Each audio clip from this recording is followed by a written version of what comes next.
Yeah. All right. Let me unlist that video. Thank you, All right, I'll everybody, shoot for you your guys invites in game. patience. Gracias. Yeah, yeah. My game is still logging in. I've been sitting at 99% for 3.5 minutes. Oh, that happens. Sounds like a good time.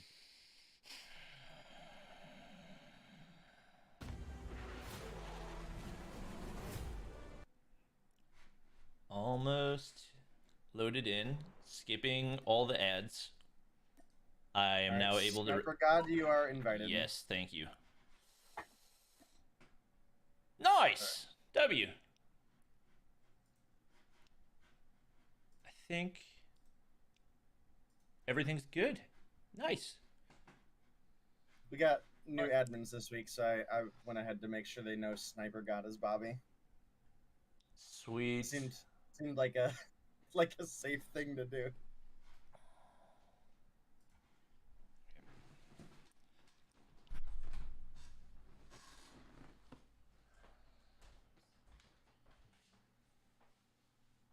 All right, looks like best of 3. It's going to be takeoff to start us off with, firing range for search. And if we make it to that control, it's going to be a raid one. So I think this is a pretty sizable best of 3. I think it's pretty competitive. Start off and takeoff. Obviously, not a lot of people like that 4-point rotation on a big map, but Probably open for now. I'll take it. It's kind of growing on me. I have to get all of my assets fixed. Volume is low. Huh? Probably don't need a bunch of team logos for Light and Illuminati and Animus, right? No, probably not. You have team logos tossed up? Yeah. Oh, I didn't do that. I just put a names at the top. And I wanted to oppositional and defiant is kind of like a long name, and I wanted to like shorten it, but I didn't think OD would be. Yeah, don't do that. Yeah, yeah, I did don't opt do that. defiant, so.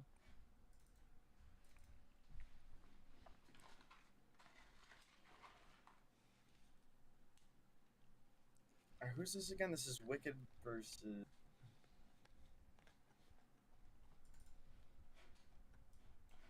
We'll be getting into the game here shortly, chat.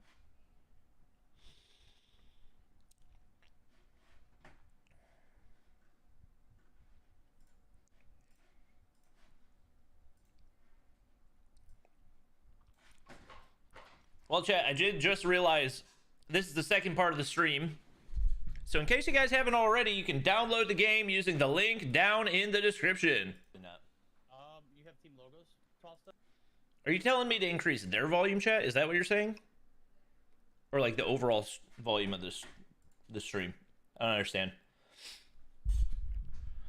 I can move the mic closer to my face. Does losers bracket start? Well, you can't really start losers bracket until you have some losers, you know? That's exactly what I did. Is that CFA? I am, this is an official COD mobile stream, so I'm not Yeah, that's exactly what I did. willing to disclose the Yeah, brands Kind of zoned out for a minute there. To be that I am just currently totally consuming. honest with you. Nah, that's okay. I mean, it's early, but it's not EU early, so. Oh, that was full. If you want me to be honest with you. I got really heavily overworked that week. Yeah, you did. Next time they do EU, I might just skip the first half of the first day. That's fine. More Not a viewers bad for me idea. and Verdict. Let's Yeah. go.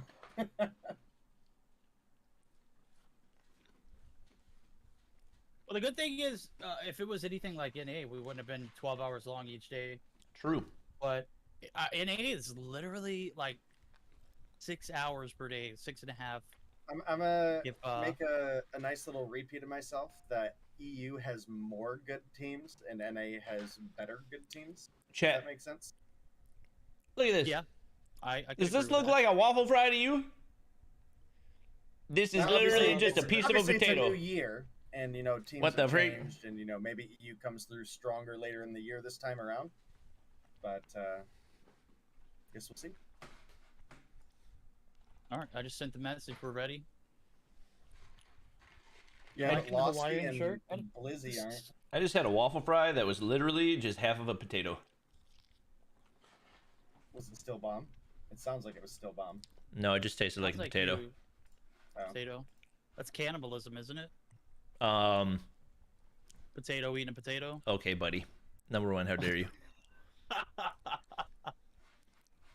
Okay. All right. We took in shots early. We're gonna put the guns away now. Venom Viper, I think he's playing in this game. He is. Thank you for the 300 elixir. I appreciate it. Time for a haircut? Never. Never, never.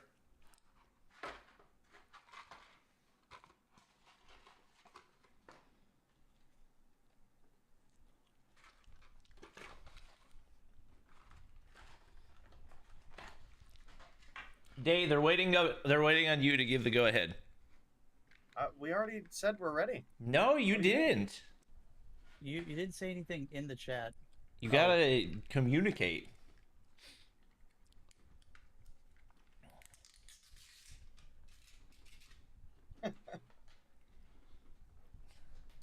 You're selling, Day. Oh, Scene Verdict said that we were ready, and during EU, he just said the spectators are ready. You know what I mean? Like, my goodness. Well, in EU, my name carries a little bit of weight. In NA, it obviously doesn't mean anything. Really? We think your name carries weight in EU? Oh my goodness. I mean, I say started. We started, didn't we? Yeah. Yeah, I need you to do that here. I need you to carry a little harder. Nothing? No comment? Yeah, I mean, P1 Let's right here is go! going to be the comment. I mean, we're looking at first game. This is obviously Wicked and Op Defiant. And again, it's on that takeoff map that we're still trying to get used to, and it's growing on me a lot right now. Wicked all up in the feed, all up on the point. Doesn't look like Op Defiant going to put up much. First game? Toronto actually going to be able to find one. Always laggy. Once we're into it, won't lag anymore. I don't even have the kilo skin down. So far, so good. Model Wicked downloaded. doing exactly what we expected to do here in P1.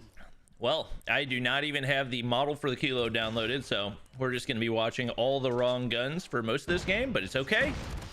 We're so used to that with you, though, Bobby. It's Okay. It's okay. No, not the... I have the models downloaded. Like, it's usually just the skins I don't have. But, as expected, Wicked on top early on. They've only died one time. No, I take it back. They have now died 2 times, but... Right now, Op Defiant having a very difficult time finding their way around the map. Yeah, definitely should be a pretty solid series. You know, Wicked is one of those teams from Mobile Mayhem last season that definitely, I think, at least made a name for themselves, if you guys would agree that that's a reasonable claim. So, you know, hopefully they'll come through and potentially have a solid experience here as well. Oh, my. Because... you know, there's a lot of good talent that they're going to have coming up to face, right? I mean, this is not going to be an easy tournament for a lot of teams, and you know, they gotta make a statement early. Mammoth is on a 10, Yeah. just FYI. Yeah, I was just saying I haven't lost his perspective since he's actually been starting to streak up now. Oh, RIP. To Losty we go. RP. Hey, Sheila's still on a 7. So is Losty. He's on an 8. Yo, we could get a Really? nuke in the first game of the tournament, chat. I think it just shows you, like, how big the skill gap is, even between I was thinking this was those teams that are not, like, considered to be, like, I top may tier have given in NA. oppositional Defiant a little bit too much credit. I think this was still one of the more competitive first round games in NA, and with that being said, I would love to see how the other games end on the on this side of the bracket. I mean, this is possibly one of the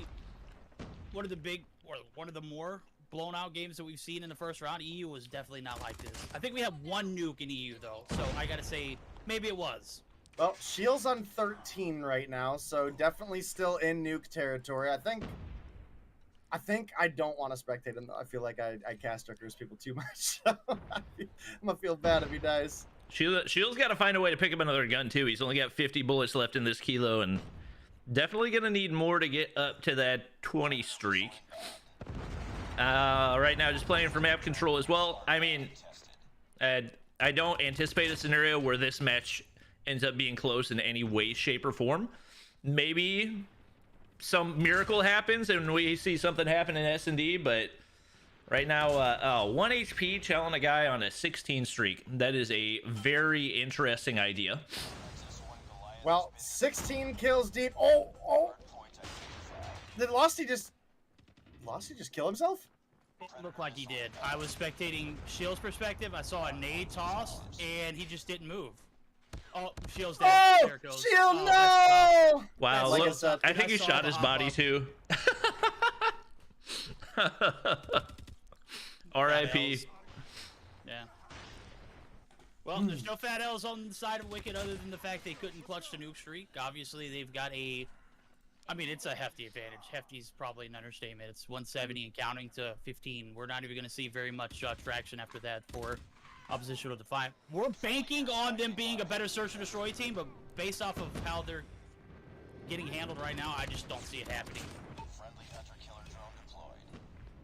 I think I'm reading in chat that Tribe triple nuked their first game. No, Yeah, I believe it.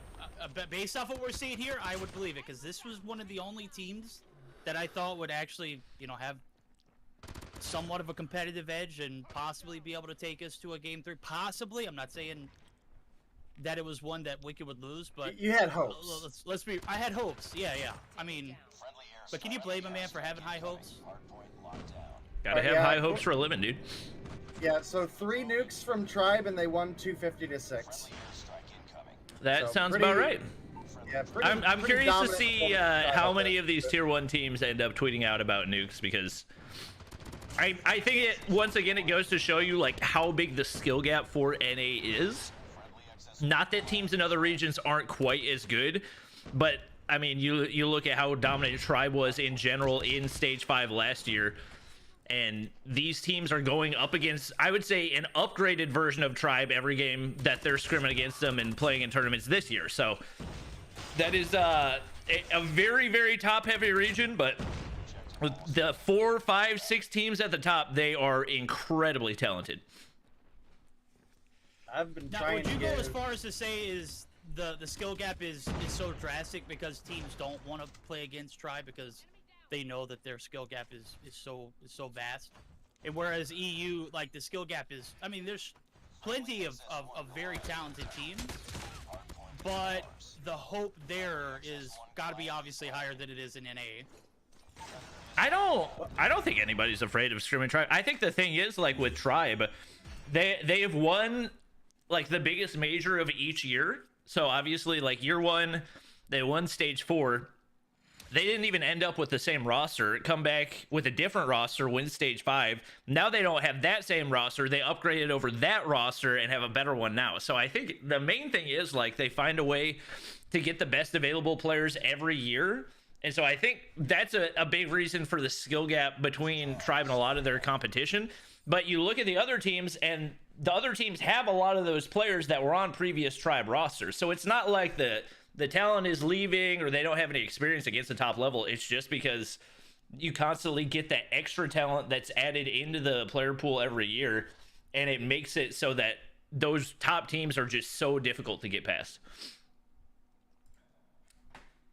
Yeah, I for sure could fully agree with that, and it's kind of hard on paper to determine how far Tribe has really upgraded their roster. Obviously, we got that official announcement the other day. Obviously, Tectonic has been playing with Tribe. He's been a starter for Tribe, but it's looking like he's obviously going to be the starter for the year, right? And that's a huge upgrade to any team, right? Tech is one of those guys that just brings a really good energy and can spread that to the people around him, right? So you pair him up with the likes of Marshy, Jez, Bolu, Vague, and then I think they have Slothy as a sub still, and I think that's definitely going to be a strong team. Now, another one of the teams that I really think that we need to look out for is going to be on Dream as well as Mayhem, and obviously they've been some of our top names through the Mobile Mayhem seasons, but those two teams specifically do tend to be a little bit looser during a regular season, and they know how to show up when game day comes around. And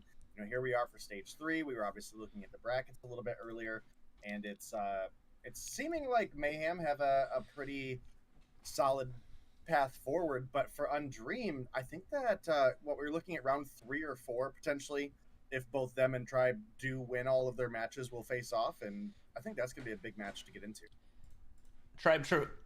So Yeah, for I people completely asking agree. like which team Tribe triple nuked, it's not going to be people that you guys recognize. I looked and it's all grandmasters. So obviously like that's to be expected, especially with the format. Like to a certain extent, I think there's almost an upside to being a grandmaster and trying to qualify for stage 2, just so that you have easier competition, or trying to qualify for stage 3 rather. So obviously, Tribe's phenomenal roster also wouldn't take the triple nuke too serious. The team they went up against combined for 13 kills in a 250 point hardpoint. Youch.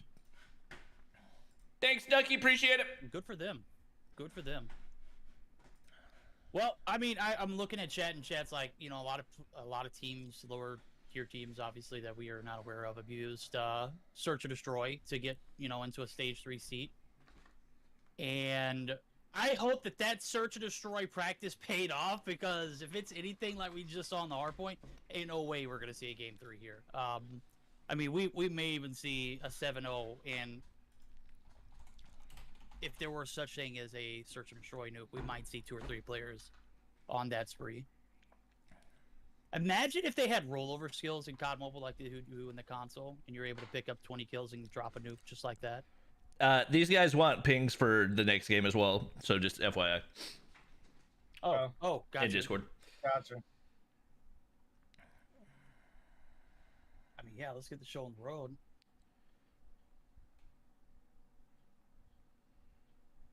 They're so courteous here in EU. It's Yeah, just what like the we heck? started the first game, and then I'm not bam, u- we jump right I'm not into the used to second this. game. I didn't.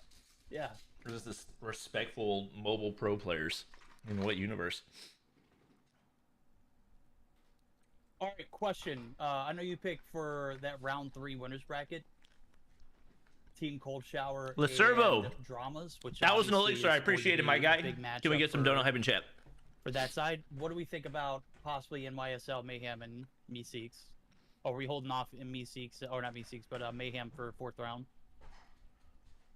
That was probably a terrible thing for me to assume that they're going to beat Meeseeks. Wait, what are you saying? Thank you. What are you saying for 4th round? I was saying, what are you thinking about for round 3, Meeseeks and Mayhem instead of Cold and Dramas? I would be down for down. that. Okay, yeah, let's do it.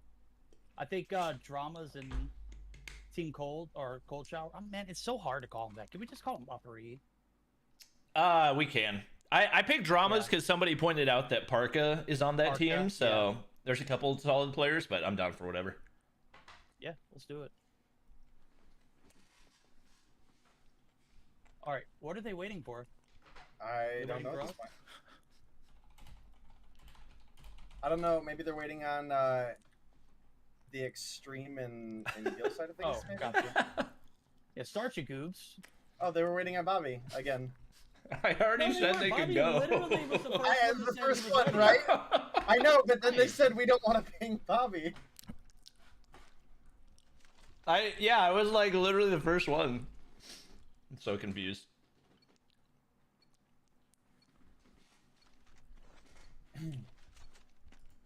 All right. Are we thinking perhaps Op Defiant have a little bit more of a chance here in the search and destroy? Obviously, I think I've seen a couple of these guys in the BR scene. Like I feel like I remember Venom Viper and maybe Oh my Scuba God. Steve. This Scuba guy's Steve is literally laying this down his spawn. fun. Oh my God. Yep. Oh, baby. Oh. Losty pulled out the gloves, got one who literally didn't pull the trigger at all with like 5 feet in between them.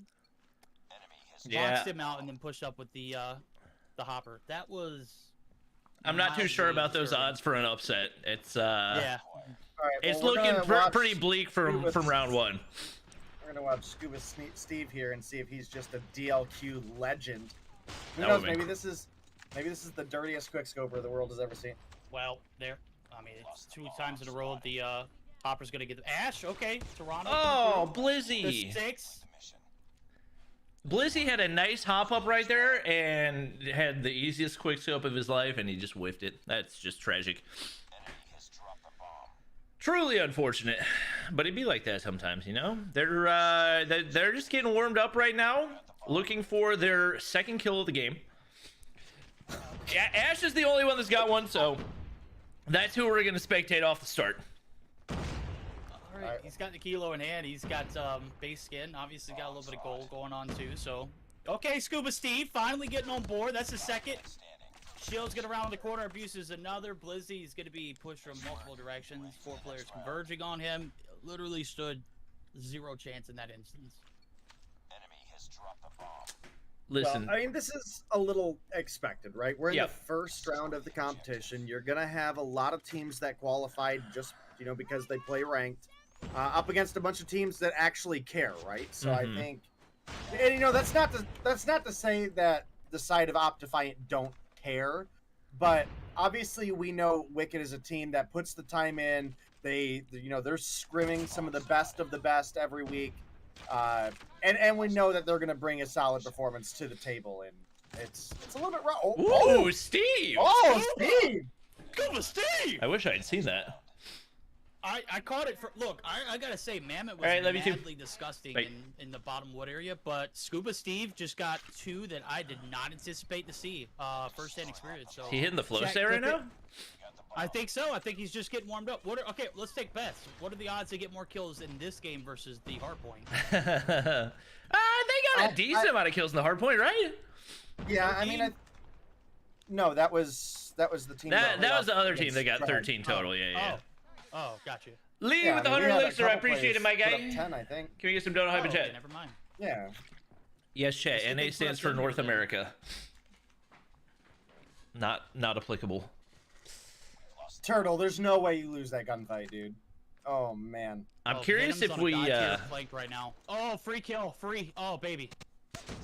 I'm curious Well, if we still SKS see the Peacekeeper out. We see that in Shotzi's hand. That could be just because they've got a little bit of an easier matchup.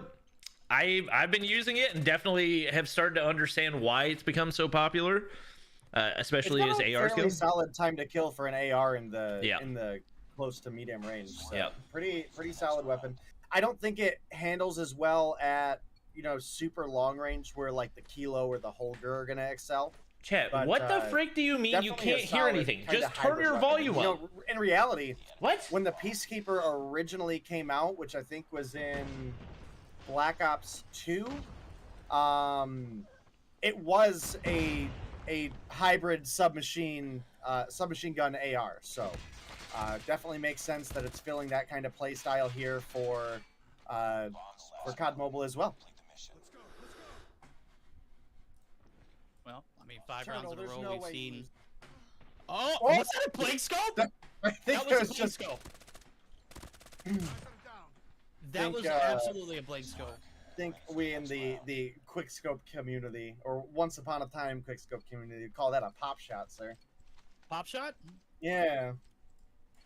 It wasn't why quite a quick- no scope. Had a little bit of ADS. I don't to it, but know it what wasn't a blank devices scope. you guys are It wasn't watching a on, quick but scope. I'm listening through Yeah. multiple different Well, I streams, mean- and the audio's fine. The way I don't that, know what y'all are Battle talking Royale about. works, I've obviously hipfire range superior other than any other form of shooting. You would think that that blink scope or that pop shot was absolutely something you would see in BR, but Well, I mean, hell of a shot there. Toronto is probably the only player on this team, like gamer on this team. I think dude's put up 5 so far, and has a respectable KD. But I'm looking at it right here. And Yeah, Man of that's War- intriguing. You know he's an OG because that was like one of the first legendaries that ever came out. That was. Don't know that it's going to do anything for him in this situation in think particular. about how much better legendary skins are now. True. That thing would literally just be an epic. That's a factual mean, statement. Yeah, I mean, not that I think that the camo is bad, right? Like I kind of like No. the animated Dream Crystal like colors, but I mean, there's no geometry change or anything like that. Uh-huh. It's very simple. Yep. And there's definitely times where I'm like, simple rocks, and I like this skin, but look at what we get now, like the Demon Song Kilo and the The toxicant SPD. Oh no. Yeah, Have you seen his they're POV? trick-shotting. Yeah, They're yeah. trick-shotting, yeah. Oh, that was I disrespectful. I admire their commitment because like 3 of them were on top tower trying to hit that shot. That's Kind of wish someone would have hit it. that's round 1, chat. You know, that's honestly a little bit closer to what I expected last week's round 1 to look like. So the fact that it was like remotely semi-competitive is a W.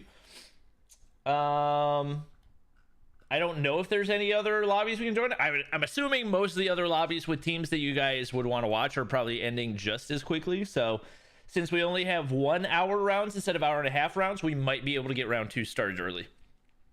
Straw, stand down. Well, one could certainly hope. We want to get you guys into the action as soon as we can. Obviously, here for the first couple rounds, we're going to be in best of 3s, chat. We're not going to best of 5 until what, the 3rd round of the winners bracket? Is that right? If I'm not mistaken, yes.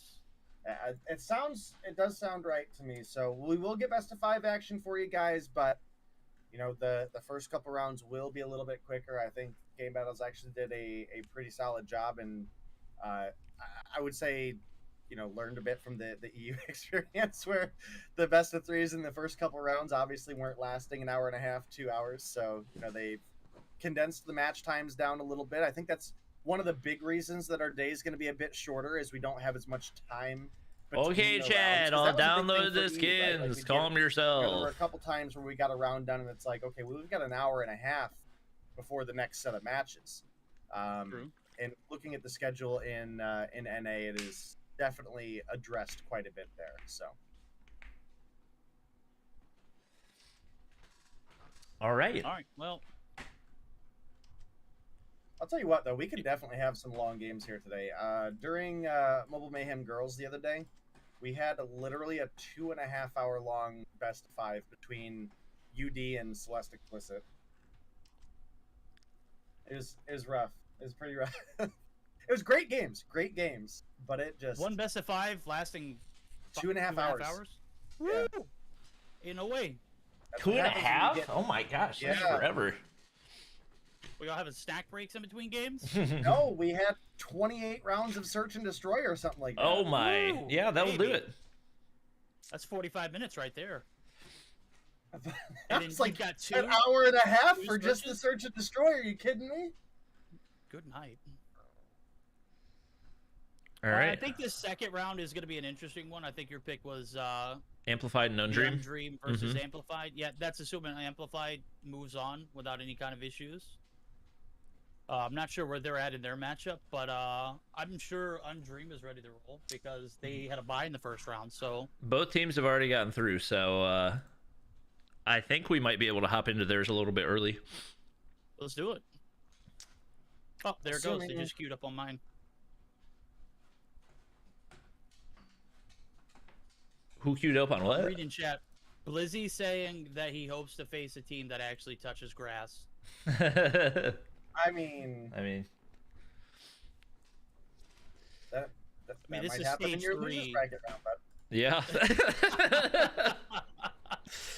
If you wanted to encounter people that touch grass, I don't know why you're playing in a World Championship. World Championship tournament, but to each their own. This is why the bottom portion of the talent for NA is not as sweaty as EU. That Yeah, statement alone. this isn't 2004. We're not at a local at our Toys R Us. You know what I mean? Like, Wait, y'all had locals at Toys R Us? heck yeah, we did, dude. Heck yeah, we did. Bro, I missed out on a lot in childhood. Oh bro. man. What does that mean? Well, Oh, I like literally- LAN events. Oh, okay. like LAN events. Yeah. Yeah. Finish it. Wait, you weren't playing like on where the video games were in Toys R Us? You weren't playing like standing up with someone No, sitting no, next to they you set playing up- against each other, right? No, what they did is they moved all of like if you remember, they'd have like the rows of shelves in the middle of like the video game section. Yeah. They moved the Those are- shelves and put tables? They move all the shelves and they put Oh, tables and hogs. seating in. Yeah. Oh. I was thinking that y'all were playing LAN events like literally hooked up to the electronics section where the video games are at, like that display. Nope. Who did that as a kid? They set up a whole thing in our. At least here they did. I don't know if it was the same everywhere else, but here they It did. definitely went the same here. Well, at least I didn't get a chance to play anything like that. Yeah, me and some of my buddies won $500 in one. It was pretty nice. Lost that How round. much Toys R Us did you buy after that? I Bomb probably spotted. bought more not real tacos from a unnamed taco place. Defend the Chad, I'm gonna be honest. I have no idea what's happening right here, You but were I'm older then. What fascinated. were you doing in Toys R Us, bro? Playing in a local. what do you mean? You were sweating on 10-year-olds, man. How you feel? I'm so confused. I mean, it was mostly like high I'm school. glad my kids. face cam's already died. Oh, okay. And this was 2004. You know, I was like 12. You know, like we're old. Remember, Verdict. We're old. Yeah, we are old. We are old. Very old. Oh, I do see man. that they got the lobbies available. Lacervo with the 500 licks. Appreciate it. Can we get some donut hype in chat? Nice. W. Yeah. I Go was ahead, I was Jordan. just watching Marshy, Jez, and Vague goof around in the custom room. So Oh, poggers. I saw Vague was in a custom. And I was like, oh, maybe we can watch a scrim or something. And then he was just like sitting there, fake defusing the bomb for 40 seconds. So. All right, guys, about to get loaded into the next one. W. Thank you. You got a homie? That M13 skin they got, pretty nice. It is. It's juicy. I'm glad we're starting to get more. I hope I don't get in trouble for saying this. More like really good skins in our other COD titles like Vanguard and Warzone.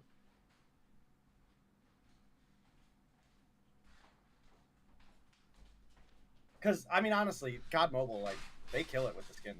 They absolutely kill it. Dude, I don't think anybody does it All right, better Chad, than we got God Mobile. UD versus Amplified, and I but think not I've seen Amplified. Warzone Amplified. creators and If you know what I'm saying. even some of the Vanguard rank sweaties talk about the legendary guns in COD Mobile alone and how they don't change when you make attachment. Oh yeah, adjustments. yeah. You can. And that is like choose that the is such a default look, yeah. massive. Yeah, that's such a massive W. Scuba Steve teams played on 110 ping. What? Because once you change anything about the gun in the console versions, I mean, it literally isn't even Right. usable at that point. I mean, why even get the skin at that time? You've literally got to keep it to a T. Tribe or Blacklist better? I'd say probably Tribe. But I also think there's a pro to that too. I think if you're able to put like attachment or camos on there, like say your Dark Matters, that you Downloading run, 'cause it's weapons, Dark downloading Matter or Dark weapons, Aether. downloading weapons. I don't know how it doesn't finish. Like, it's 152 megabytes. This should happen in like a Warzone tenth of a from second. Cold War is Dark Aether. Yeah, And then Dark the Aether, yeah. the multiplayer one is Dark Matter Ultra. gotcha. Name of the dog is Fanny. Her name is Fanny. Isn't that right, girly? Isn't it right? Fanny. I don't know. I feel like Fanny. there was a Hey, little bit you of wanna a say slump hi? for COD for, Come here. for a couple Hey, years, and Goober. I think it has definitely Come, tripped. come. Thank you for dropping that. Yeah. By a slump, I mean No, we're not gonna. I did not enjoy the jet. Come here. Come here. Oh man, Come. Spicy No. take. Come. it is. It is. There you go. It was too. Listen. Good girl. It's because I'm You can't old, sit on okay? my It was- lap. It was It's just not gonna too work. much going on, right? It was too much There to you go. deal with. I couldn't process. There you go. Thank you. I was We're never just good at waiting the for wall the running and stuff. people. I never played. I bought the game. I played one like hardpoint game or whatever. was Downloading available. soldier Technically, it may skins have as been well, Capture Chad. the Don't Flag, you too. worry. I can't even remember. I'm gonna be honest. Maybe it was a team deathmatch. And In I matchups? started the movement, and I was like, I just can't do it. Yeah. Yeah, Chad is- exosuits and jetpacks. Just Chad is asking if round. we can get Blizzy and VC Two. to do an interview. They would drop 5 super goods in each of our chats, and I'm just like, Yo, can we? Round 2. yeah. But can we? with- UD. probably Former. not. I don't think that's the best idea. Goofy. I don't either. Goobers. I'll DM you real quick Verse. too. Amplified. Yeah, I thought that was Pin. Maybe a questionable, Pin. questionable thought. It'd be funny though. And then, well, let me control shift. That's not what I wanted to do. Why can't you control shift for a comment? Oh well. I'm dead serious, bro. That is not a cap. Interesting. 100% factual. How many different regions does I2K have teams in? All right, let's. Nice I'd cat, have to thanks. rewind.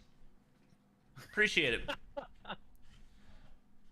Make sure you tag and stay ready in chat. Yes, Tribe does have a game. I'm literally Today. ready. We'll be spectating them, hopefully versus UD in round 4. Will y'all do a gender reveal? Maybe. We might do like a stream gender reveal or something. Now we're looking at an Undream team. What are you taking doing, on Goober? Amplified. Amplified, obviously one of some of the players that we remember from old Shredded. No, come here. Come here. And Hey. with this roster Come here. being in the Come here, lower Goober. portion of the bracket, What are you doing? obviously they're having to Come face here. UD right Hey, now. come. That's very, very difficult. Come. But do you think Come, this come. team at the bottom side of the top bracket would have had a Get that chance at plastic a out your mouth, girl. potential bid for stage 4? The Wait, opposite side of for- Mayhem. Did Jake Sucky tweet about my For ratio? this year or for last year? No For shot. right now, yeah. I mean, I think I Did he tweet certainly about my think ratio? even, again, we were talking earlier about that like round 3 or round 4, where assuming UD and Tribe both go on No and they shot. face off, you gotta keep in mind this is double elimination, and I don't realistically see a world where Undream doesn't make it to stage 4, right? I don't see a world where Mayhem doesn't make it to stage 4, Tribe, and then you've got some other teams that I think actually have a lot of potential, right? We've got the Me6 team in the mix, and I think that they're actually a really solid team. I got to watch them a bit during qualifiers, so Yeah. I think they have a real potential to hit top 8 for sure. I'm Who's saying like Meeseeks and Wicked are all on the top side of the top bracket. I'm talking Yeah. about at the Oh my! bottom He side didn't of even the put top my bracket. tweet in it. Where Are you've you got kidding ESP me? and A and all the way down to you dig. Yeah, Are there's- you there's kidding not me, a lot of Jake? talent in the Well, bottom that's half. what I'm What, saying. is it 'cause he At got least that we TSM in know. his name? Would have been able to Is slither that it? through that portion. Because I'm looking at it, and I think the only team that I What the may frick is even have this? a remote. What and the I'm looking frig at it, is and I don't this? think I see I was anybody the right first now. one to There's ratio them. nobody that I'm familiar with. He's gonna put On Sano's the bottom tweet in side there of and the not top mine, bracket. bruh. I'm tilted. Yeah, I mean, I'm tilted right now. I guess the biggest thing is I'd have to like look and see how many rounds they go through. Because, so for example, right? Let's say They Amplified. literally make it to next day if they're on the bottom side of the top bracket. Well, right. There's- So, but where I'm looking at it right now, right, is you've got Amplified versus Undream here, and I think most people are probably on board that The Undream has a pretty disrespect sizable advantage That right? I'm witnessing. in this particular matchup. Well, in rounds to come, Undream and Tribe are going to face off. Then And one of they're those gonna be teams tossed obviously up. has to go down into the losers bracket. So how But many? they'll be paired up, The big yeah. question is how many rounds from there does Amplified get to move forward before refacing Undream or facing Tribe? Because that could be rough. Like if they're like a round away from being potentially top 8, and Tribe drops down, face them in the losers bracket. That could be pretty painful. What do you especially mean, 'cause big boy ratio? again, He the said I seeding is went done for the based big off boy. your placement in stage 2, right? The time you place. So What do you mean, big boy it's hard to say, ratios? but you know, I think you're missing the point of the question. maybe Or I the am. question that I had. Yeah. Like if they were up What on is the it? top side of the bracket at the bottom portion. Also, Bobby, did you bully a whole orc into taking? down a I tweet? did, and I didn't even get featured in Jake Sucky's tweet. I was the first one to ratio them. What is? That's- Oh my gosh, I'm that's an L, tilted. bro. I just saw. I'm That's a W. tilted. Look, I'm tilted for you. Oh, that's crazy, dude. That's crazy. All right, well, in completely related news, we are in the hardpoint firing range is where we're going to start it off. First 250. Right now, UD, they're flawless. I don't think they have dropped.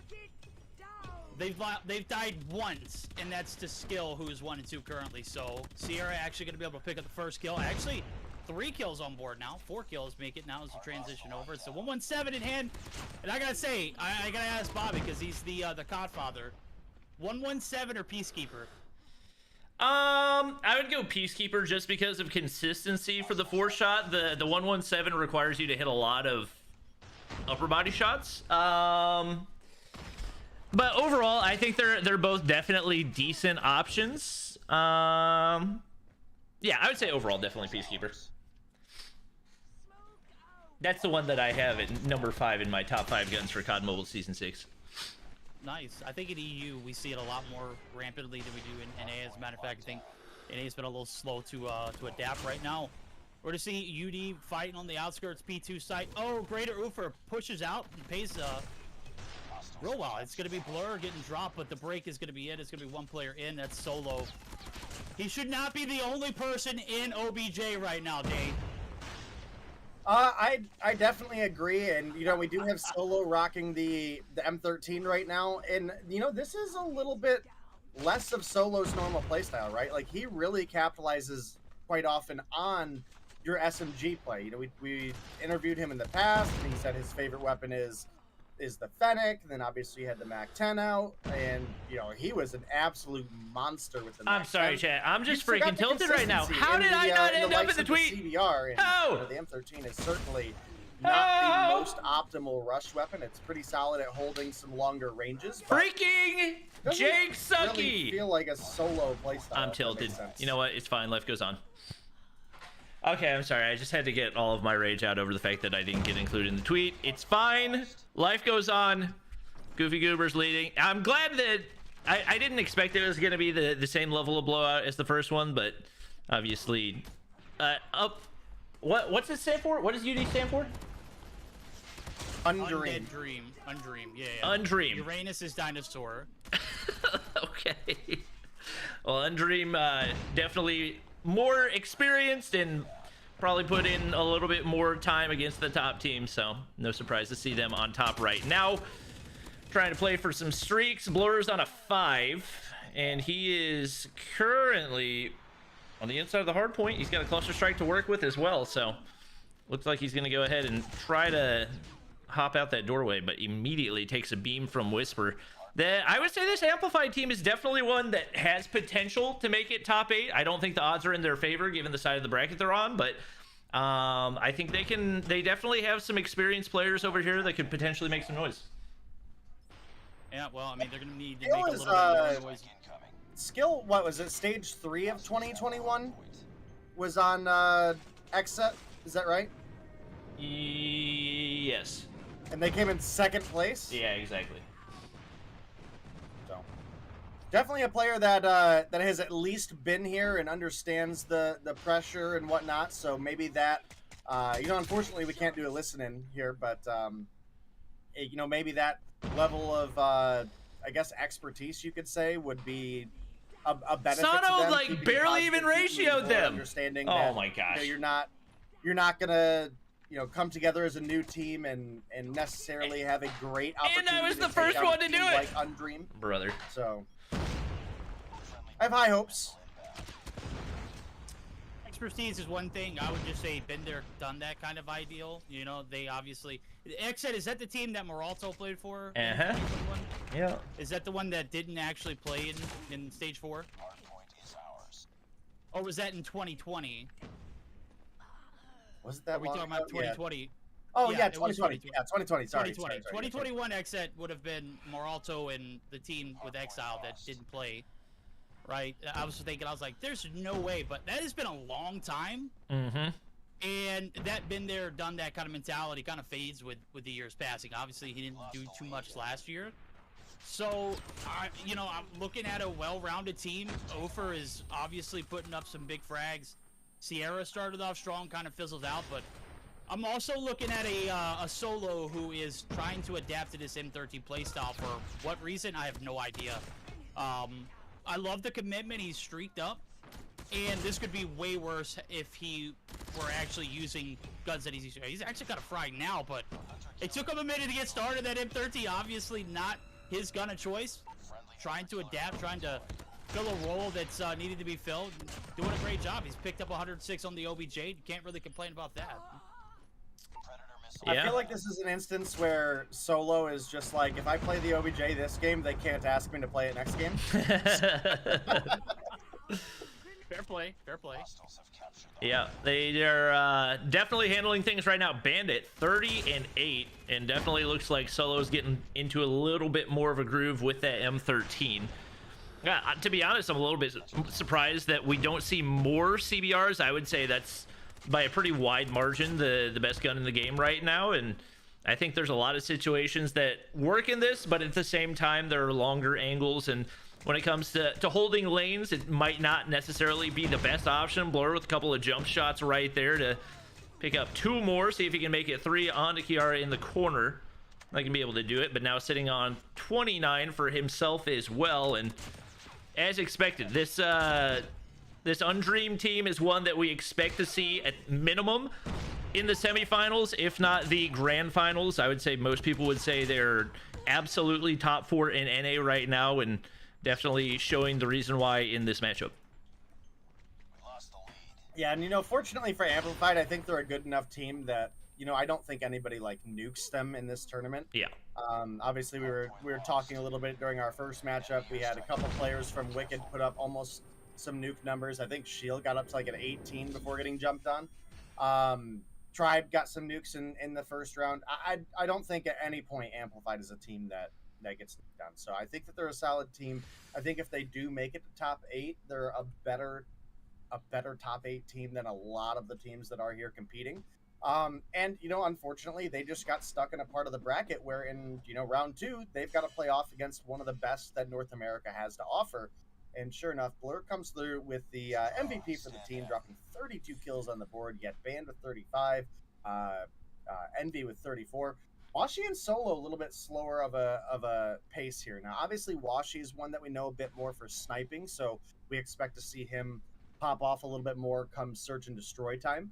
I mean, I think there's a real chance Washi puts up 19 in the hard point and then also puts up 19 in search. But yeah, Solo, I'm interested to see if he just straight up is trying to play OBJ for the team now, or if this is just we don't really have to worry about this team, so I'm just gonna, you know, eat a sandwich. I don't know if it's so much that. I think he's trying to fill the spot that is. Thanks for joining, guys. I tried the DRH. I don't know, man. Someone who's going to. I don't think the gun likes me. It's definitely an up close. It's an acquired playstyle, you know. I think this it also depends heavily on the build. This team lacked that for a majority of the time I've seen them play since Roster Mania. Wicked OP, true. And Wicked look trying good. to get Solo to do it might He not said be on the his best stream that play. he's leaving I'm COD gonna out. be completely honest with you. Yeah, he's trolling. Who rocks the SKS all game? Like. Yeah, but that's a little bit of a different role. He's like traffic and information, right? He's holding traffic off from points. I mean, if you take a look at a map like Takeoff, he's literally going to be in, you know, that the back spawn area, you know, a little jump up, or on that top window site. Like, that would be a little bit more of like a traffic player. Like, he's trying to hold people off from making the rotations over. Right, but as far as Solo is. Go ahead. I'm listening. Well, I was cutting you off. I was being rude. Sorry. I'm thinking that is what they're trying to look for. If you look at Envy and Bam, they're, I mean, running and gunning, and it paid off, right? 34 and 16, 35 and 10, both using the CPR, both being aggressive as hell, and letting Star them do Camo, what they do best, AK-117, Season 2 leader B vibes. LOL. You know, get as many kills as possible. I mean, we'll just see how the games progress today, and see if that role that UD is Undream, former Goofy Goobers. Is going to be filled in other games where they have you know, multiple the be a little more difficult. Stage 5 champions in Envy and Band. I mean, since I got both of you here, it's a great opportunity to ask both your opinions. Obviously, you know, you get to cast a lot of EU, I get to cast a lot of NA, Bobby does a lot of casting and a lot of content creation. It does seem like if you're going to be that player who's playing for pushing into flip spawns, it seems like his sub is a little bit more of a flexible weapon, especially with the CBR in the position that it's in right now. So again, I don't know if I'm in love with the M13 choice. You know, I think that's my biggest concern with it. I mean, I think the M13 is realistically at the same level as the Kilo in that both of them, like, as far as minimum time to kill, that it's not super impressive, but they're both ridiculously consistent because they don't have any recoil and they have incredible bullet spread. So if you're accurate, you're gonna land the majority of your shots. I think the M13 actually has higher potential than the Kilo because you only need 4 shots to get a 200 millisecond time to kill if you hit 1 headshot. You don't have that faster time to kill potential with the Kilo as well. So I wouldn't be surprised if we saw more people starting to use the M13. I think it's a better option than the Kilo. And I think as far as like long range goes, it's still a better option than the Peacekeeper and the 117, which are still more medium to close range. So it's not super surprising to me. All right, well, something that's not super surprising to me is 2-0 lead on the attack here for Undream. They are rocking and rolling. Washi picked up a couple of nasty shots. He's got potential here to get a nice little jumpy. Does not miss, lines it up perfectly. And I mean, if you're just gonna stand there and take it, go ahead and stand there and take it. Bomb's gonna be planted. That's gonna reduce clock. Now it's 5v4. It rolls right into the view for Washi. I mean, obviously the call out had to have been there. There's no way that you peek that slow like that. Yeah, that's just, especially when you got this much sniper talent on one team, you cannot afford to, like, you got to be confident. I understand your team's getting worked right now, like, you're getting obliterated left and right, but at least in the moves that you do make, you got to believe that you at least have a chance at winning it, and when you slow peek it right that, you are just asking to get destroyed against this level of competition. So if there's going to be any chance of a comeback, which we see Skill getting the snipe onto Washi over mid, that's a good start. Right now, we need to see a little bit more confidence out of this Amplified team.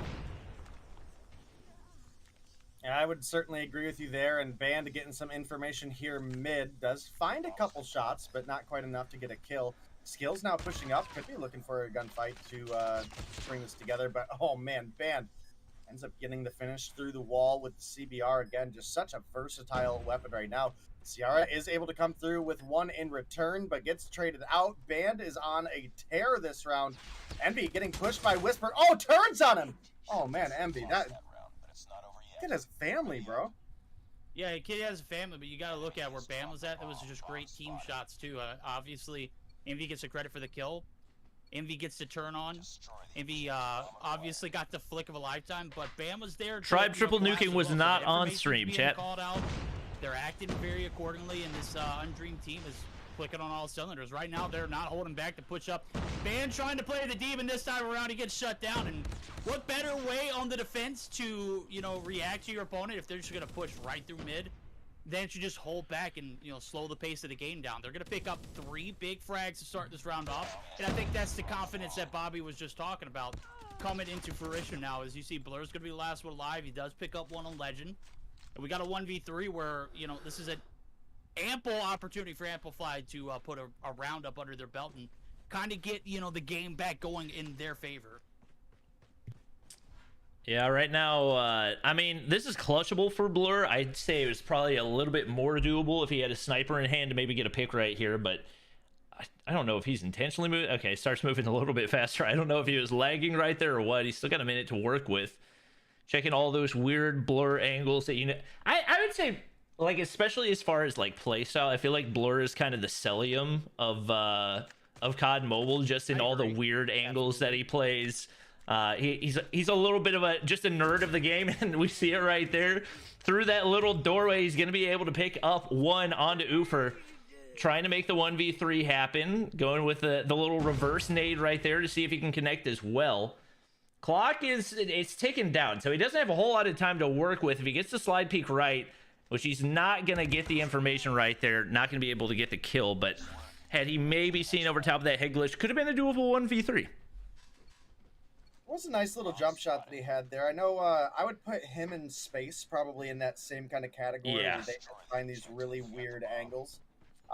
You know, we've seen a couple times on Raid where Space, you know, hops out of that little heaven L wall and, you know, snipes somebody off of an A bomb. So definitely got a couple players that really excel at kind of the wonkiness of the game. But you know, there's definitely a need for that kind of talent, right? And I'm glad to see that we have some players that fill it in. I would say, like Europe had one in a similar situation, right? Miney was, kind of that sniper that would have these weird angles, have that god tier movement, and I was pretty sad that Miney's not playing in competitive this year. Oh, he's killing it in content, bro. Stop by That's- the other night. that's true. He's also top 250 in Vanguard ranked, which is What? god tier. Yes, my guy is a sweat. He's like, Verdict, we need to play some Vanguard rank. I was like, sure, what's your rank? He's like, top 250. I'm like, yeah, that's not happening. Yeah, you need a second account, buddy. Look, I know, right? I need you to smurf my way to top 50. Top 250. My guy is just an absolute demon right now. Looking at those niche players, I think Blur and Space are great examples in NA, and I don't think we see too many of those players even in EU. You mentioned Miney, but I don't think he played that same niche role like your SKS players, your players who literally just nerds of the game, right? They're looking for those unique wall bang spots. Just an absolute, I don't even know it's an unexplainable love for the game that develops over the course of time of playing it, and where you invest so much time. I'm not saying a lot of these players don't, but it's a different perspective when you look at players like Space, and you look at players like Blur, for instance. And, seeing him kind of like slow that roll down and pull out a Kilo a little bit more realistic on a map like this, love the diversity. Yeah, definitely. And that's something he's definitely going to need, especially at the higher levels. Whenever you get up against your tribes, your mayhems, your upper echelons, is being able to adapt a little bit more. That's something that I feel like we've seen where they might run something like an SKS on a map that just isn't well suited for it at all. And I think we can see the team suffer at the expense of it. So it's not necessarily that they even don't know how to use them. It's mainly just getting comfortable with it, and definitely in these earlier rounds, feeling like you're comfortable, getting a little bit of momentum with those weapons that you wouldn't normally use, definitely going to pay off in the long run. And no surprise, UD does get the win right there. Envy solo ban picking up the kills, and definitely a decent showing for a couple of the amplified people. We saw some nice snipes for skill. I didn't really watch Whisper that much, but picks up 6 kills, and more than likely going to see them make their way through the lower bracket at least a little bit. All right, well, looking at it, I mean, this is the results we anticipated. We saw a little bit of competitive spirit. Chat, Miney didn't quit COD Mobile. He just probably getting a freaking YouTube title, if I'm guessing. Like Undream, you can't really ask for much. They didn't go down without a fight, though, and they're going to be moving on to the Gulag series. Miney hasn't quit anything.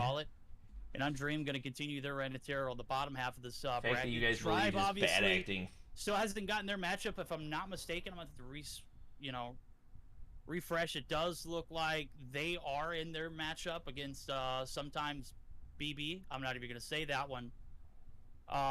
But also looking at elsewhere, I mean, I don't know if we've even started some of these matchups, and this one's already over. Picture perfect for Undreamin'. I'm looking forward to that round 4 action. I'm going to be honest with you. It's going to be a toss-up who we're going to roll with, but there are plenty of bangers after that round 3 ends, and we roll into the, more detrimental matchups, the more competitive ones, more closer skill gaps. It's going to be an exciting one.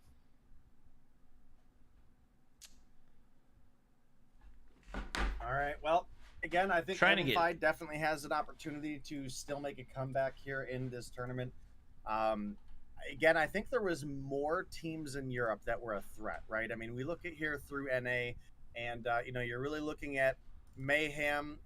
I'm definitely going to put Meeseeks in that kind of same category. They're a newer team, but they definitely have a lot of returning talent. We've got the likes of you've got Aaraf, you've got Ares, Cryzo. Let's see, guys. Taking a look at the bracket. Any upsets? So I think that's anticipate that one has finishes up soon. Probably Meeseeks versus Mayhem going to be the next one. Pretty interesting Baby upper Esports portion of the bracket, and I definitely want to see some more. Don't of these recognize teams, any of them. Maybe come through and have a little bit of that underdog performance. So we'll see. DST, we Orbit. recognize a team under the name Don't of recognize. DST, but that's not going to be this DST NA roster, right? So Killing I'm randoms. not This is one of the top entirely ranked certain on teams. what level of threat DST Sus with the NA is gonna 7-month be. resub. Appreciate it. We obviously Can have you a get some team sub hype in competing under the chat? name FaZe Clan, but I don't anticipate them being a huge threat. So I honestly think we're gonna have like a really stacked top 4 for NA, and then the other 4 spots are gonna be, you know, I feel like they'll be good teams. You know, your Amplified, your Meeseeks, etc. But I certainly think there's gonna be some new players in the competitive scene, to say the least, when we get into an actual top 8 scenario. Yeah, if I had to guess, so obviously Cold Shower. I totally Cold forgot Shower, about Cold yeah. Shower as well. Tribe, NYSL, UD, Cold Shower, Wicked, Meeseeks, maybe Amplified. I mean, that gives us 7 of the top 8. Obviously, there's potential for upsets in there as well, but I'm trying to. We do have Parka's team, who we're not going to get to watch, I don't think, today, but that's probably one of the few teams that definitely has a chance. Dramas is their name, so there's a couple people on that roster that I recognize that could potentially make some noise and maybe make it top 8.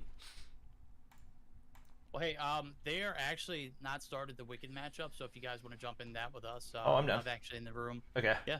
Oh. Yeah, go ahead and.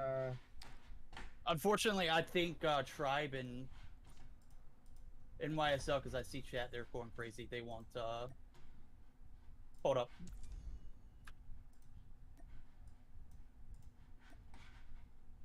Yeah, I got you. Got you. Day, go ahead and leave that room or request to join this one. Yeah, I had to figure out my OBS crashed. Oh, that's tough. And it looks like my game Okay. Look at that, chat. More action coming at you guys. Have you crashed though? Not yet. Good deal. More COD mobile I know action. one thing. If I don't get some food in me in a minute, I probably am gonna crash. No, definitely not. I've actually done more with less. Last week was a perfect example of it. Yo, Gilmania just is an absolute like beauty, isn't he? I'm looking at him. He's got his little world champs. It's a sweet little overlay too, man.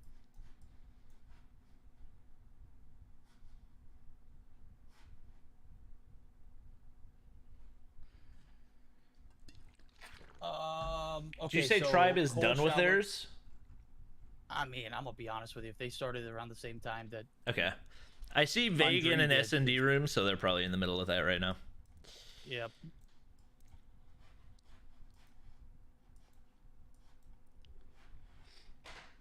All right.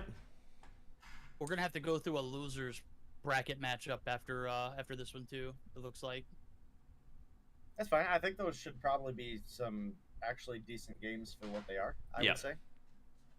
I think jumping back on board with Amplified to see how their journey Lag? Am I lagging? their journey goes, because I'm looking at it right here. It doesn't. look Haven't like dropped there's any too many. frames. Back in the Knock game. on wood. Good deal. Hey Bobby, did you get your lights to work? I never got to connect. No, I did not. I kind of That's gave enough. up on it because, in hindsight, I don't really want a light that close to me anyway. So I'm just leaving the bigger lights up in the background. What I see a lot of big content creators do with lights like that is they have them up against the wall. If Mhm. your setup is next to the wall, Yeah, facing the wall. to diffuse. Yeah. Don't worry, chat. We'll get to watch Tribe later. It'll We're be actually okay. we're gonna completely avoid the Tribe matchup. All right, and this is what, Baby Esports? Yup. Baby Love, Baby Cardi, Baby Anon, and then the rest of them, I don't know.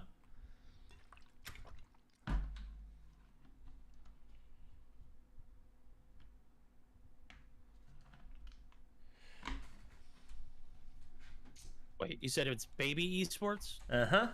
Yes. You can Oh.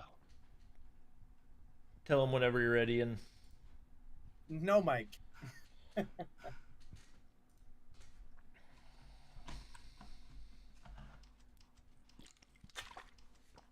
Oh, they didn't even wait for me to say ready.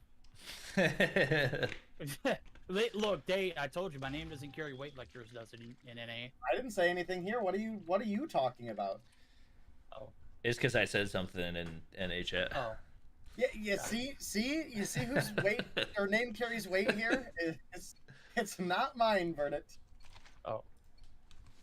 They would have started if you said it today. Don't get it twisted. We'll try next time. Yeah. Next time. Hardpoint identified. All right. Baby Love pulling out the SKS.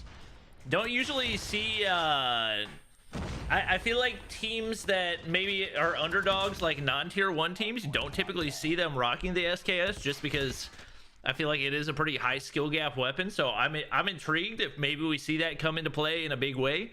I don't think we'll have anybody rocking it for Wicked, and I mean, at least off the start, looking like a more competitive matchup. Mammoth's going to be able to win that gunfight, but the fact that we have more than 4 kills on the board is a good sign relative to what we saw in the first round. I think you're absolutely right. Right now, it's Baby Esports trying to maintain the spawns for this P2 rotation. You can see Wicked, they're running rampant right now all over the objective. They get the flip early, and this might be a perfect example of, you know, trying not to overextend if you're Baby Esports. And they did exactly that, and they're paying the price for that rotation right now. It's going to be 2 players looking to gain those spawn sites. It's going to be Anon, No Mike. They're both going to be taken down, and Laura. Very unfortunate rotation, but with 1 player still there and Baby Love, you got to think if that's your breach player, the SKS, that is going to be a tough break. It is going to be Baby Anon getting the first little foot on the hill, but no points racked up. Wicked, they're flawless so far in 2 points.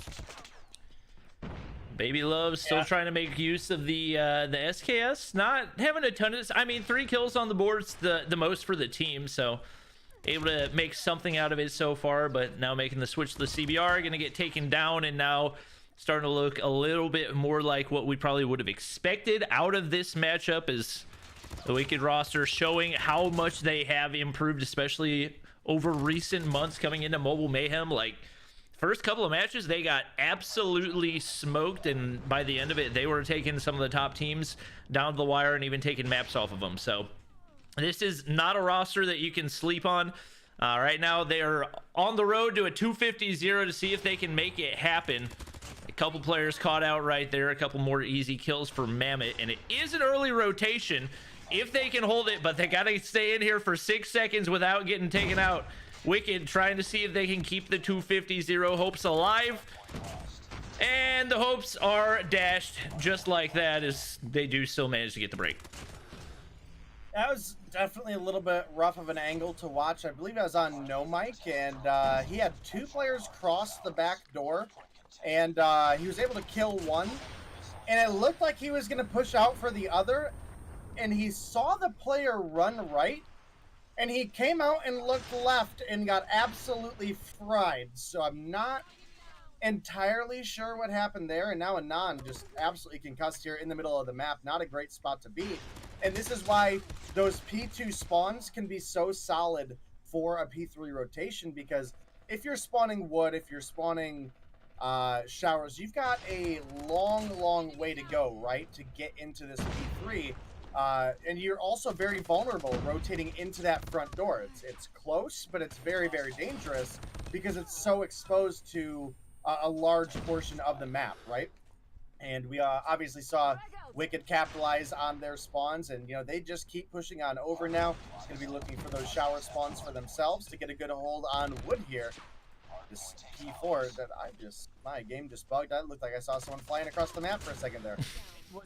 Was it when they made that breach up top wood? Because it looked like he literally went from the bottom to the top like ASAP. I saw that same exact thing, and like on the mini map. Yeah. Well, P4 right here, the break finally does come through. Baby Esports starting to get a little bit of map control. This is an absolute hard hill to break, especially making that transition through jungle. And I was surprised that they were able to do it so very cleanly. As a matter of fact, there's only 1 player that's in the hill right now for Wicked. He's going to be able to find 1. Maybe 1's enough. Laura is going to get backstabbed. The gloves come through. A little bit of Tyson Fury, a little bit of the bronze bomber action coming in, and nonetheless, it is going to be Baby Esports racking up a ton of points, and I say that in ton, it's in relativity what they've racked up so far in P4 alone, and putting up 36 points, pretty solid rotation for them. I mean, that's exponential improvement relative to what we saw through the first three, so hopefully they can keep it up right here. As Baby Anon's going to be able to make it up into top tower right there. That is a big whiff onto Shotzi. That would have been nice to have, but he's going to get taken out from the top side. Mammoth's still got a cluster to use if he wants it as well. I would assume probably saving that for in case they need it. I don't anticipate there is going to be a situation in which they need it, but better safe than sorry. Shotzi pulling out the Annihilator, trying to keep them spawn trapped down in that lower spawn. Cardi gonna peek, not able to win the first one, but the pre-fire out of Baby Anon gonna shut down the Annihilator in his hands and get the hard point cleared off at least for a second. Slide peek up to the top, lost these shots through, nades, damage. Not a whole lot going their way, and right now they're trying to break out of the spawn trap. Wicked is not making it easy. Yeah, and if you look at the kills in this match right now, we have a pretty substantial kill advantage for the side of Wicked. So the fact that we've seen some good rotations and some good breaks come through for Baby Esports is at least a silver lining for them, right? Because, you know, Wicked is one of those teams that is going to be playing from the Mobile Mayhem side of challengers, trying to maintain their spot, right? So this isn't even necessarily one of the best teams that North America has to offer. And, you know, they're still coming. Chat, Miney's not quitting COD Mobile. He probably just wanted a clickbait video title. Potential to make it into top 8. If you look at, for example, the Mobile Mayhem North America lineup, and you're like, you know, well, there's 10 teams, you know, why is Wicked falling out? And you're saying that, you know, you see these guys being a top 8. It is a big thing to keep in mind for maybe some of the more casual or less repeat viewers, that, you know, Mobile Mayhem NA is also featuring a lot of LATAM talent, right?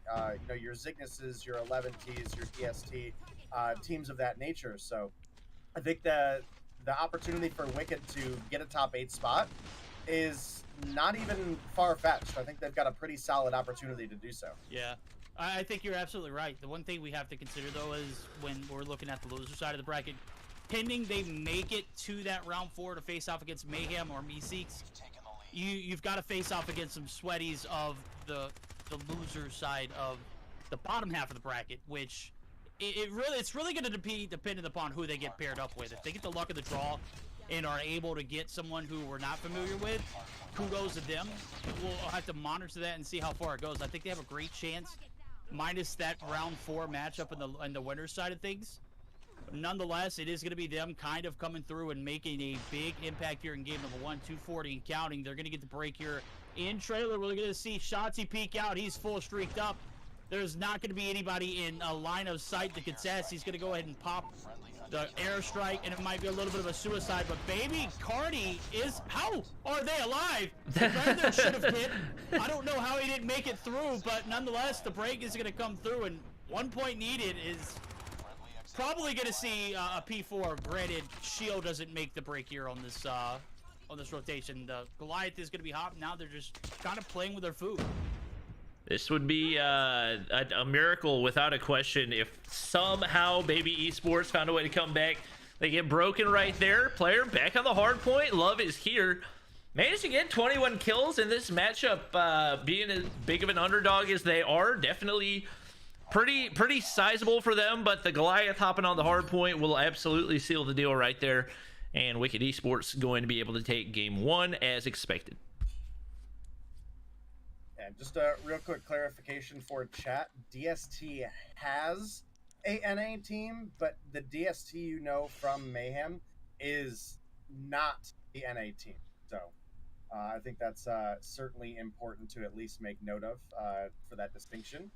And Wicked gonna come Shotzi, I do see your comment. Dramas is actually Parka and his team, so not too surprising that into a search and destroy here soon as well. That they're performing well. We'll see how it goes now as I'm taking a look at it. I gotta say, for a team that I'm not very familiar with, they actually did a pretty solid job in the hard point. I did not expect this team to put up. At one point, it was like a lot of points to 0.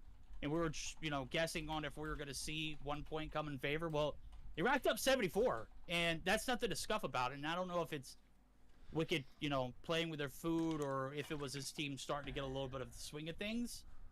I think this team alone putting up 74 is something you should be awfully proud of. I mean, this is a Wicked team that's on the up and up, and I think one of the things that I mentioned about Wicked in this roster in particular was if Shotzi was going to play or not, because they had conversations in the background with other players and other people who know Wicked and how they play. And one of the things that they mentioned was they So you said someone had 100 ping. Shotzi. Wait, what are y'all talking about? And I looked at the roster. I was like, well, Shotzi's on the team, and nonetheless, he comes through with an MVP performance. So I think Wicked definitely has an ample opportunity to make something happen on this top side of the bracket. But again, I still have to see who they're going to be facing off against. Bar they don't beat NYSL Mayhem. That's a long stretch. I guess we'll have to wait and see, and when that time comes. But nonetheless, it's going to be a search and destroy, and I think it is going to be Slums. Rip face cam. I'm excited to see what this baby esports team puts together for sniper talent. Yeah, I would definitely anticipate that we probably see Love pull that out. I feel like there's usually some overlay between the SKS users and them consistently being sniper players as well. So Slums S&D is definitely tightly packed in, and it's really all about how you want to play it. But I anticipate Wicked has the edge, but as always, it's the mode of the underdog. So we'll see what they can do. Yeah, definitely right there with you, Bobby, that, seeing the SKS use that usually is going to translate into a sniper talent. So that's definitely someone we're going to watch out for in the search and destroy. As well as I want to give No Mike a little bit of credit, to have someone named No Mike come in against a team like Wicked and be keeping up for the most part in kills. I mean, he didn't put up 40 like some of the players of Wicked were approaching, but he came through and put up 25 in a match where his team is struggling. And you may look at it and say, well, it's only 25. Well, when your team's getting slayed out the way they are, and the opponents are getting fed operators and cluster strikes and predator missiles and Goliaths, it can be hard to get your own momentum rolling as well, right? So when we go into search and destroy and operators and streaks are a little bit less of a factor, I do think No Mike showed quite a fair amount of gun skill and has a lot of potential to actually be Omega or Tribe? Tribe. In there are some Slums search and destroy. Especially with the fact that Omega, the roster they've been winning with, isn't even going to be their champs roster. Well, take a look at chat. Cloudy, why would you even put that idea out there? Because it's Cloudy. Tribe DQ for hacking. Cloudy. Yeah, it's Cloudy. You're right. Ain't no way. We love you, Cloudy. Thank you for attempting. But we also just Yeah. sometimes the trolling is a little too thick, Yeah, bro. I mean, put that on Twitter, dude. Don't put it in the chat. Yeah. Where it belongs. In the trash? I mean, Yeah. I mean, Main guns people use. one man's Yeah, trash is CBR another Kilo, man's treasure, right? M13, and SKS as far as respawns go, and then obviously Oh snipers. man, I'm still like scratching my head. How did Bobby not get a shout out from Jake Lucky though? I think that's why don't know like what. He must not have. The thing is, he liked my tweet about it. That's why I was confused, because where I tweeted that I ratioed them, he liked that tweet, and then he put Sano's tweet in there. I was like, brother. didn't you have like 5 times as many? I had 3 times as many. Yeah. I don't know. That's a rare L from Jake Sucky. Yeah, it's tragic. I mean, it's either way. Like, it's a W for mobile gamers, but like, the disrespect. Especially as the first ratioer, That is true. That is true. Bobby was first. I saw it happen live in real time. Mammoth's pulling out the sniper. The Locust is not one that we see very often used. There's not a whole lot of advantages, but it is my personal favorite sniper. I don't know how he missed that one. It looked like he was perfectly lined up, but going for the wallbang. Comfort, Bobby? Yes, 100% a comfort thing. And for me, it's the ADS animation that makes me prefer it. So if I had to guess, more than likely Mammoth, that's his reason as well. Okay, well, he doesn't see anybody else. It does have a fairly similar kill hitbox target areas, right? Yeah. So So it's not that it's worse. I think the DLQ is a little bit faster ADS for sure. Oh no, wait, I take it back. It's opposite. DLQ does have better hitboxes. I mean, if you're hitting your shots overall, though, the Locust is you're gonna get body shots as one shots. No, you're more likely to one shot with a DLQ. What is it? Is it stomach for the Locust doesn't hit? Yeah, it's like only chest and up for the Shoulders high, Locust. yeah. Yeah, Alright, yeah. I think it's a thing of comfort, and obviously we've seen some well-renowned snipers, use the Locust and not give it up. I think wasn't it Little B who continues to use the Locust, or did he flip back over to the DLQ? He used it in the Trovo Showdown the other day, so I don't know if that's one that he's sticking with, but I have seen him using it a good bit. I don't see too many of the Locust used in EU, and if it is, it's maybe Inferno at times. But I do feel like the crowd favorite and the obvious choice would be for the DLQ. But that random Mammoth, he's making it look good. He's got 2 on board right now. I think that's a Day joke right there. Day is it is. Yeah, famous for or infamous for calling Mammoth the random, and that's from Mobile Mayhem seasons past. And oh baby, he might be a random. Does hit the one across map, but it's a 1v1. This is the closest we've seen so far in the Search and Destroy is Cardi. Okay. I don't know how they do it, but Cardi and Shotzi trying to get something popping here. We'll see if we can get a little 1v1 action and maybe get a round on board for the baby esports. Round in the corner. Oh, they don't hit. Shotzi doesn't know he's on the trail, but I don't know if he caught wind of where Cardi was. It has to be though. We're gonna find him right there. And Shotzi's on the head glitch. Woo! That flick. Good timing right there. It could have gone both ways, but works the head glitch beautifully. And that's Wicked Esports taking 3 rounds in a row again. They are definitely on a roll in the Search and Destroy so far in this event. Baby Love got 3, but the rest of the team still struggling to get above that 1 kill mark. And even with the tight angles, the snipers doing a good bit of damage for Wicked Esports so far in this one. All right, well, Losty rocking the R90 hopper, still looking for a non here, but is going to rotate over as his teammate's getting pushed. Maybe not the greatest shotgun user in the world. Maybe trolling their opponents a little bit. You see Shield, shotgun in hand as well, gets taken down. Now it's Reckless getting a big 2-piece refrag to bring the 4 versus 2 down to a 2 versus 2, and get some information on Laura crossing there. Playing a solid head glitch angle. This is one of the dangerous parts of Slums, is pushing up into the mid. There's just so many different angles that can be covered with head glitches on this kind of little statue pedestal here, I would say. What? Mammoth is missing some of the easiest shots that I've ever seen. I don't really know what's happening right there, but that's going to put him into a 1v2. Bomb is down over in that off spot, but he's going to be able to find one onto Laura.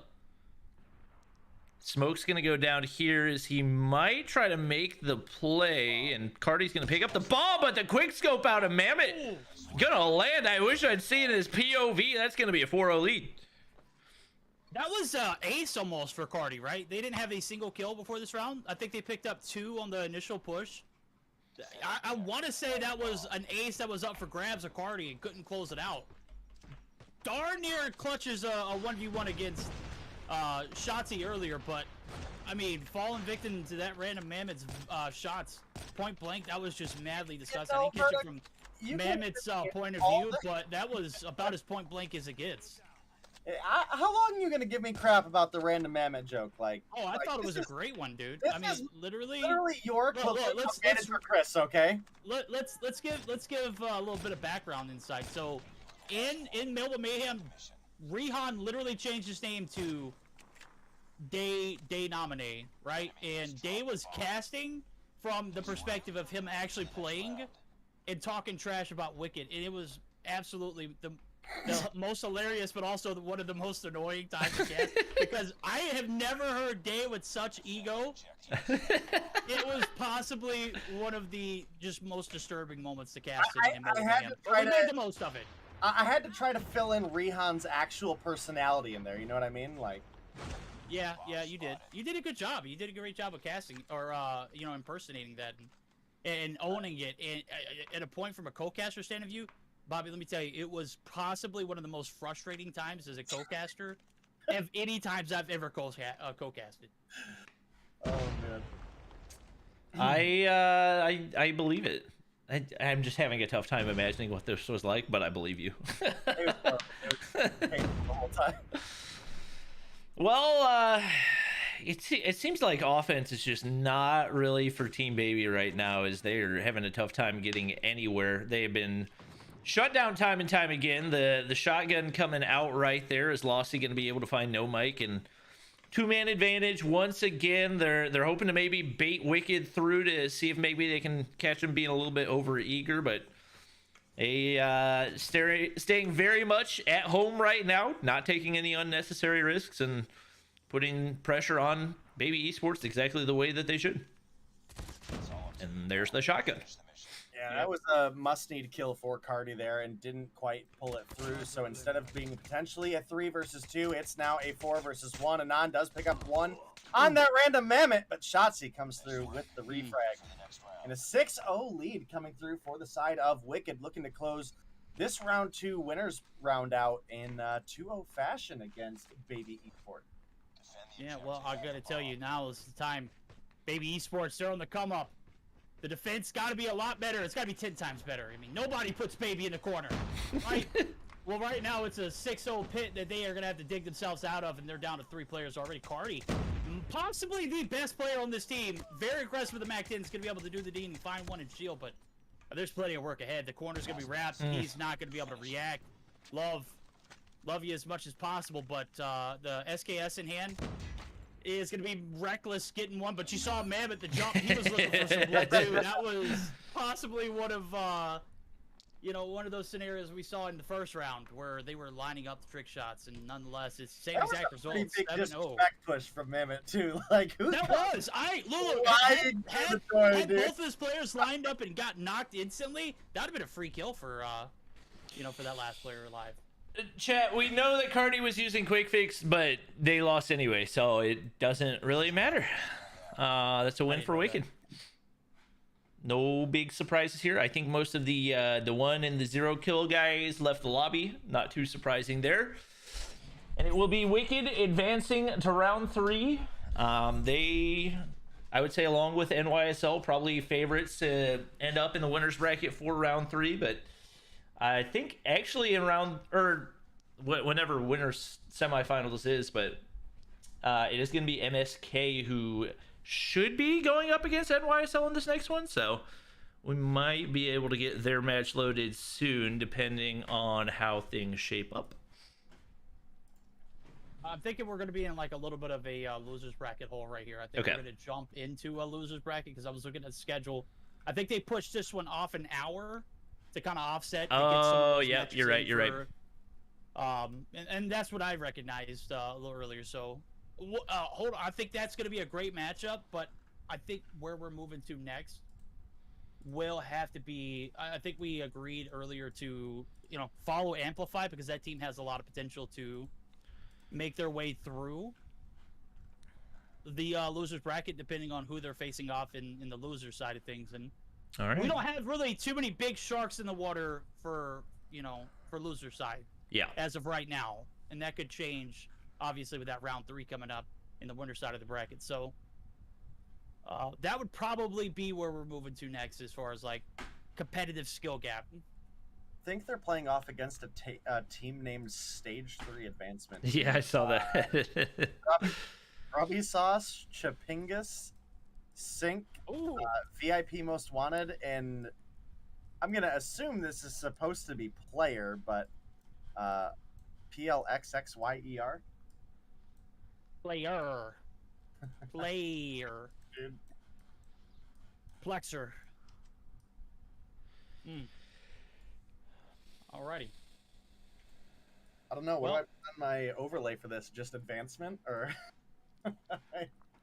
S3 advancement. S3. I'll be right back, chat. I gotta run to the bathroom.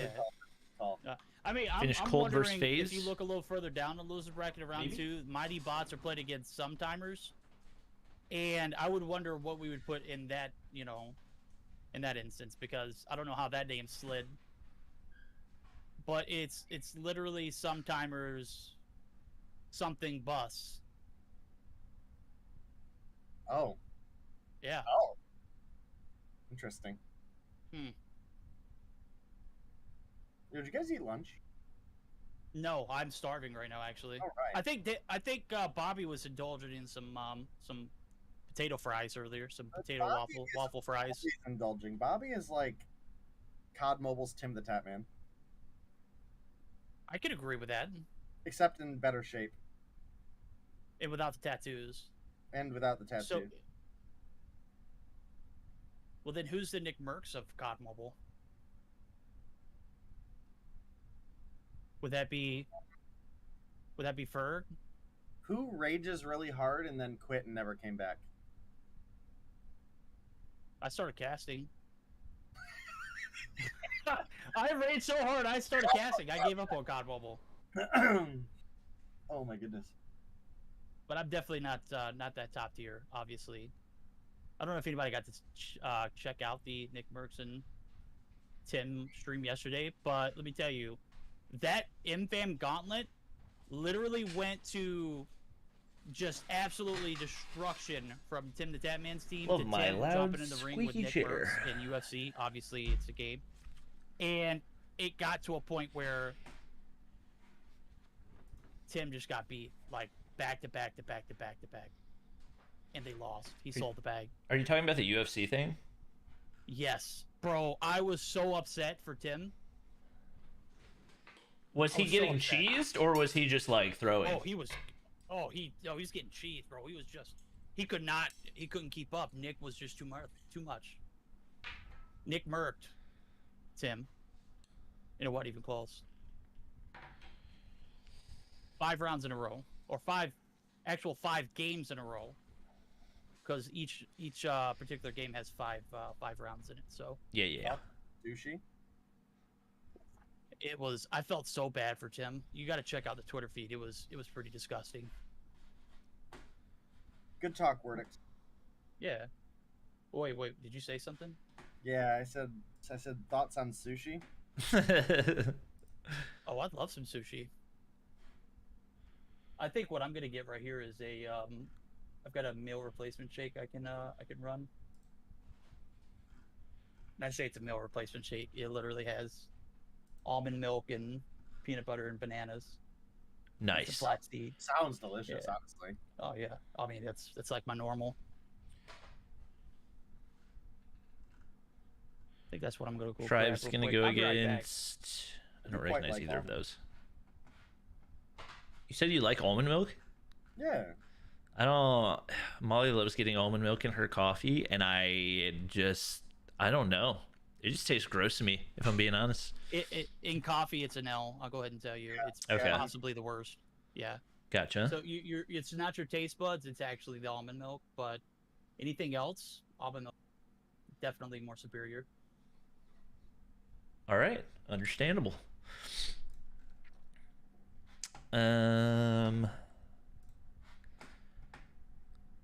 Man, these matches are just going so much faster than last weekend's. It's crazy. Again, I think they got a lot of experience out of Yeah. the youth, broadcast, and as a result, we're seeing that reflected in our NA matchup here. I guess is the way to put it. Tribe versus Q9, who would win? I don't know. I haven't really watched any of the China Masters this season, so I think China got more disrespect than they deserved in Stage 5 last year, because I'm pretty sure they were playing on 100 ping the entire time. I think in an equal ping matchup, there's a good chance that they win the entire thing, but obviously it's all hypothetical at this point. But I think they'll have a good showing at Stage 5 this year. I feel pretty confident. Well, as long as you feel confident, Bobby, that's all we're about. It is. Although I'm pretty sure they still haven't adjusted to champs rules. I think they still play on their own rules, so they still have like freaking persistence in their respawns and everything else. I could be wrong on that one, but Really? yeah. That would be hecka unique. Because they still had that going into Stage 5 last year.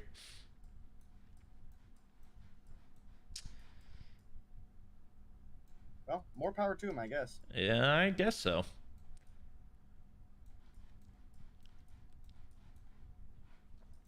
Chat, I know everybody's asking about the Tribe matchup. We prioritized Tribe versus UD because that's going to be the best matchup of the day. So even though you're not getting to watch them play early on, you're not really missing anything because it's just going to be them dumpstering amateur teams for the most part. So we made sure to prioritize the most important ones.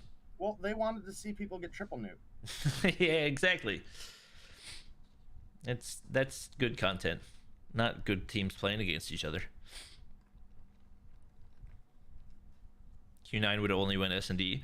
I think people underrate that basically all of China's ability to play respawns because it gets clouded by how many score streaks there are because of persistence, but they're definitely not bad at respawns by any means. Vague tweeted that he nuked in stage 3. Is he trolling? Nope. Tribe triple nuked. In their first series, they triple nuked. Is it Independent or something? Yeah, I think so. You know, in hindsight, chat, I should have played in stage 3. I could have beat some of these teams. Just for the lulz at this point. Intervention. They triple nuked. There we go. What if COD collabed with Marvel? I would buy it all. I would buy everything. What if COD collabed with Marvel? Scarlet Witch with legendary Darkhold GKS would be dope smiley face. Legendary op like Darkhold Gravity Vortex Launcher. That would go Tears crazy. Yeah, there's. I think for like the foreseeable future, all their collabs will probably be crossover between like PC or HD and mobile, but. Who knows? Mobile is bigger. Mobile has more players, so there's potential. Who knows? I'm definitely interested to see when we get around to Warzone Mobile coming out, and this is less of like a statement on the game being good or not, and more of a obviously for like regular Warzone, right? You have Modern Warfare from 2019, Cold War, and now Vanguard. That like kind of all the weapons and everything. Spunky, tweet the evidence to @Bobby Spams. So I'm interested when Warzone Mobile comes out. If you have evidence, tweet it to Bobby Spams. Like the same guns, or are they gonna? From what I saw on there, it does look like it's gonna be along that first release of Warzone. So Modern Warfare look like the guns and the bases. Yeah, M4. I have a feeling that right now the guns they have in like the alpha for Warzone Mobile are probably just placeholders, and they're probably going to put in all the guns that will be in Warzone 2. That would be my guess. Fair enough. Yeah. Warzone 2, you think? Yes. Because the Warzone 2 will come out before Warzone Mobile. Yeah, but Warzone Mobile has, I heard at least, it has Verdansk on it. That's what they're playing on? Yeah, but I think that's just the setting. I think I have a feeling the guns will be the same just because, like, they'll be more identifiable, like, cross content with the PC and HD community. That's my guess, though. I could be wrong. That's a very interesting take. Very interesting take. Bobby coming through with the Bobby from trust Leaks, me, bro. Oh no, I don't have any leak. This is all hypothetical. That's just my guess, just because, like, everything for COD Mobile multiplayer, like all the collabs that they do on mobile, they also do on HD. So it would be the easiest to just put those same skins into the mobile version. That way, you don't have to make all new skins every time you want to do one of those. Why aren't you playing champs? Because I suck. Bobby from Trust Me, bro. Yeah.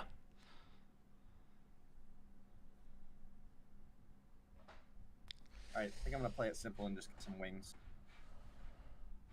You're gonna eat wings on stream? That's a bold move, Cotton. That is a bold move. Wait.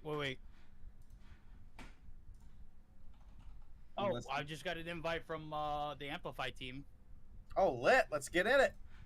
W? Who do I? Oh, I've got friend. I'm friends with Skill. I was friends with Skill before. Nice. Yeah. Also want to hold off. They're actually trying to see if we can get the Dramas and Cold Shower matchup starting earlier. If they do, we might actually peel out earlier and jump into that, because that would be a good one. Best of 3, if I'm not mistaken, and a matchup that we wanted to see too. So there we go. Day, I got you an invite. Thank you. They got rid of the truffle sauce. Oh no.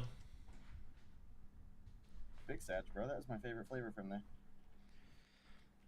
Don't lie, you know everything. Guys, I literally, there's nothing that I know about Warzone Mobile that the rest of the people who have tested the game do not know. We all know the same thing.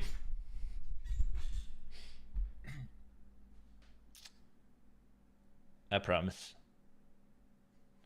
Oh, they want to see FaZe Clan versus Asian Immortals. Okay. Who does? Extreme and Gilmania. Oh. More power to them. They just want to see who's on FaZe Clan. Probably. Smart move, bold play. There's just no actual way that FaZe came in and sponsored a bunch of ranked randos, right? Like, that is a reality. Have you not seen their CDL team? I mean, their CDL team. I couldn't say that with a straight face. That's not really definitive evidence, my guy. That was important. Maybe if it was. That just looks like a spectator bug. I could have gotten away with that joke. Oh, you got multiple clips? Okay, all right. Chat, I'm gonna. Somebody thinks they faced a hacker team, so. There on that statement. I have an evil amount of. Somebody thinks they faced a hacker team. We're gonna see if any of this evidence. Are you sure it's Elixir, or do you think it's my current legitimate. followers at 666? Is that what we're talking about? I will say the first one does not look super. Yeah, I'm gonna need some more of you to follow to get that bad mojo. Like this just looks like a. Easy. This just looks like a spectator glitch.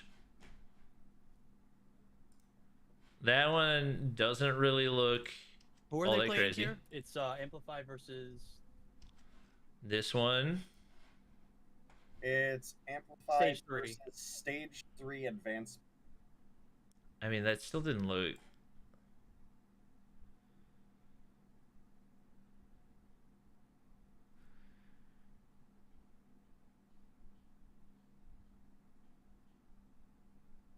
I feel like that could have just been luck. I don't know. Neither of those is like definitive hacker proof. Right. I mean, that one looks sketchy, but. As I know, is not affiliated with the actual Amplified. Not. That one looks sketchy, but still. 100% not. I remember there being a whole Twitter thing on that because someone used the wrong logo. Yeah, wrong logo is That's not. There's nothing remotely sketchy about that one. That's what I've decided.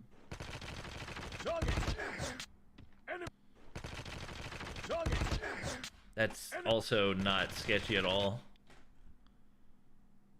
Watch his alter accounts. Do any of you guys recognize any of these players on S3 Advancement? Because I sure don't. Chimpingus. Do you? What am I? What am I watching right now? His level 113 account. I just really wanted to say Chimpingus. It just looks like you're getting beamed. I mean, this seems like me playing on this team, dude. Not even level 150. Feels bad, man. Chat, we're not watching Amplified at MSK because that doesn't start for another hour. Wait, what am I watching, guys? An hour break. Wicked. I know none of those clips are definitive proof of anything, respectfully. I know that was. If you guys are unsatisfied, I'm sorry you lost, but that's definitely far from of teams that we've far from definitive proof of anything. Bobby. He wrote the script. Yep, that's true. I am the scripter. There we go. Do we get any spoilers on who wins, Bobby? I won't tell chat, but promise you're muted. Yeah. I'm not muted. You're muted on my stream, so you can tell me who you have scripted to win. So, I'm sorry. Somebody was like tweeting me clips of a team they played against that they're trying to say that he's hacking, and there's like it was like the least definitive proof that I've ever seen. Bobby, that's not my video. All of Goofy Goober said he was speed hacking. I'm confusion. I'm so confused. My YouTube. All right. I'll search her YouTube. Also, who's Goofy Goobers? I don't know of a Goofy Goobers team. You know what he means. GG.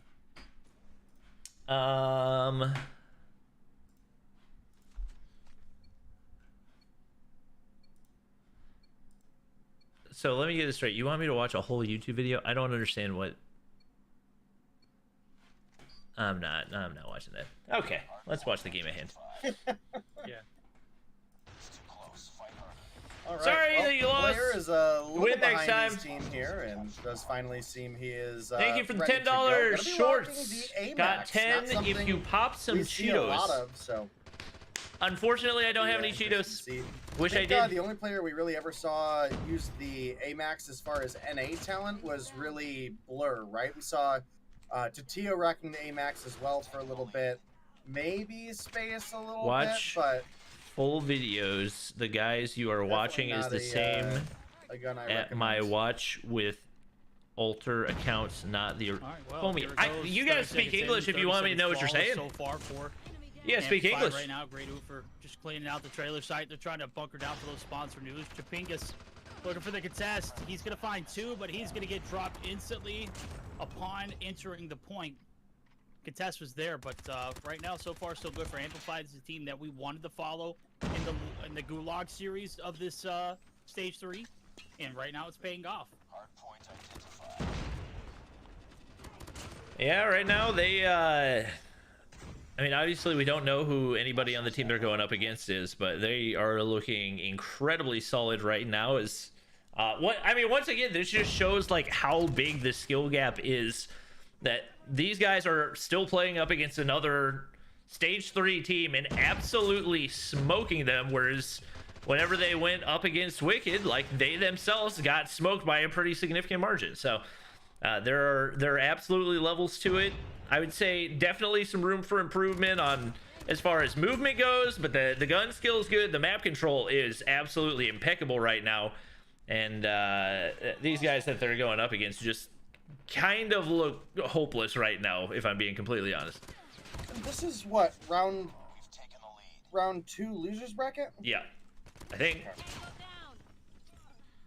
I was just I don't know, I was just trying to compare this team to the other teams that we saw Amplified play. Obviously that was going to be winners brackets teams, and we ended up going up against Undream, so you can't really compare that there. But Oofer does come through with the 2-piece with the Purifier in hand. That nice little H2O Super Soaker skin. That's another thing. I kind of like that the operators have skins in COD Mobile. When we had operators, yeah, this is a huge W. Yeah. Yeah, I mean the Super Soaker skin just absolutely. I mean, what better way to show off the Purifier that is usually a flamethrower than to put it, the exact opposite thing in here, and it just pans out so perfectly right turning here. into a squirt gun. Oh yeah, I mean, come on now. Who didn't love the Super Soaker when they were growing up? It was like one of my favorites when we were getting the boys together. Right now, he doesn't need a Super Soaker. He's gonna find 3 in a row. They just marched right down the barrel of his gun right there. Those were three of the easiest kills I have ever seen.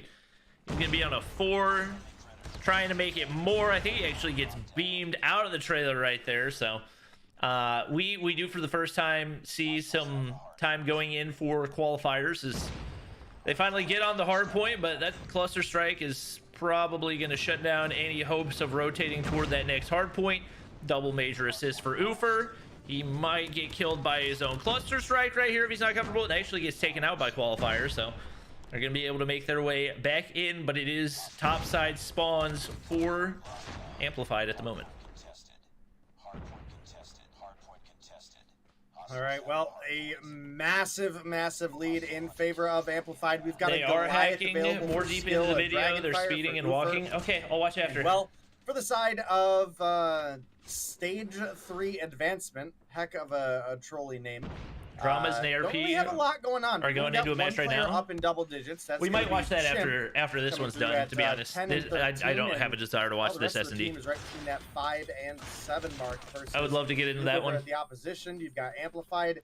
Everybody's in double digits. You've got Whisper at 20. You've got Skill and Ciara and Ufer are approaching 20 as well. This is a meme match, to be honest. You know, expecting this to be probably a swift 2-0. Yes. I'm being told that we have. Oh, I'm muted. With that massive Predator missile kill on the outskirts. Here comes Great O for the Super Soaker, looking to make a, you know, cool us down for the summer. It's Hot Boy Summer. My guy is literally dousing him right here.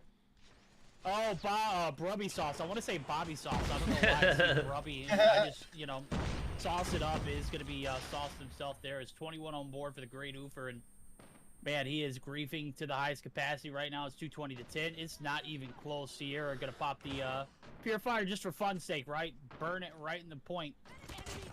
And certainly a big game one here for Amplified. Stage 3 advancement might be Stage 3 ending their run after this hardcore performance. I am being told that Dramas and former ARP are loading into their lobby right now, so I would be down to go watch that instead of game 2 of this, because I agree. This is not enjoyable. Can we just leave? I'm fine to leave. I mean, it's over in like 7 seconds. Yeah, that's true. But this way I don't have to watch the final kill cam, you know? Big brain, please. Yeah. You're out. All right, see you guys. Check Discord. Oh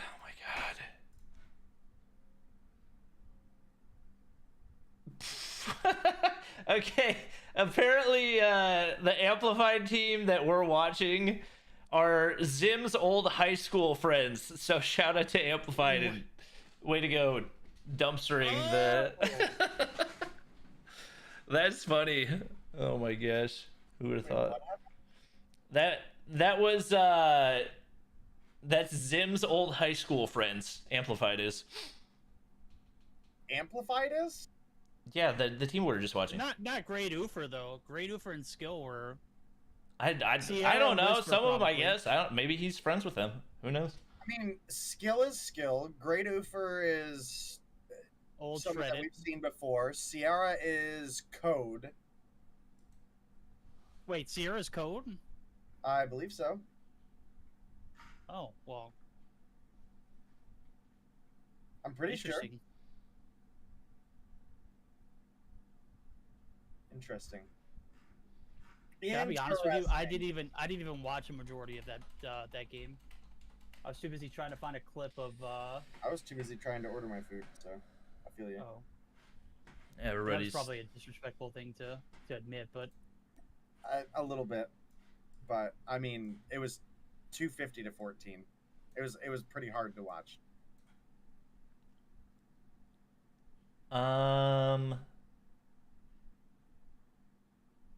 You want looking for food? You guys wanted to jump out of the match early. I mean, we weren't gonna miss anything, you know. No, we didn't. The final kill cam and the seconds it takes to. I mean, yeah, I guess we can. They're not ready for the next one, so we might as well just. Oh, no, we just watch this one because they're not ready for the next one yet. Yeah. All right. Oh, the team that's getting destroyed is Zim's friends from high school. Oh, okay. Oh, okay. Way more sense. Okay, that makes more sense. Oh, the team Amplified's playing. That's what he said. Okay. Yo, shout out to Stage 3 qualifiers. You guys are really good at video games. Yeah, sorry. Well, qualifiers. Advancement probably not the best case scenario. Right now it's search and destroy first round. It is a great Ufer continuing that raid of Terry he started in the first. He's gonna find 3. He's 2 away from the ace, and Robbie saw us in sync. Well, Robbie's actually on a god tier flank. He actually not in the best position with that MAC-10. Gets to drop him Legend, but here comes Skill. Pistol in hand. They are not even... Oh, Sync's AFK. Why am I... Never mind. Ayo, Sig, go hop a... Yeah, there you go, man. He's... Well, he touched his phone. There we go. little double dig right there. Hell yeah. In the round right there. Yo, and Zim had the nerve to say that we were all trash in COD Mobile on Rapallo stream the other day. Yo, he totally did. He totally trashed us, and these are his friends. Oh man. To be fair, he gave Bobby credit. He was like, Bobby and Ducky are like some of the better content creators, but Verdict's trash. Mod 6 is trash. Who said this? Zim. Oh, okay. True. Wait, what? True. Wait, I didn't know what I was saying. Well, Not much to say. I had to discredit Zim pretty much right away when that happened. I'm like, how do you not have Aerith on the good content creators list for the Trovo Showdown? She's What is a pro. wrong with What you? do you mean? yeah, she's a pro. Okay. So is that what we're doing now? We're defending Zim because she's a pro? I mean, He shouldn't even been put into that category as content creator. There's no way you consider Aerith a content creator when girl is literally better with a sniper than majority of the players we've seen today. Granted, we haven't seen a lot the higher skill competition, but Yo, Sync she actually literally crazy? need... well, that's what I'm kind of wondering right now. What the freak is happening? Oh my goodness! Why were you AFK for so long? Your team needs you. No way he wins this, right? This is incredibly winnable, especially if he gets the regen right here. If he can work the head glitch from that opposite side, oh my gosh, you're a psycho. Is he gonna go for the fuse? Glitch, yes. Wait. Yeah, he is. This is gonna work. Oh. What? I didn't think he had the angle. Oh, that would have been so nice. That You was gotta hop the heady right there. You kinda wild, can't just though. hop the bomb. He had plenty of time. and a kilo in hand. Like, my goodness. All right, well, I think I'm gonna spectate Sync and see now that he's here. Maybe this kid's actually a freak. Maybe. Maybe this is Peanut Peterson himself. Nah, Peanut Peterson would only be shooting bodies. I don't know what you're talking about. Lines it up right. Look, my message back to Zim before I could even get it out. Oh baby, was let's see Peanut Peterson jump into a Trovo Showdown and shoot anything other than bodies. True. Let's see how it goes. I think Amplified needs to pick up Sync. My man looks cracked right now. Yeah, he's super OP. Kiara trying to clutch up in a rough spot right now, but I think Let's have Ufer with him. Yeah, I got Ufer close Oh, by. Robbie, one. MAC-10 in hand. Gets the follow-up. Gets the clutch. Stage 3 advancement. Taking a round off the Amplified here. Oh my goodness. Maybe this will be a good search. Ayo, game 3? First time today? Maybe? There's a chance. All right, now the question is, do we stay here for this game 3, or if they start the cold esports or the cold not esports, cold shower matchup, do we jump into the game 1 of that? I don't think there's a, I think that was a rhetorical and more of a. If there's actually okay, Sync is disconnected. Yeah, again, by the way. that's unfortunate. You should call him desync. Yeah, right. It's not over yet. Ready up. That was one of your best little jabs all day, Bert. Yeah, right. I mean, we're not that far in, right? It's only been 2 hours, but I mean, I think don't that know. was I literally nailed a Cardi B impression as well That as was, Don't Put Baby you in the Corner. did I not nail a don't Cardi B impression. I That don't is think not you nailed it, accurate. but I think you gave us a good Yeah. laugh. I think that's Yeah, exactly. That's what I'm saying. Like, I mean, if you're looking for a good time and cringe, look no further. It's Verdict's House of Cards for. I don't know who's cringier. You are Hitman though. Like that's the real. Definitely Hitman. Hitman is by far Hitman. That guy has some of the worst jokes I have ever heard. No question.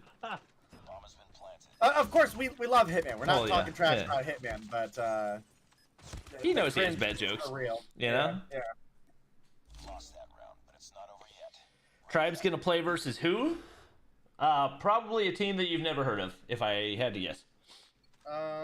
If it was a team you had heard of, then we would be watching it. Defend the objective. They have the bomb. Tribe is playing against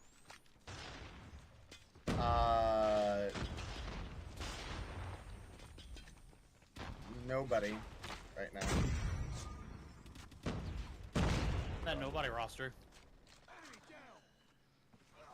All right, Sync trying to come through. Oh, clean shots, but he gets around the corner just in time. Wow, that was a quick round. I was going to try to commentate it, but it just was not worth the time. All right, they're facing off against the winner of Origin versus Underrated. And neither of those teams has anyone you recognize, right? Why is Tribe in the thumbnail, though? Because I didn't feel like making a new thumbnail for each individual round. What do you mean? Come on. Were you guys under the impression I was just going to spectate Tribe for the entire day as they, like, 250-0 a bunch of random teams? You know what? I'm not shocked at, you know, this kind of behavior from chat.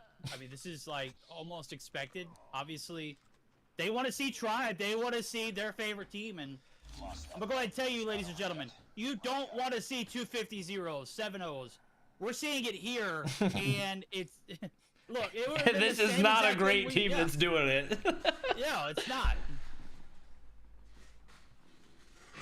Look, we knew this going into the first 3 rounds of this tourney, or this stage 3 event, that we were not going to be as connected as we were in EU. I think we started off with a banger in round 1. Yeah.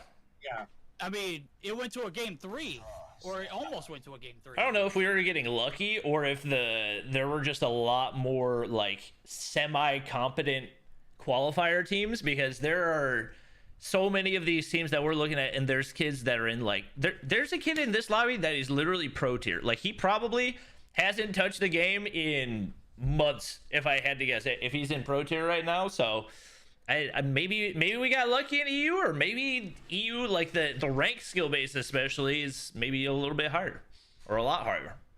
Verdict did its own work. I tried to capture as much as I could, and the potential for that round 1 was very limited. I mean, obviously Grizz's team, Animus, was able to get, you know, a nuke, and so there were definitely duds, but I put it strategically in the best place at the right time, and there was just not a best place for us to start off here in the first 3 rounds.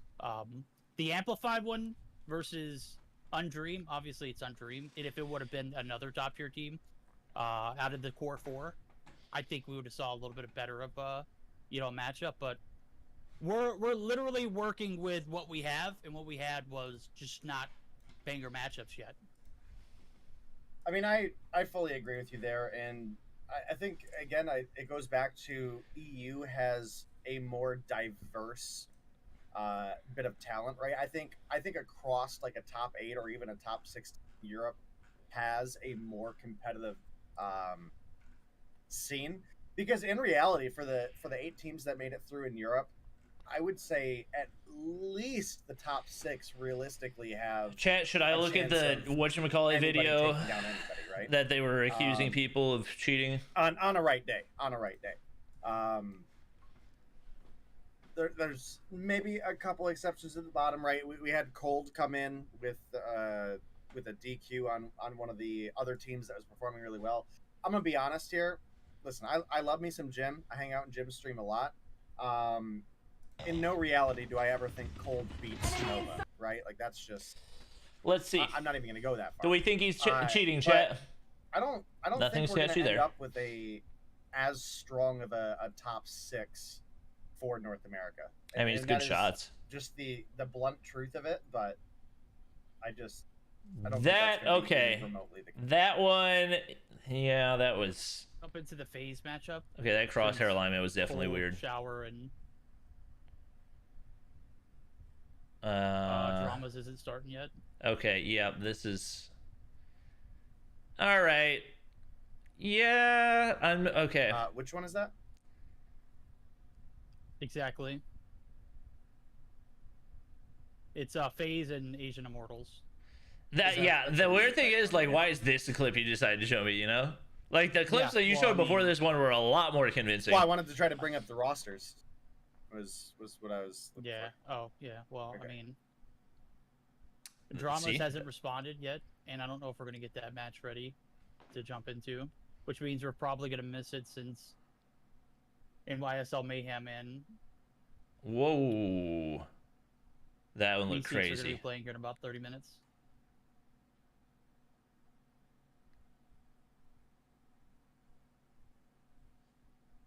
This is the one that we saw before. 100% one.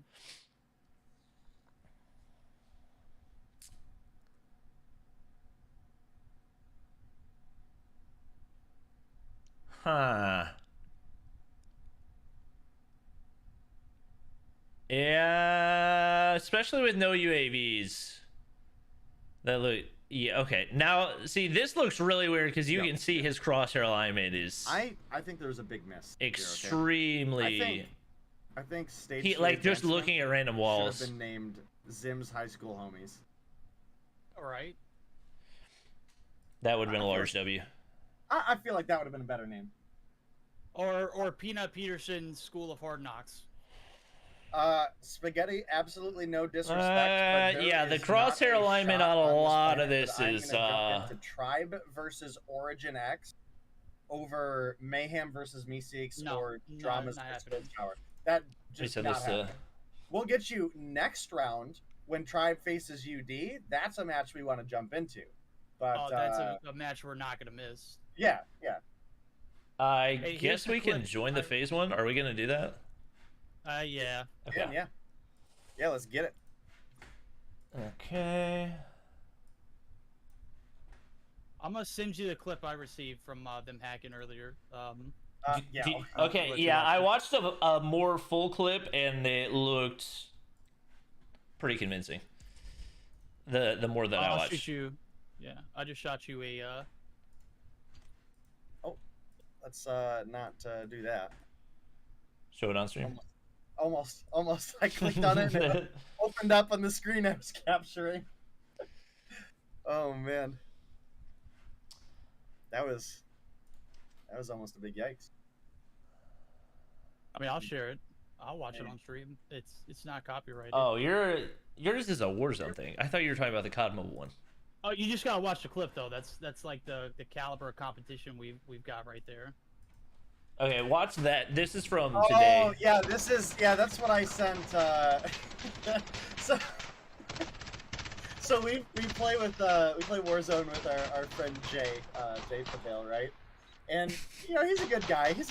But everybody is a hacker. I found this one day and I sent it to the group chat.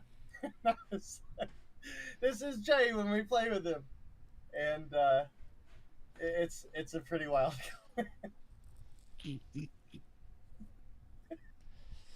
Yeah, yesterday I was playing ranked, and a guy accused me of cheating, and then I added him and I invited him, and every single game he intentionally went 0-23 because he was convinced that I was hacking, and he wanted to pay for me because he wanted me to pay because I didn't have any morals. That was what he said. So it's very interesting. I thought he was trolling at first, and then I realized he had a 0.9 KD. I was like, oh, you probably actually think I'm hacking.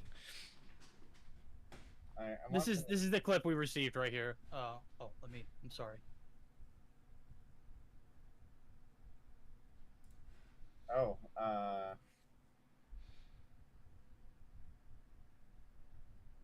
is this from today, Bobby, or is this like a scrim from before? I believe they said this from today. Do you think hackers are dumb enough to make it obvious? Yes. Yes. If you're dumb enough to hack, then you're definitely dumb enough to make it obvious. What kind of a question is that? Oh my goodness.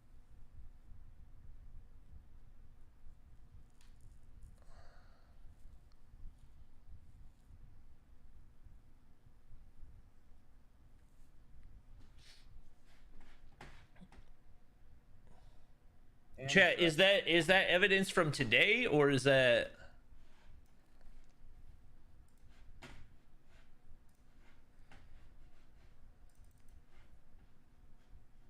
You definitely should watch the video that Verdict sent you, though.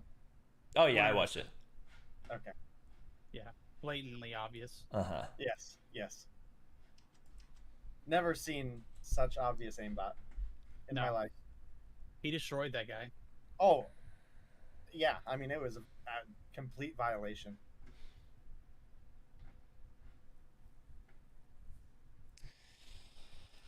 Okie Right, dokie. so this is Methods. We know it's bad aim, bro. That's the joke. yes. So this is FaZe Clan versus Asian Immortals, right? What's the NYSL match?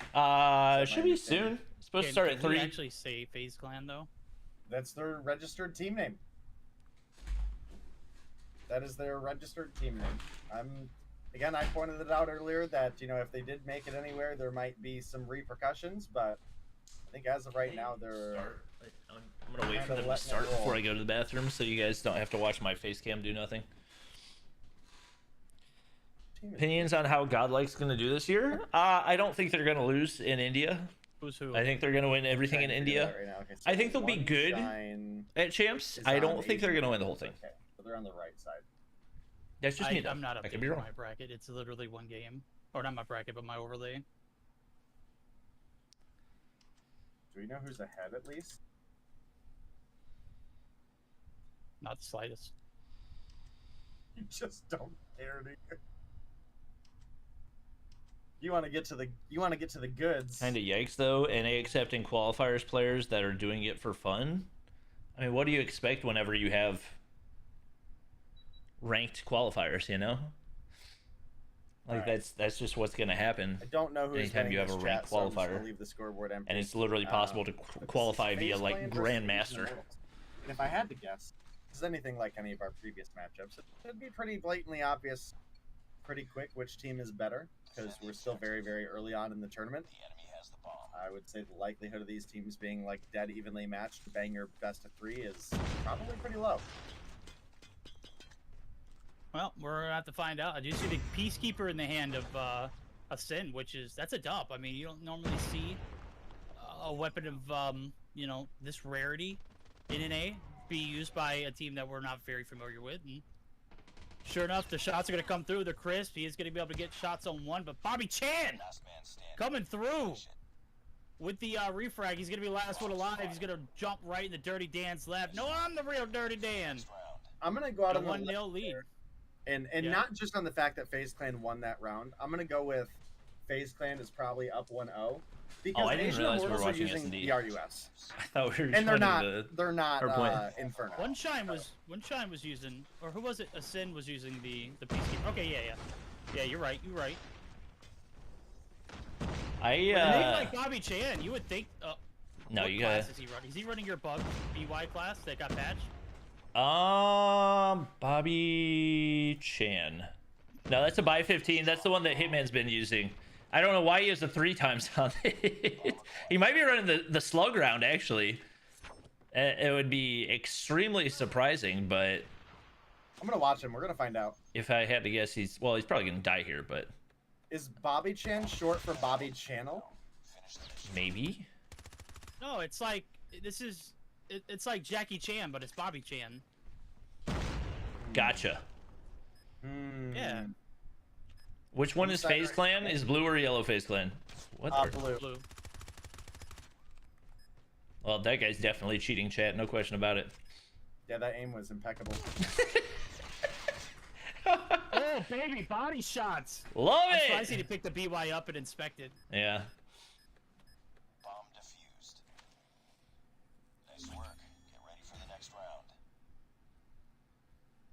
Perception, there's certainly some accusations that we briefly mentioned that we heard and that there's clips going around, but we don't have any sort of information on that, so we can't tell you anything about that until something gets figured out. Sorry, we don't have an answer for you. Oh, nice little BY-15 quick scope out of Bobby Chan. I think you might be right. This might be a slug by 15. Yeah, I would. I mean, honestly, it's not the worst idea in the world. Like, it's not as much of a troll loadout as it looks like it is. You look at a shotgun with a 3x on it, you're like, oh, this guy doesn't care. It can be usable. Like, it can one shot to the head, and especially on a map like Slums, even up close, it can one shot to the chest, I believe. So there's definitely potential there. Once again, it is definitely unorthodox, but interested to see what we can see him do with it. The Peacekeeper coming back out, Ascendancy, trying to clutch up the 1v3, finds the opener, one wrap into the side. He's got a pretty quick walk on this. I don't know if that's the gung-ho or the lightweight, but gonna get taken down, and the blue team is in the lead 2-1. Blue team, FaZe Clan coming through. FaZe Clan, yes. Yes. FaZe Clan 2-1, but a round in favor of the yellow team. Certainly, the yellow team. We've questioned the loadout choice, and I mean the weapon swap's on point. Bobby Chan's crisp, bro. It's just the awareness probably not where it needs to be running such a high skill, class like that. But Dirty Dan making light work. Quaxer. Doubts though is the QXR comes through and Super Noob. Putting our Sup Noob. I'm sorry, Sup Noob. That's not Super Noob. It's highly disrespectful verdict. Bloodthirsty. What in the hell? What was that? They were holding hands. I don't know. Can't really answer that. You know what? I'm just gonna spectate Bobby Chan for the rest of it. I just want to see. Oh, he's switching the KRM. Curious if I did see him get a by 15 kill, so I mean it is slow. Yeah, too. Yeah. All right, we have a shotgun god in our midst. Maybe. Looks like a hipfire build for the KR. Both shotguns got a buff this season, so maybe you see him do something with it. I believe. Oh my gosh, a crossbow. A crossbow? Oh my god, I'm excited. Let's go. This is my favorite player in all of Stage 3. I will subscribe to your YouTube channel if you get a crossbow kill. That's tragic. That's truly unfortunate. Dirty Dan with a dirty 2-piece right there. He's got 8 kills through 4 rounds. He's going to town. The enemy has the bomb. Is Awaken playing this year? I don't know. I don't think he is. Last I remembered, I think he was a sub on Goofy Goobers, but I mean that was a long time ago at that. And then we never saw him play, so I think he can get picked up before stage 4. But I don't think he's on a roster at the moment. We're also that AGR kind of fried it. Dirty Dan's looking solid right now. Just clean shots, clean movement. Is this just a flat out disrespect AGR build? Yeah, AGR got a buff this season too. AGR's not bad. Did it? Oh, I like the AUG, so that could be interesting. What is Bobby Chan gonna pull out? He's already swapped again. He's got the shorty. Level of respect dropped almost immediately, but he's got the SPR, no scope.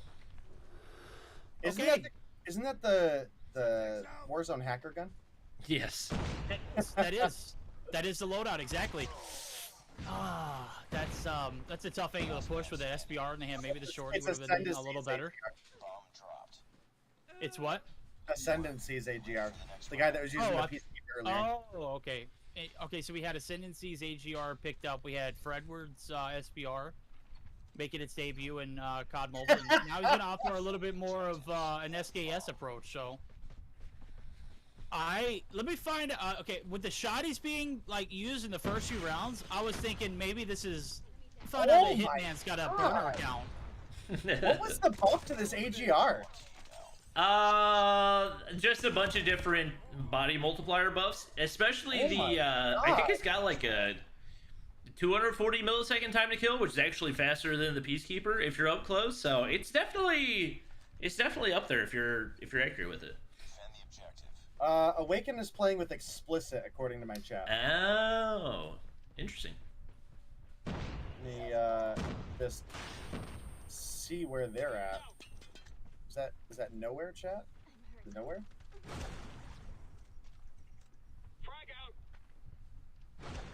Bobby Chan Show us that you have the skills to pay the bills. You do not. Rabbit Joey all alone, DRH in hand. God. Oh wow, that's the end of the game. GG's. Well, that was quick. On to dramas versus Cold Shower.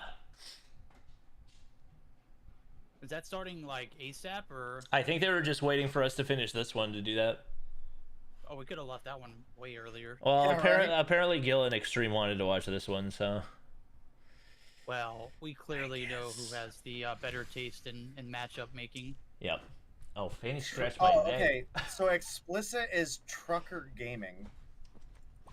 Wait, who's explicit Makes then? sense. There is no explicit. I definitely They're saw known as Trucker Gaming. Trucker Gaming, yeah. It's Yawn, Awaken, Bright, Rihan, Yeah. Poison, and somebody. I definitely saw. Maybe they changed their name, but I definitely saw an explicit when I was looking. Yeah, I through. did too. And It's- if I'm not mistaken, is it Trucker who backs explicit? Yeah, I don't know maybe. if he owns it, but Maybe they were trying to go undercover. Maybe they didn't want to get spectated. I mean, Yawn has XP in his name still, so I don't know. Oh, I guess it's... Oh, I'm looking at freaking India. Bright has explicit in his name. Poison has it in his name. I don't know. Hard to say. Not my job. My job is to cast. alrighty. Thoughts? We did a pretty OP job from that last game, I gotta say. I don't know if it gets any better from that. I definitely need to see the loadout for that slug build on the I gotta shotgun. see the loadout for that AGR. That thing was kind of tearing people apart, honestly. You're right. They 100% changed their name because I remember specifically at the bottom of one of the team pages, explicit showed up every time. It's crazy. Well, for their player names, they still have explicit in their name. So this is perhaps another team to watch out for. Another one of those teams that maybe has a little bit more of a chance than when we initially looked through the teams. Because I certainly wasn't considering Trucker Gaming, and it's probably because I didn't make that connection. But I think Yawn and Awaken and Bright are actually really, really solid players. So I think Yawn has come a long way. I think Bright's come a long way. Awaken, obviously, one of the talents from the NYSL team last year that made it to stage 5. So, Son of a mother duck. Okay, so looking at it, it looks like they're both in scrims right now. But they're gonna go ahead and back out. That's what I'm talking about. This is exactly what I wanted to see from Parker's team beat NYSL? Isn't Parker's team on the opposite side of the bracket? What? They're in scrims and be like, Are you talking about a scrim or? yeah, give us 40 give us minutes. 2 hours. Yeah, give us 2 hours Zolf. when the exact time frame starts. They wanted to drag it out, and right now NA they're trying They to. wanted every Yeah, we'll second keep of streaming all the way practice through, they could chat. get. Yeah, But I think that Yeah. comes with it being a more competitive region too. So true. This is also true. Right now we've pretty much seen just. It's been blowouts. Let's just be real. It hasn't been close matchup yet. We haven't seen a game. I know 3. face cam's We dead, haven't chat. seen the likeliness of a game 3. We haven't, gotten to the meat and potatoes. And right now, I think this next matchup on our hand is going to be possibly the most competitive one we've seen. If they can get it started I'm before gonna turn my face cam off for a minute. YSL Mayhem matchup, we can get that one in. But I still feel like. Cold RRQ is good in League of Legends and Mobile Legends. I don't think that's. I don't think that's the same RRQ. Chat. Hey.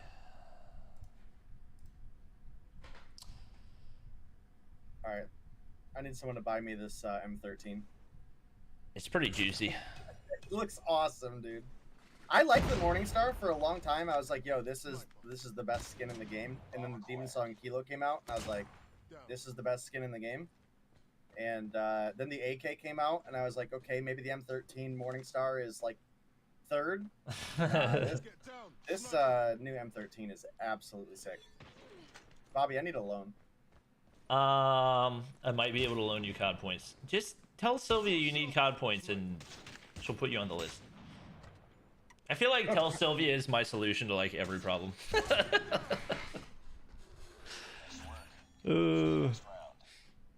But seriously though, she'll probably get your UID and you can probably get COD points. We want some good action. Don't worry, guys. I got you covered. Here's a random rank match. Why don't you just jump into a rank match and we'll spectate you and me and Vertical cast it? That just sounds like a lot of work, you know? Because then I'd have to play... Am I dropping frames? New. Confusion. Plus, this guy I'm spectating is better than me anyway. Is he a pro? No, he's the #1 ranked Arctic 50 user. He was the first guy that I ever spectated in my spectating series. I don't have him on my friends list, so... That is unfortunate. Yeah, I know, right? He keeps missing really easy shots and it's embarrassing for me. Yawn has changed his name from Yawn Explicit to I'm Not Yawn. Nice. Sounds like a Rihan move. Yeah, well, Tribe has changed their name from Tribe to I'm Not Rihan, so... Like that's their name in game battles? No, like Rihan's account in-game, he named Tribe, and has changed I'm Not Rihan, because you get the little mail notification. Gotcha. Yeah.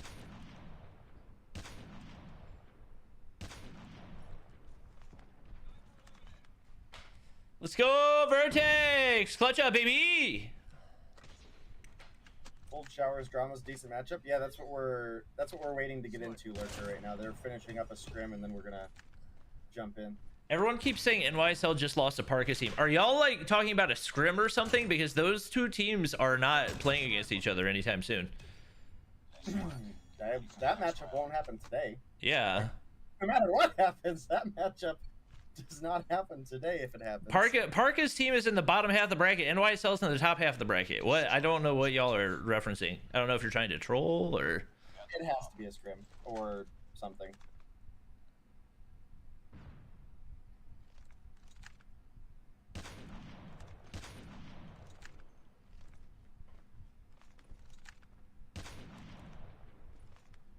Okay, yeah, they're talking about a scrim then. We've lost the bomb.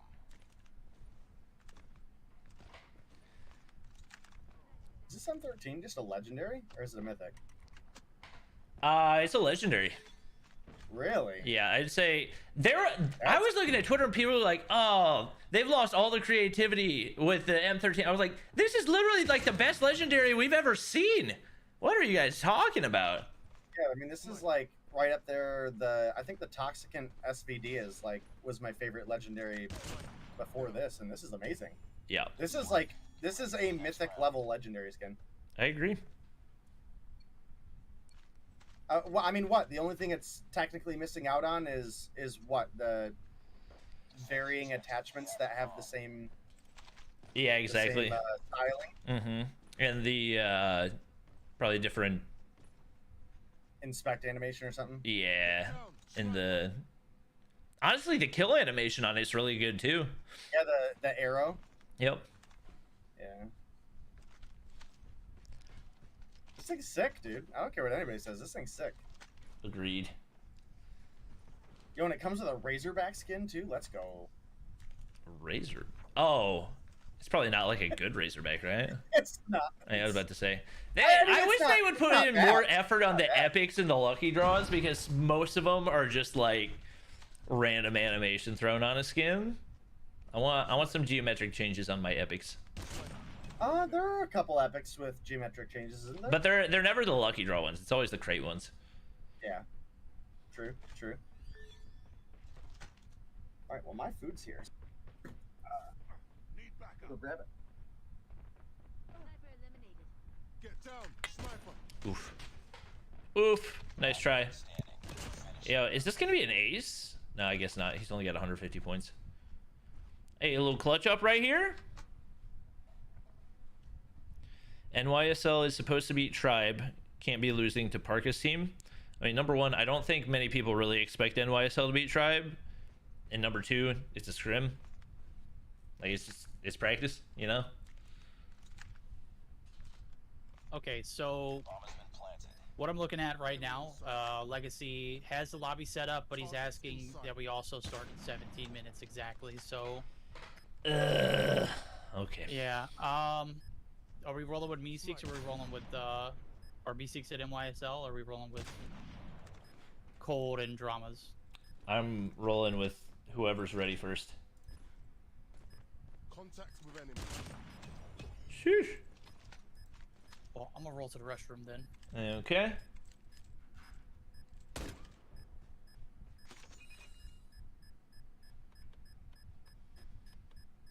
Bomb defused. Nice work. Get ready for the next round. Stream. I don't know why people. Do y'all have like mobile devices that don't have volume adjusters or something? I don't know why everybody keeps saying stream volume's low when it's like the same that it's always been. And also like just turn the volume up. Okay, so looking at right now, I don't. I guess I'll just like max out my mic and max out my desktop. But it's gonna start like hitting weird volume levels if I do that. Maybe not. I don't know.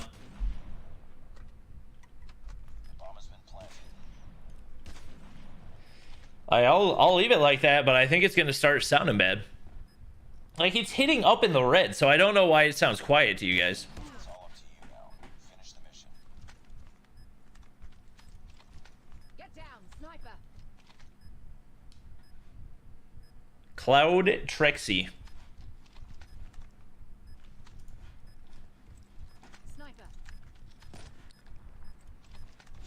Uh-oh. Rip the dream. Watch Cold Shower. Did you not hear the conversation we just had that said Cold Shower is not starting for 17 minutes? Literally, like, I'm gonna give you the benefit of the doubt and assume you didn't hear that part.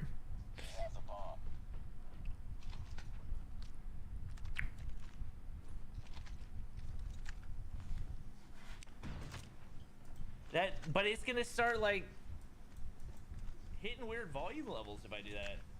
Maybe not. I don't know. All right, I'm gonna try the higher Apparently a nice little volume levels. Pablito with a rookie tier membership. I appreciate it. Biggest We get some member hype in chat. nice. Yeah. Did you name it yet? I didn't. What the frick am I watching? The spider, but when I walked outside in my. What are these ranked lobbies? There's a. Well, there was a spider web that was not there last. Go lower? Oh, I swear I'm gonna. It's the game sound that's less. All right, what are we looking? Is this better? 7 minutes to go. Scheduled time is in 18 minutes. Game sound is lower than your mic. I think my game just crashed. I like the game sound low. Why do you? I don't know why people want the game sound so high. Yep, 100%. Nope, never mind. Well, let me know if it sounds fine now. I adjust it again. Nope, never mind. I was trying to load into a spectator game, or load Gotcha. into. Oof. Whoa, whoa, Spectating Apollo! somebody. Apollo! Were you? Yo, we've already been Yeah, at this freaking for 3 mining. hours. Yeah, it's crazy. Oh, wow.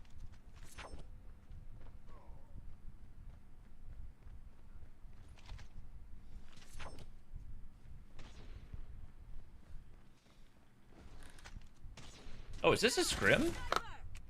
What the freak? I think that was a scrim.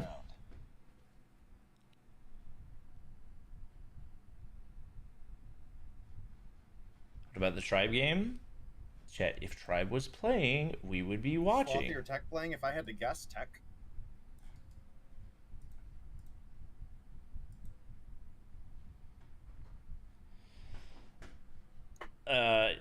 Yeah, I don't think Slothy's even on their roster, is he? He is. Oh, is he?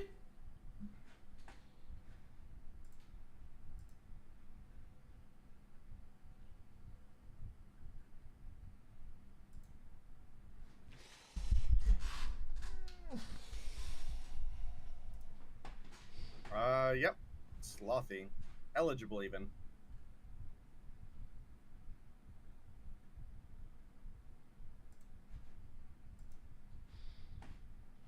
So actually, no. I don't know why I turned my camera on. I'm turning that back off. Totally did not even realize I was watching a stream. I thought it was a ranked game.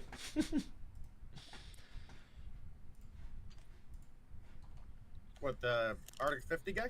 Uh-huh. Really? Yeah. Is he competing today? No, it was a 6-round one, so I think he's just like screwing with it. Oh, frick! It's not what I meant to click. Well,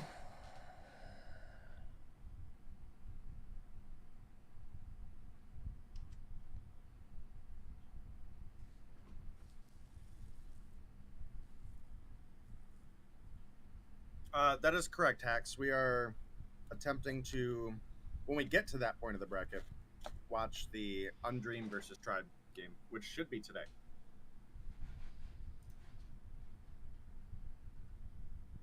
Thank you for the follow, Dragon of War. I don't think Day knows that he's unmuted. Watch RRQ, guys. So apparently I'm Guys. looking in Discord, and there are some claims about who Undream are playing against.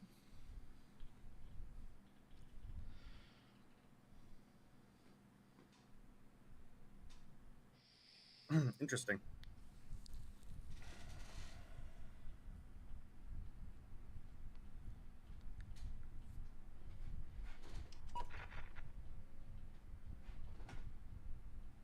Interessante. I agree. What time is it? This is like right now. This is in a room from like a while ago.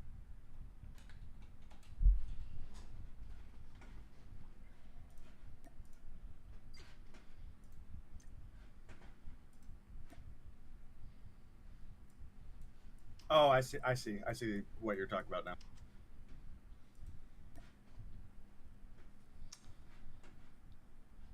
I'm being told to come spectate a game that has a potential hacker. UD is requesting spectators for their game as they claim they have a potential hacker. Yes, correct. Okay. I'm loading into my iPad account to jump in as a spectator just to be able to go back and rewatch. Oh, I reached friend limit.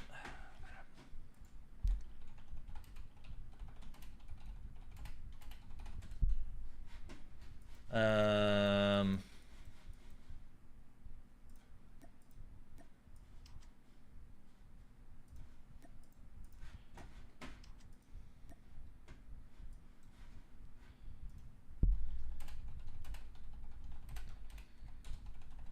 right. So this is going to be Undream going up against DFG. Can you shoot a request? Like an invite? Yeah. You want 1-2 verdict? Is it for Undream? Yes. I was gonna try and if we're gonna like jump right into it, yeah.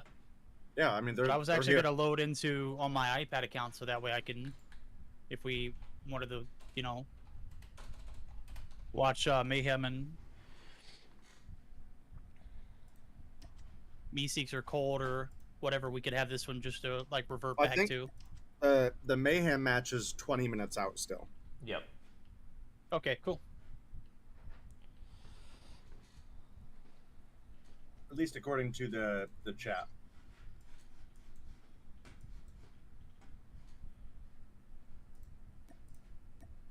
What's the name of this team? At the top? DFG.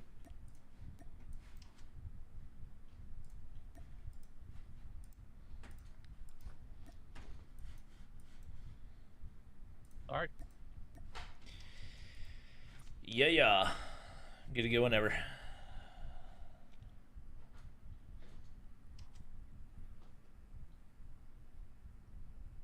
New to COD All right. Trying to get into it. Well, thanks for stopping by. This is the perfect time to get into it.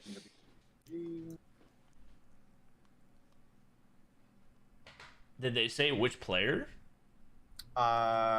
2 red. 2 red. Gotcha.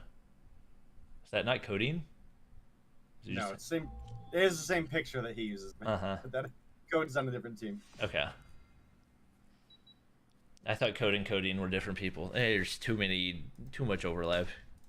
Well, he became Code when we told him he couldn't compete with that name anymore. Oh, gotcha. After we told him he couldn't compete under G-string as well. Yeah. All right. And all the other explicit names that. Yeah, right. Yeah. Close. Mhm. Fight harder. Hardpoint is ours. Uranus dinosaurs. Yeah, let's go. That reference, Bobby, is the Nothing. first UD team that we had was UD girls. And we were guessing on stream what they one day what it stood for, and I went with Uranus dinosaurs, and I still think that's a better name. So. We've taken the lead. Well, off the rip, you can see it. It is going to be a 15-7 point game. We're about midway through, and UD finally starting to get things clicking.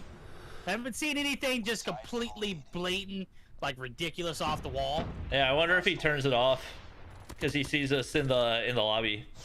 Like this guy, I'm gonna go ahead and say probably, based on what he's doing right now, he's definitely not cheating because he's just getting smoked by everybody and doesn't really seem to know what's happening. Well, that's kind of the concerning part, right? Yeah. Is if someone's getting accused of doing the thing, right? Oh. And the game sense ain't there, right? Yeah. It's just the way he's moving right now is not very impressive. So. Yeah, I mean, this is about what I expect out of this matchup. Is UD pretty much winning all of their gunfights. I mean, we do have a couple players grabbing a couple kills for the side of DFG, right? We have Sticks on 5, we have Red on 3, Digital on 3. Top frag right now, Solo coming through 8 kills deep. CBR in hand. This is a gun that I, more often than not see and, would say is a solo weapon to fit a solo playstyle. True. So I'm not entirely shocked here. I'm kind of going back to my initial thought earlier was if I play objective early, then it's someone else's job to do it in the upcoming games. So yeah. Well, this is the bad part, right? So we're spectating this one, and we're not seeing anything suspicious. But I did get word from Blur that Solo actually got nuked against one of these players. So in a scrim. So I don't know if it's necessary that we're gonna see anything here. But this team's going to be, moving out to the losers bracket where they're going to be able to make a run. For those of you wondering, this is the player that and destroy a few dreams, if not, found anything weird right here. I'm thinking about didn't not take just the shot. The repercussions of what Didn't we're take seeing the shot. now, but what happens when they move on and beat another team in the losers bracket because we're not spectating them and there's off the wall crazy things that shouldn't be happening. Well, again, right now it's all looking pretty standard. I don't know if it's the presence of spectators in the area or what, but as of right now, I've got to say I've got to assume that he's legit, right? So nothing too wonky going on here. And as a result, you've obviously got Undream coming through with a pretty sizable lead. We're sitting up 60 points right now, getting the remaining trickle of P3 and looking for a rotation over to P4. I gotta say the angles that DFG are covering for each other, like again, they're actually losing a fair amount of their How did NYSLM get banned? But the rotations and the teamwork coming out of this team has actually been fairly solid. Yeah, it's a closer matchup than I expected. Obviously, these guys are still in the winners bracket right now, so they've had to go at least through some level of competition to get here. Once again, nothing really sketchy. Absolutely nothing sketchy out of 2 red. I'd be curious to see what the the stat sheets look like that got him accused of cheating, because everything that we've seen so far is pretty standard. He's not getting slayed out hard, like he's 9 and 10, but across the board, pretty normal stat line. So, as expected, UD starting to break away a little bit more consistent on these hard-pointed hills, especially as we get to some of the later ones that are a little bit easier to hold as well. So up to a 100-point lead right now, and looking like that will likely continue to build. 2 red tries to turn to get the purifier kill right there, but not gonna be able to make it happen. And Verdict heading back to P1, and it is very much in UD control. It is. I mean, we started off a little rocky on that P1.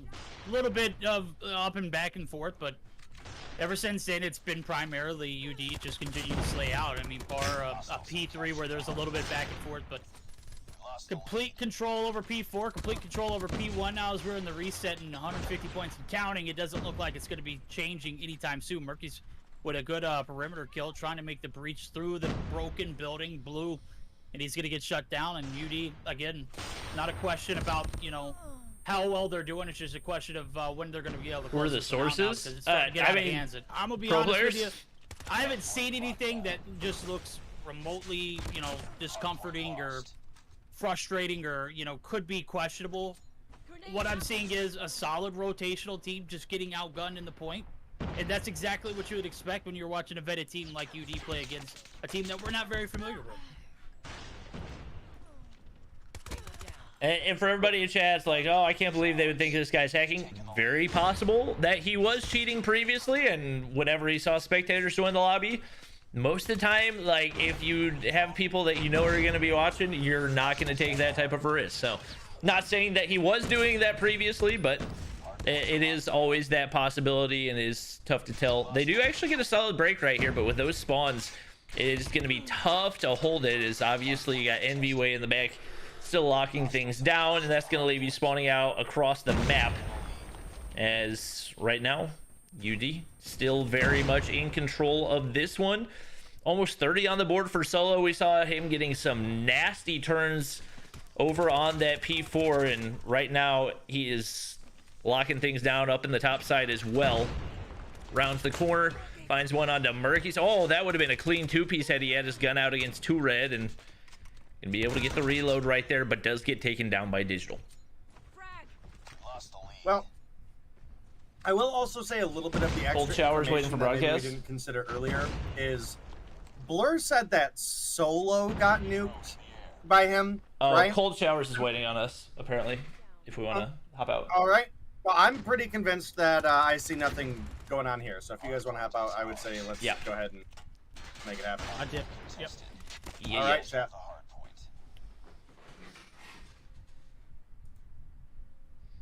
I should tag Blur, be like, yo, don't waste my time. Yeah. Well, they just, I mean, we put the fear of fear of casters. The fear of Bobby, Verdict, and Day in them, right? I mean, there's nothing, you know, yeah. they wanna, you know, do silly when, you know, you got 1 goat and 2 bots spectating. All right, so which matchup is this? This is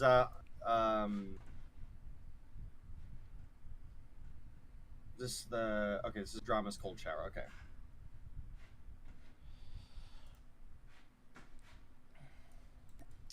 Yeah, anyway, I mean, I guess that little extra side bit of information I wanted to mention was, you know, they said that Solo got nuked in a scrim, so presumably that's Solo filled in for somebody in like some random scrim, right, just to play and get the time in. And you know, you can be going 20-5 and someone on the other team nuke, you know what I mean? I mean, it's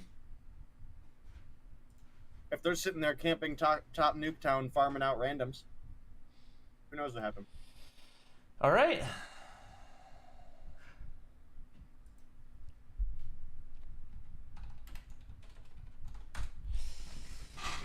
Chat, this will hopefully be one of the first good matchups that we get to see today. Obviously, you guys will likely recognize a lot of former ARP veteran, formerly of Explicit. Snipes formerly of Explicit as well, going up against Parka's team, who we have not seen scrim, but coming into this apparently did win a scrim against NYSL, so gives them at least some amount of credibility, I think, going into this matchup. Well, I'll have to find out. It's going to be a spicy one, P1 out in the open. It's a test of will. It's a test of what do you got in the tank is this Undream, or not the Undream team, we talked about last match, this Cold Shower team, upper echelon. They seem to have a tendency to start off hardpoint game strong, but if you're able to, you know, withstand the might that they bring initially, they do not close out hardpoint games at all. I mean, I don't know what it is about this team. I watched them sell a 150-point lead against Undream last night. Right now, it's... They did it last night, too? Yeah. Oh, my They did it gosh. last night. It was pretty bad, bro. It was, they started 155 to like 40-something. And we get a P1 reset on standoff, and... That's just got to be a mental thing, right? Like that same thing that they did against Zygnus as well. Just like, wow, that is pretty crazy, because that's not something that we've seen before. Like, we've seen teams that maybe have slow starts and take a while to heat up, but it's so bizarre to consistently get out to big leads and then just not be able to close it out at all. I mean, I guess on both sides of things, it is to a certain degree a mental thing, but very rare that we see the flip of it, where it's the start that's strong and the finish so weak, especially in leads that are that big. Well, I mean, I would go as far as to say at least like, as far as history speaks for this team, like when they were ARP, and obviously the roster's a little bit different now. We've got Veteran in here playing, we've got Snipes in here playing as well. It was pretty consistent when we would get listen-ins with them, that they have a tendency to argue and to get under each other's skins, right? Yeah. Now, when it comes to game day, they obviously performed big last year. I mean, you came into stage 4. Obviously, they came through with a win. They came in second place in stage 5. So obviously, when it comes down to buckling up for the game ahead, they have that capability. But yes, it has been a big difficulty for them to try to close matches out. And that could definitely be a factor, you know, whether it ends up being against Dramas here or not, for matchups to come for them as well. Is that something that they've got to work on, is their motivation, their consistency, their drive, and just that positive energy. You know, we get listen-ins a lot, and you know, when we hear teams even come through and they're reinforcing the good plays even if they're behind, we see a lot of times those teams, you know, will come through together and have good energy for a search, and they may perform there even if the hard point's not theirs. Yeah, well, the good thing for Upper Echelon, aka Cold Shower, is they're not starting off with a strong lead. They're starting off going neck to neck, and I don't know if it's, you know, a strategy or if it's just them not really focused, because I've seen lackluster rotations over to P2. I've seen lackluster rotations to P3. They're kind of late on almost all aspects of that. I mean, they give up a big chunk of P1. Right now, we're looking 40 seconds in, and they're finally able to gain a little bit of a lead, which they haven't had all game long. Roll it into a P4 where Pepe is starting to get that anchor down. He's got the back fountain covered. Got one player left to deal with, an Elegant, and doesn't miss a single bullet. He is firing on all cylinders. Peekaboo, who has had a remarkable performance for this Dramas team so far, actually putting up some big kills on the point now. You can see P4 is opening up. We only got about a 24-point advantage, but it is going to be taken away, you know, on that P4 break early, and it's a feel bad moment. I don't really feel like everybody from Dramas is contributing as much as Peekaboo, maybe La Magia, but other than that, there's not a lot of coordination for this team. And Upper Echelon are actually not necessarily trying right now. They're not necessarily putting themselves in a good position, but are capitalizing on the misfortunes. Yeah, it's it feels like right now a consistency issue for Dramas is, you look, most of the teammates pulling their weight, but Marin and Elegant both way negative. I believe a 0.4 and basically a 0.4 for both of them. So you got to have consistent contributions across the board. Is Parka, Peekaboo, and Pokemon trying to do everything that they can. Call it triple P, I guess, but right now it was a pretty one-sided start, and it has been very one-sided ever since. As expected, Cold Showers pulling out a little bit more of that consistency. Like you said, their rotations were not as good as they probably could have been, starting to heat up a little bit, and also their map control looking a lot better as well. Pokemon not going to be able to find either of those kills, but a double assist going to lock down some initial time here on P1.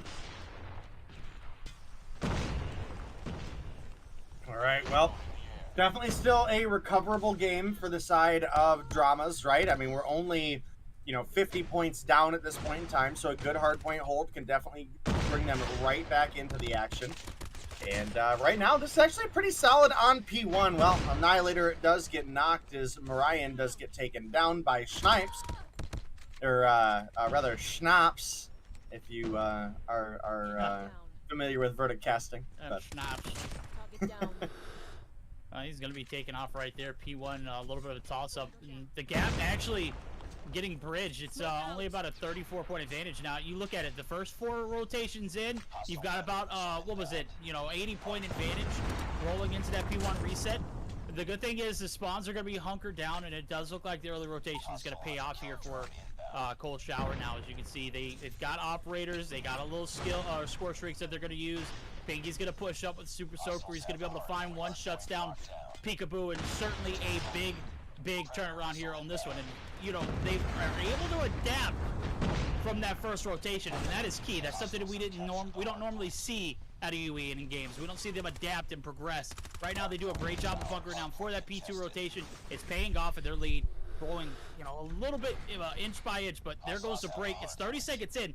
Now I'm starting to question, where are the holds at? You got a big money hill in P2. You've had spawns. You hadn't had a single question of doubt. And then just like that, it's taken away. Oh my gosh, Parka through the smoke right there. Big kill. Not going to be able to hold down the hard point as a triple does come in. I'm just going to call them UE because I'm tired of calling teams different names whenever they're the exact same roster. So upper echelon going to be able to once again maintain that 40-point lead. It is going to be Dramas rotated out early, but backside of map control is going to go to UE, at least initially. Veterans right there, and does enable that respawn for Snipes as well. But oh my gosh, Pokemon just running through them right now.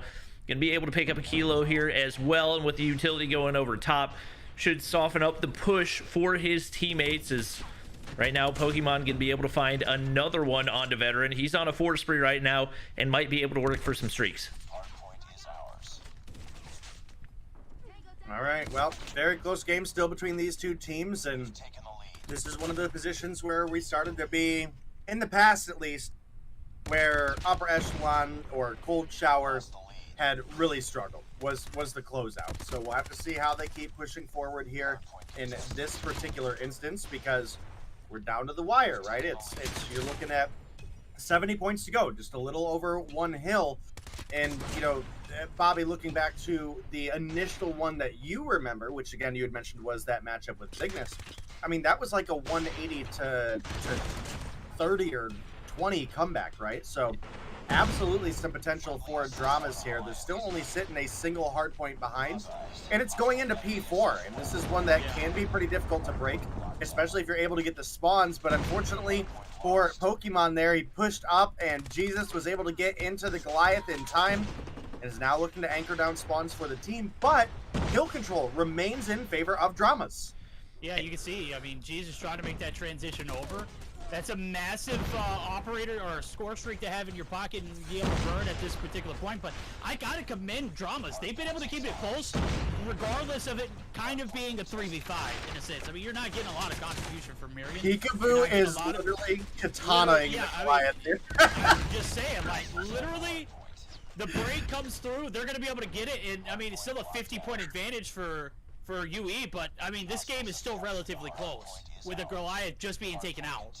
Just keep that in mind. Yeah, that was they took a lot of HP off that Goliath before it was able to get anywhere close to the hard point. So once again, credit to Dramas for kind of mitigating that upside that potentially UE could have found right there. Peekaboo gonna be able to hop on the hard point, and clean shots will land onto Jesus right there, trying to pre-fire that corner opening as well. And they've been able to keep this within reach. It's not turned into a blowout at this point in the game. And even though we do have Marin going 11 and 32, Elegant 20 and 35, it's still winnable. So they've been really solid on their rotations. If they get a big break and maybe a big hold, especially over on P2, they might be able to make something happen right here. It's just kind of a one-man show for Peekaboo, as he is single-handedly getting them this hardpoint control. Not going to be able to take down Pepe right there, but with 36 kills on the board, doing everything that he can, and looking at the number of kills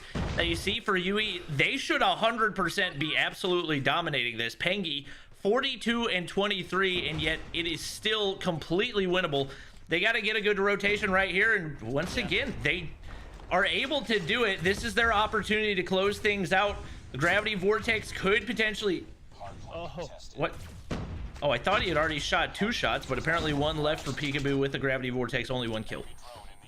Oh, this is a huge L if UE don't get the majority of this point. They give up a ton of hill time on that P1.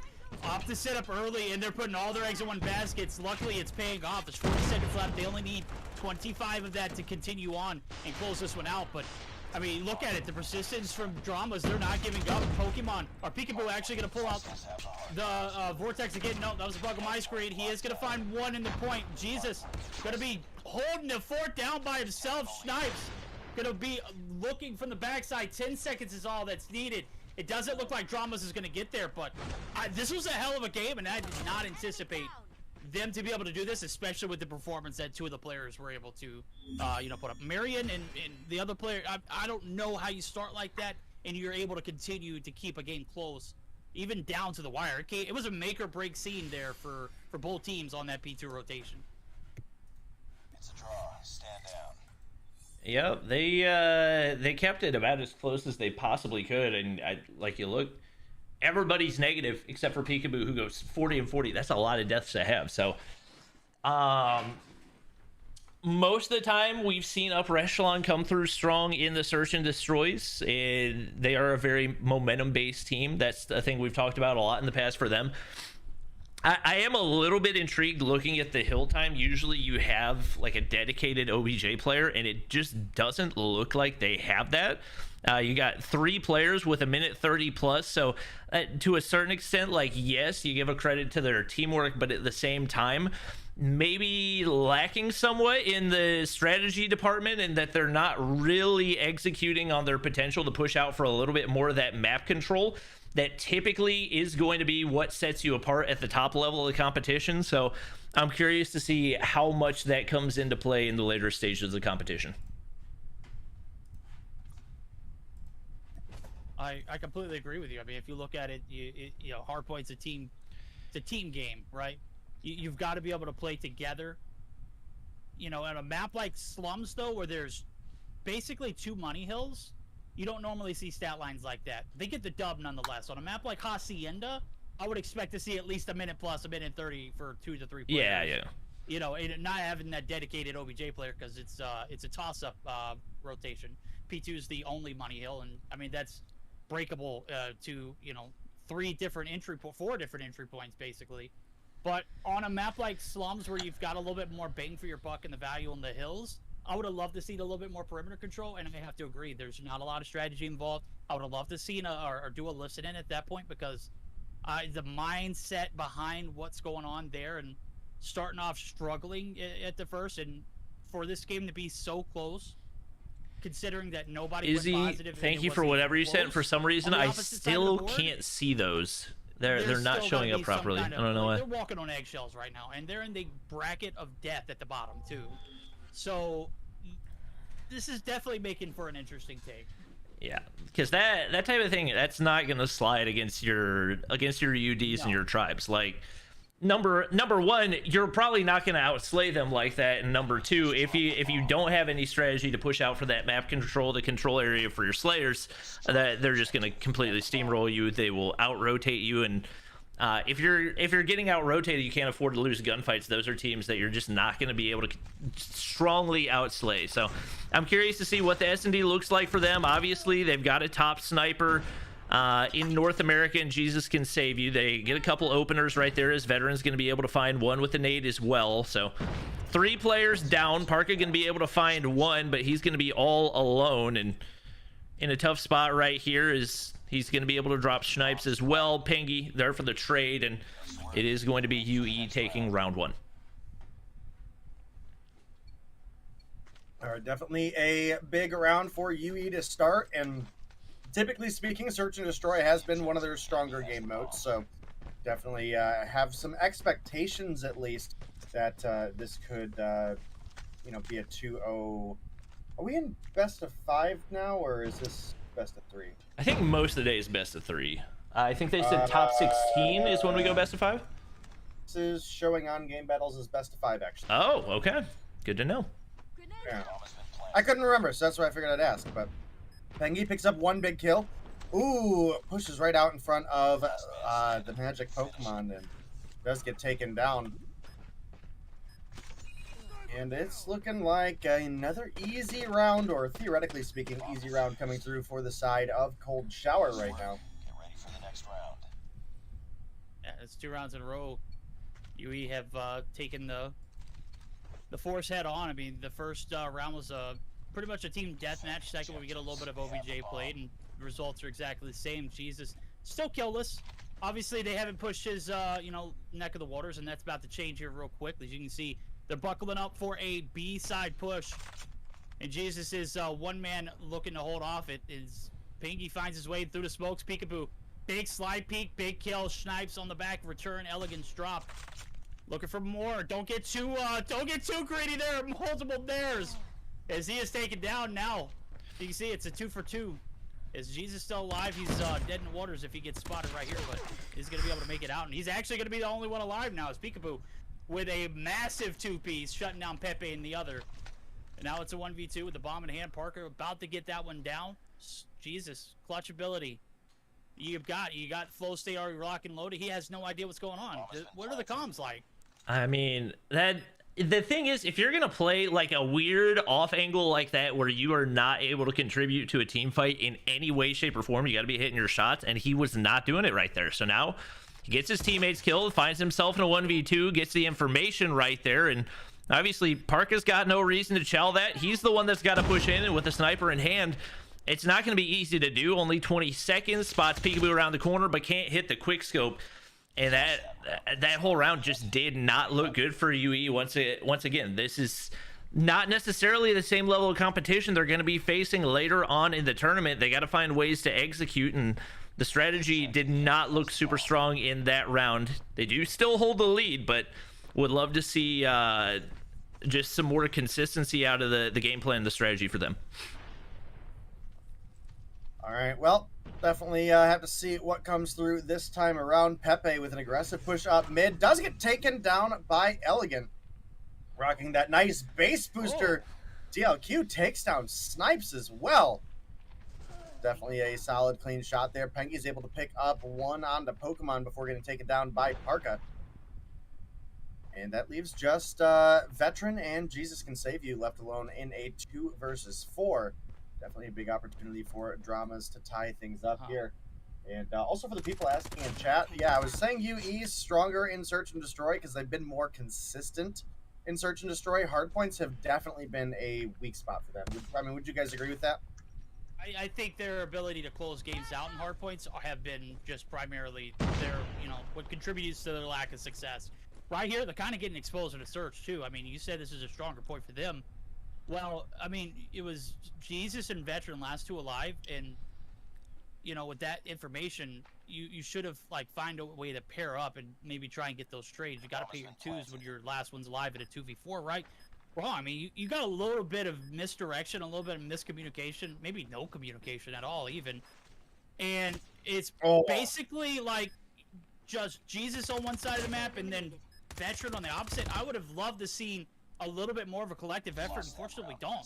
The good thing is, if you're a Dramas fan, my team's kind of, putting, shots all in the armor. And right now, I believe this is a UE team that is completely exposed in this Search and Destroy. I don't know. I don't have words for it. I'm scratching my head right now at some of the plays I've seen.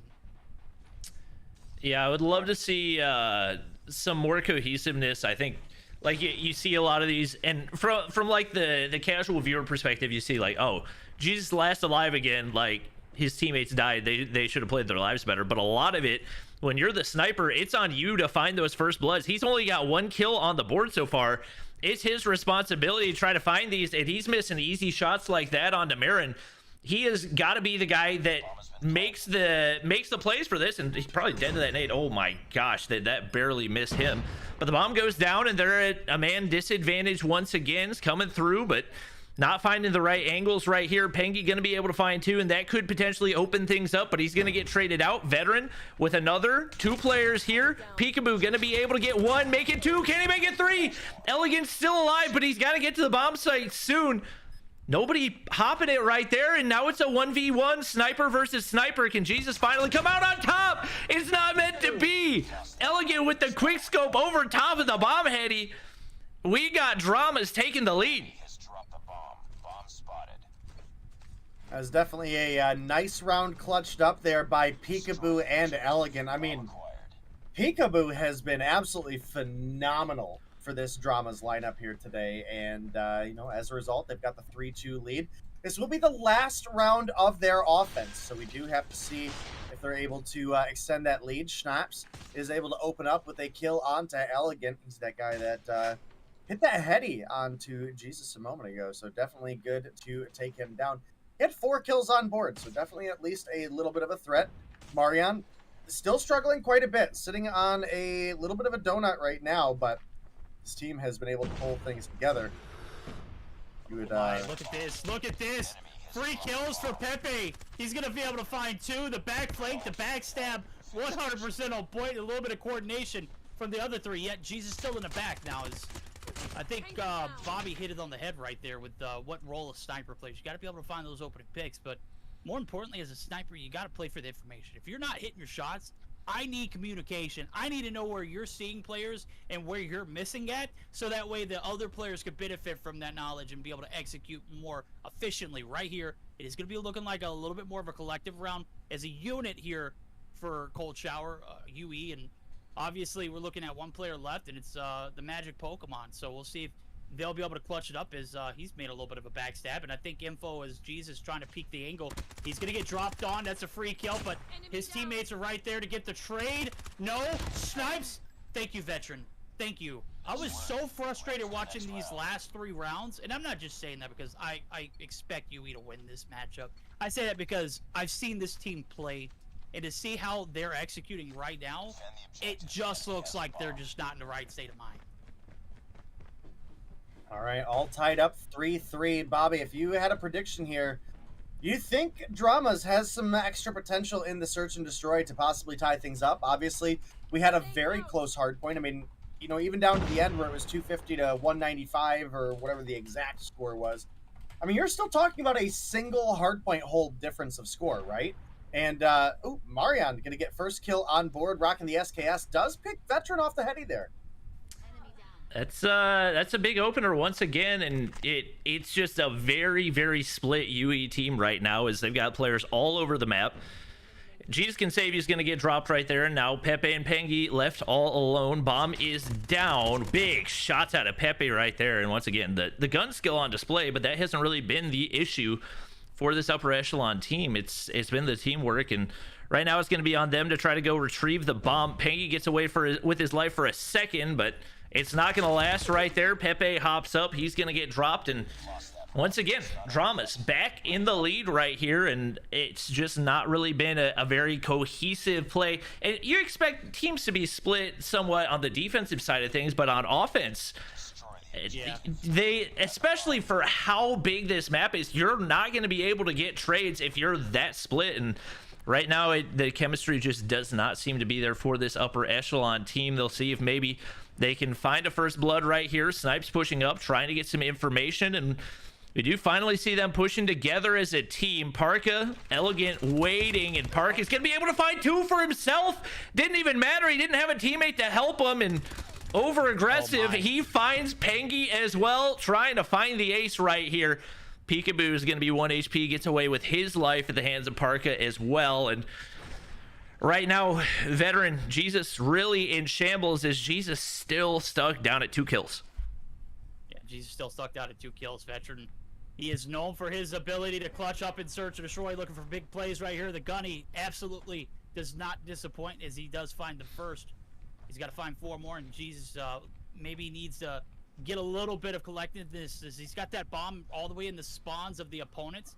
Need to get a little bit of coordination. As you can see, Veteran starting to make that transition over. Maybe he wants to play the information. There's 2 players at the bottom right here on the A side effectively. Marian looking for the transition. They have a little bit of speculation that there might be something going on over there. Nope, he's gonna be doused. Jesus, starting to finally hit his shots now. As we're about 8 rounds into it, and he's got 3 on board. Can he make it 4, maybe even 5 here? Veteran's gonna be a huge support role. As you can see, the bomb's gonna be hopped. 28 seconds gonna be pushed back up, and here comes the plays from Pokemon. He's gonna be able to peek the corridor. Gets the info, does not expect Veteran. Almost botched out when he gets taken down. Peekaboo's gonna clean it up in a well-coordinated round on the defense here for Dramas. They're causing a lot of it, and I can see why this team alone, I mean, succeeded pretty well in the hard point. They have a great strategy of playing together. I mean, there was 3 players in the vicinity of the player that got dropped on that A site. They were able to converge on that, and they were able to collectively get the kills in order to close that round out. So, I mean, they're inching their way into a, I mean, big opening search and destroy win for them, putting us at a 1-1. I would love to see more than a game 3 in this series. Yeah, I mean, I absolutely agree with you there, and I'm pretty excited to see this Dramas team play off right now, because we didn't know really much about anything for them, right? Just because, yeah, sure, we recognize Parka and whatnot, but you know, this isn't a team that we've been able to see compete. You know, coming into this matchup, we didn't have a lot of information on just how strong some of these players are. Specifically looking at the likes of Peekaboo, who does get dropped by Veteran there, but Peekaboo has been incredibly consistent throughout the hardpoint and the search and destroy so far. Parka and Parka, Pokemon, and Elegant are the last 3 alive in a 3v3 here. Looks like Parka should pick one up on Jesus here, but Jesus was able to grab a CBR this round and takes him down and starting to close that gap up a little bit. It's a 5-4, still in favor of the side of Dramas. And keep in mind, guys, it is search and destroy champs rules. Obviously, this is gonna include overtime, so you have to win by 2 with a maximum scoreline of 20. So, depending on how close this one stays throughout the series, there could be a lot of search and destroy ahead of us still. Yeah, this is the first real search and destroy we've had today. Everything else has been like 7-1, 7-0. It's definitely refreshing to get to actually watch 2 teams go at it right there, and Park is going to be able to find an Oprah again. You don't typically see those SMG players who typically are entry fraggers having big pop-off kill games. Usually it's the snipers that are making it happen, but Parka at 12 kills right now through his first 9 rounds, and trying to see if he can find a couple more. Pepe is going to spot him out right there, but backs up, plays his life. Teammate has the information. They're going to smoke, trying to get a little push in right here. Pepe gets beamed by Pokemon right there, and he's been phenomenal for them as well. 10 kills on the board. Concussion goes out, drops another player in Jesus, who's last man standing once again. And a 2-round lead is in play right now, as Dramas can close it out right here. It is overtime or not. I mean, it's a matter of if Dramas can close it out. I mean, what kind of resilience does the upper echelon? I'm sitting here drawing a blank, man. I want to call him Cold Shower. I just don't have it in me. I mean, even my stat at the top shows Cold Shower with 1-0 lead. This is an upper echelon team that I've known, and I'm finding it hard to actually adapt to that. So right here, it is going to be the A side push. They're starting to come together as a unit, but even when they come together as a unit, the coordination just hasn't been there. I mean, this Dramas team has been able to pick them apart left and right. That last round was a perfect one. Parker doesn't necessarily contribute to the fact of picking up the kills in that round, but he peeks the angle and draws the attention, and the backstab was 100% on point. Now we're going to see if that same strat comes through. You can see 3 slow peekers right through the middle of that opening on the backside of the door.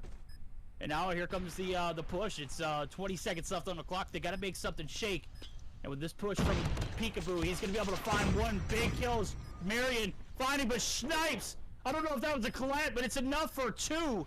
And Jesus right here playing his life. He's going to be able to find the corner. He's going to get taken down. It is now a matter of seconds. Snipes is dealt with. The bomb's not going to be hopped. Not being able to close this round out is so massive for upper echelon. Hell, Marion couldn't even make it away from the bomb in time. We've got 6-5. We've got a close chat. Does Verdict's mic sound terrible to you guys? I feel like his gain is way too high. We might see this puppy tied up. It looked like Marion maybe had to be, or Marion maybe had to be told, you know, you can't defuse that bomb there. Because there's 1 second left and homie's picking it up and ends up dying to the bomb. And, you know, another thing, Verdict, I'm kind of surprised you're one struggling so much with, you know, calling them Cold Shower as opposed to Upper Echelon. I know it was the logo you didn't like, but, like, we've got a new branding here. Maybe they'll come through with a better logo. I know you hated the Liger thing, right? Awful. It was a god-awful logo. I mean, literally, it was a Google image that they just said, hey, we'll just throw this up here and give it to Mobile Mayhem, let them work with it. I mean, honestly, the Upper Echelon logo was 10 times better. It wasn't that good. It's a 3v3 right now, Bobby, and I gotta say, 20 seconds left on the clock. Parka, 14 kills with the big Louis V duffel bag. He's putting the squad on his back, and he closes it out here now. Pangy dropped. That's 2. Only 1 left. They're gonna go deal with Veteran. Veteran can't be dealt with. He's gonna play time. He's gonna be able to get 2, but he's not gonna be able to get the Parka. The movement on point. Veteran stays alive, but it doesn't matter in the end. Dramas. They're going to be able to close this one out, and the bomb hopped. Man, if he's not doing it with the gunny, my guy is on the objective. Johnny on the spot with it now, as we've got a 7-5 win for Dramas, and I'm going to be honest with you. I did not anticipate we see that Search and Destroy get that close, and obviously upset for Cold Shower. That was, yeah. That was one of the more interesting ones to watch. I think, I mean, when you got both snipers bottom fragging on a map like Hacienda, like that is not going to cut it. You got to get more out of them. And it wasn't really the snipers that were dominating all that much on the opposite side, but at least in the plays that they were making, they were playing together. Their retakes looked really, really strong. Even when it was a 5-man retake, it was still relatively easy for them to kind of pick things apart, and especially the way they used their utility, saving it toward the end.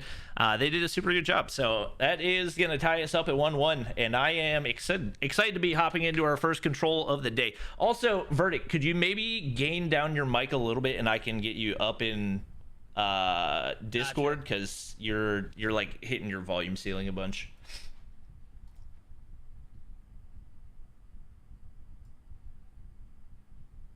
Well, I had initially thought that, you know, Upper Echelon / Cold Shower would have had a little bit more of an advantage in Search and Destroy, because throughout last season, that is where they excelled. But it was largely based around Jesus Can Save You coming through with some strong sniping performances, right? And that just was not the case in that last Search. I don't know if it was just the map. Maybe he's just feeling a little bit off today, not in that flow state, as you would say, Bobby. But obviously, Dramas came through with a solid Search performance. So got to give them credit where credit's due. We're now all tied up 1-1, and we're getting into a firing range control for Game 3 here. I do actually have the matchup pulled up over here as well. Our 4th map, since we're guaranteed that 4th map now, will be a hardpoint on standoff. And if we do get a Game 5, we'll be looking at a Search and Destroy on raid. So definitely a solid map rotation here. And, you know, a lot of people talk crap about Hacienda Search. I think Hacienda is one of the best Search maps that we currently have for the competitive scene. Period. I would agree with that. I think it got a lot of hate initially because it used to be that the hardpoint spawns were absolutely terrible, but they've made some changes to the hardpoint spawns that make it a lot more competitive now. I think for S&D it's solid. From what I've seen in Control, it seems like you actually have an advantage on the offensive side, which doesn't seem to be the case for the majority of these maps. So overall, I think the addition of Hacienda was definitely a W. It's a well-orchestrated map. I think it's playable in all 3 game modes. The hardpoint has grown, I mean, and really exposed the players who are not playing collectively as a team.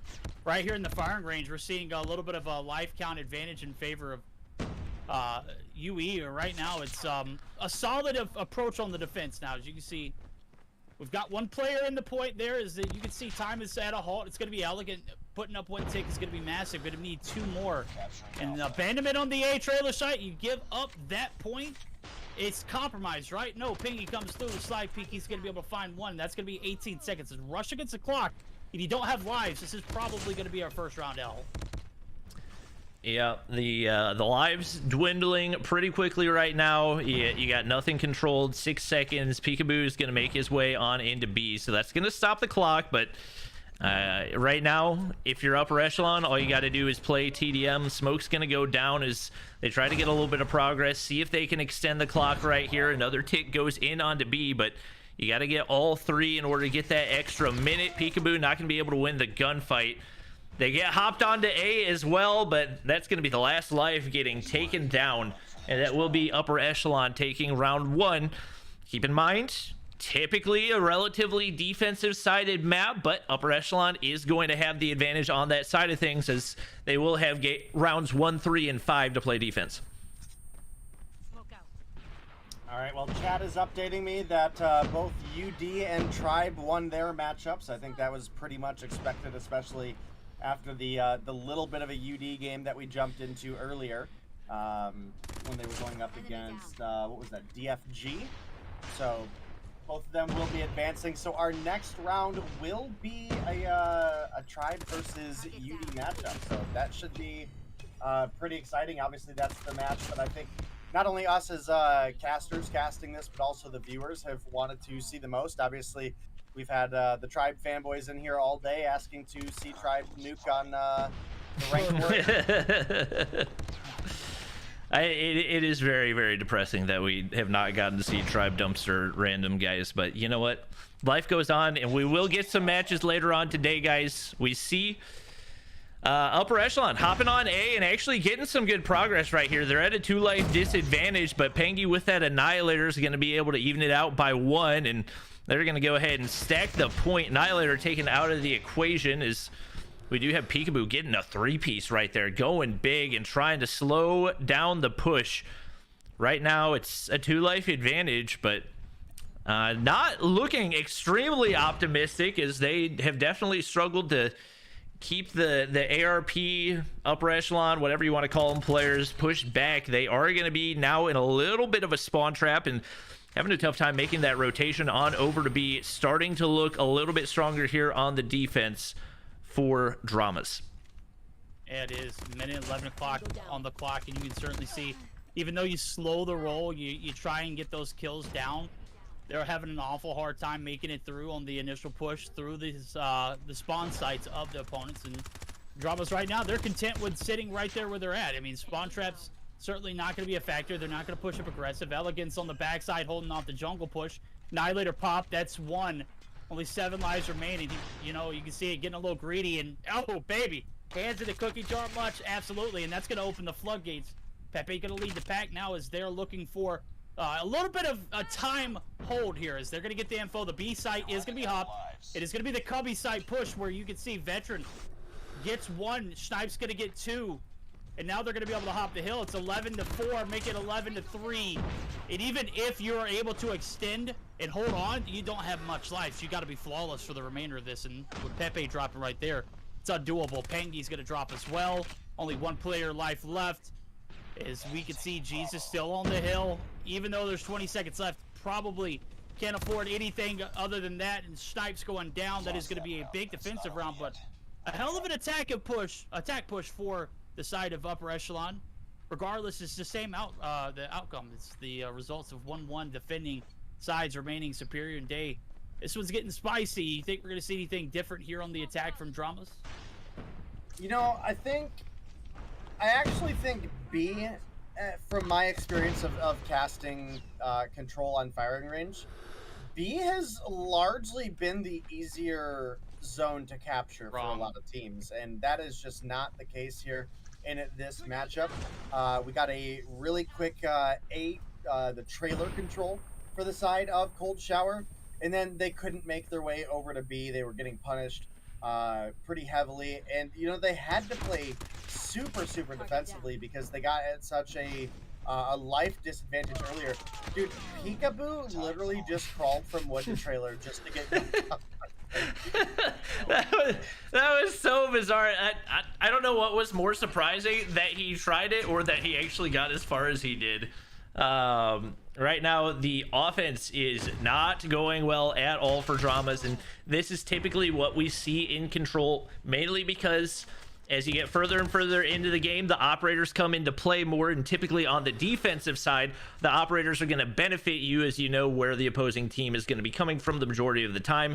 There has been absolutely nothing going their way. They've only managed to get 3 kills so far this round, and with only 4 seconds remaining. All they're really trying to do is trying to mitigate the amount of operators and score streaks that they're giving up to the opposite side.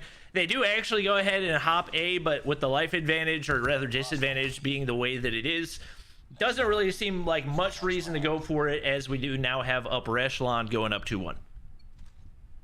You can see it right here. It's clearly a better strategy on the attack, and with the graces of how control works currently, even if we don't see UE take this attacking round, they are going to have the, you know, the grace of the gods of being able to sit back on the defense for that round 5. I'd love to see them be able to close this one out, because, I mean, anything can happen in overtime. Anything can happen in round 5. Right now, they are going for the ballsy approach. It is going to be the B-side hopped. It is certainly not as much cover as trailer, and that's one thing that I would say about this push in particular. It's, you know, wide open to very, you know, majority of wide open spaces right here. Container site is going to be locked down. It is going to be Jesus holding from that angle. Peekaboo looking to make a peek himself, is going to be able to find one. He's going to get taken down, but there's Parker on the retrade. It is going to be another tick looking like it's going down, but progress going to be reset. Minute on the clock. Time was certainly opened up.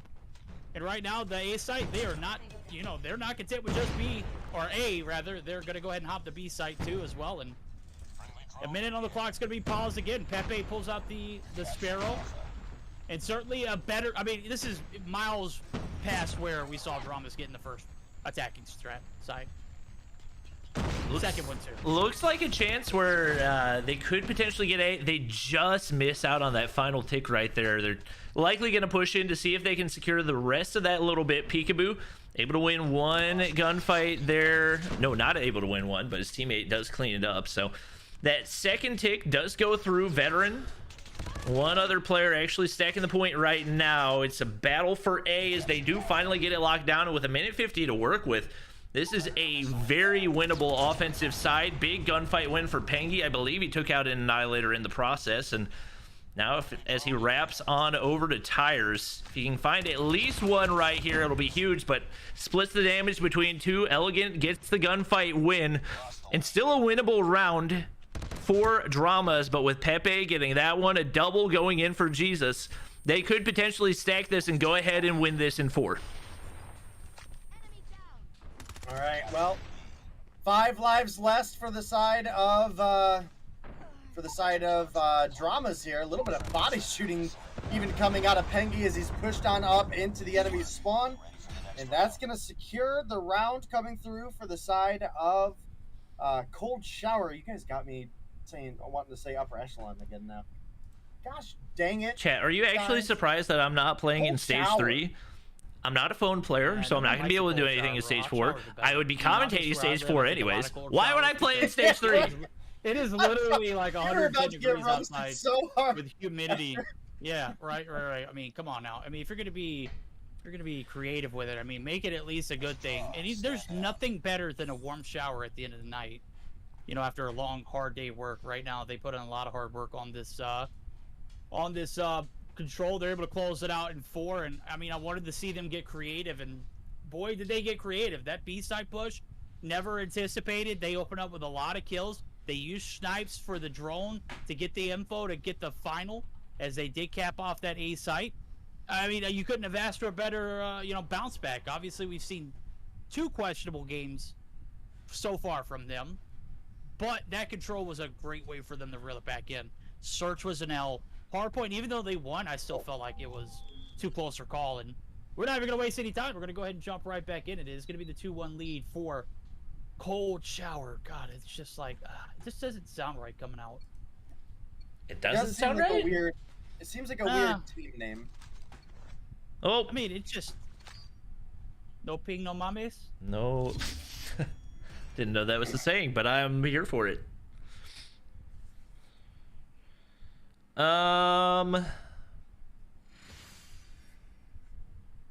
Spectate, wait. Chat, who are you asking me to spectate? I don't know what's happening. If you're asking about the tri matchup, that is not going to be happening until 5 p.m. Eastern time, so whenever that one rolls around, we will spectate it, but right now we are just getting loaded back in, as probably somebody had a loadout change, and then we should be good to go. It's going to be a hardpoint standoff for map 4.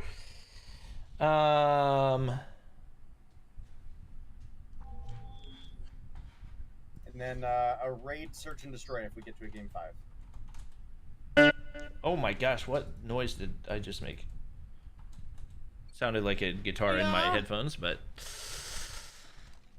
good to go. Yeah, that was the noise. Yeah. Yeah, there we go. Alrighty, well, here we are. It's back to good old faithful. It's reliable. It's you think Verdict or any other casters will get a chance to cast Stage 4? Yeah, I mean, I love the people that casted Stage 4 last year, but I would definitely love to see more of it be like actual COD mobile people, you know?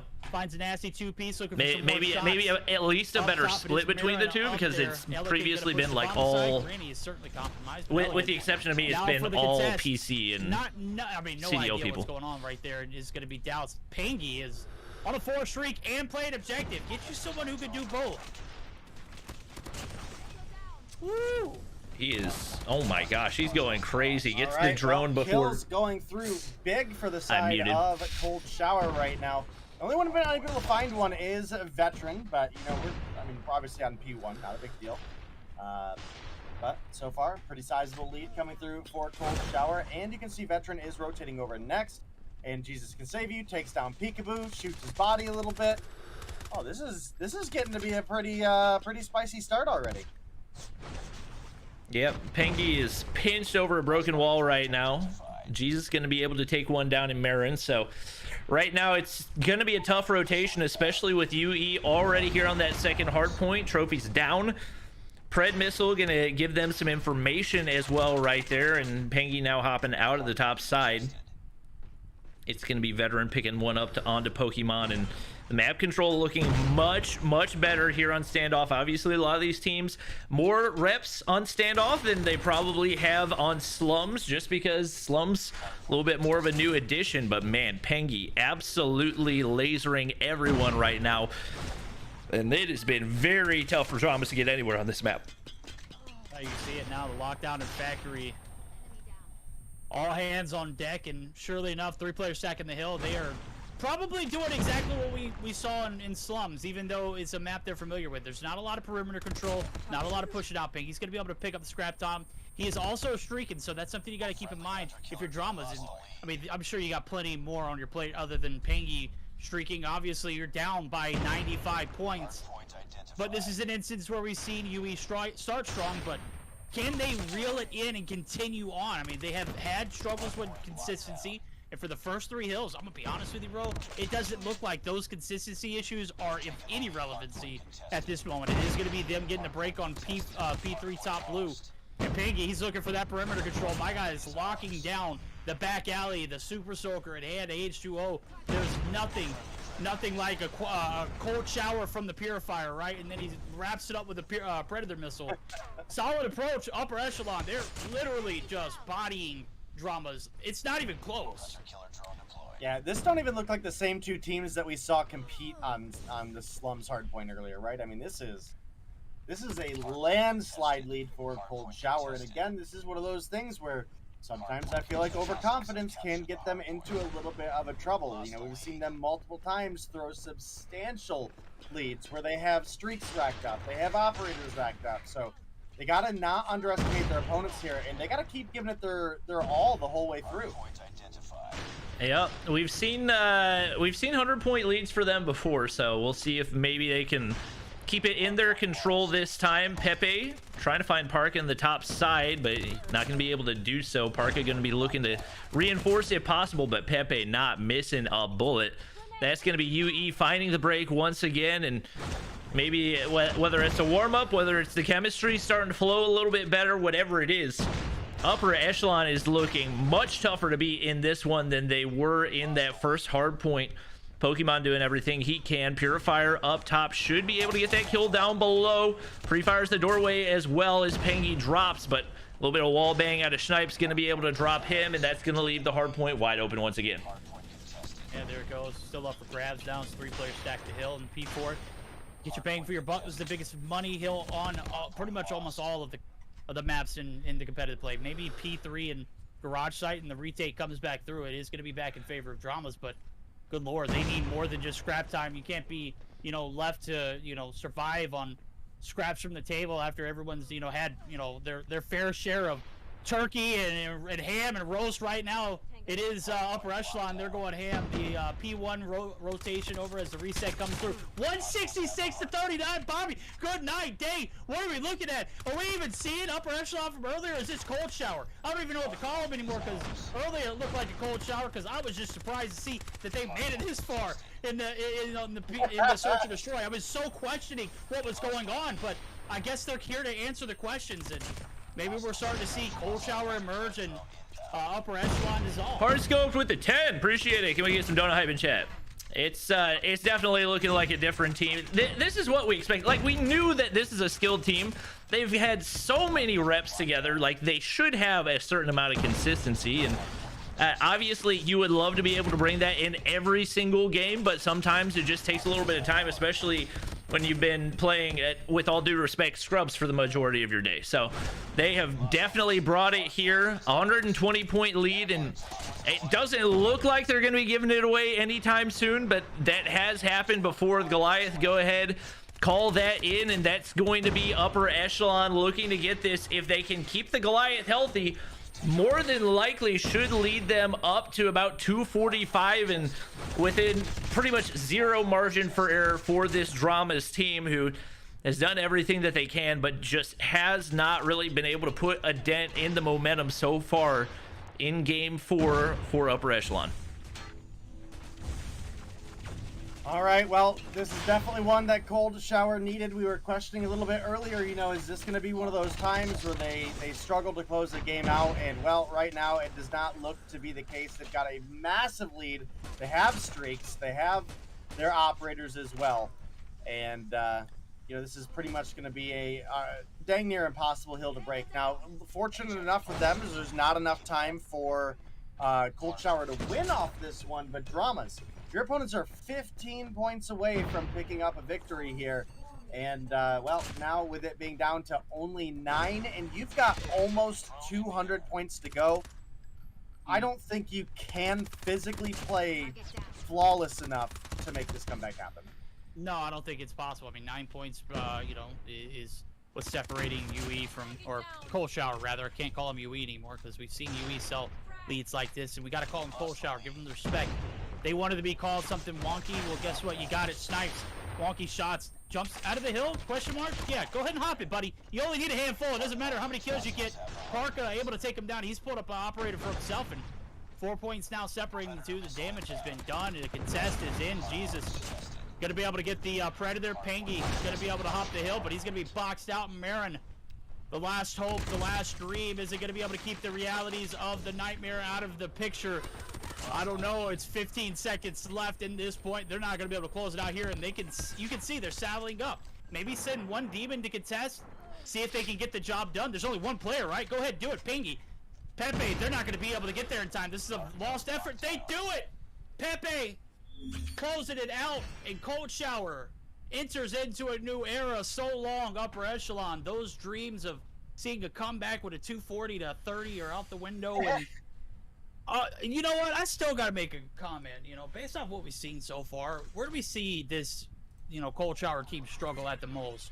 It was in the slums. It was in the hacienda. It wasn't on, you know, the control we watched. It wasn't on the standoff map that we just watched. You know, the core maps that we're used to seeing, the OGs, they're a banger on.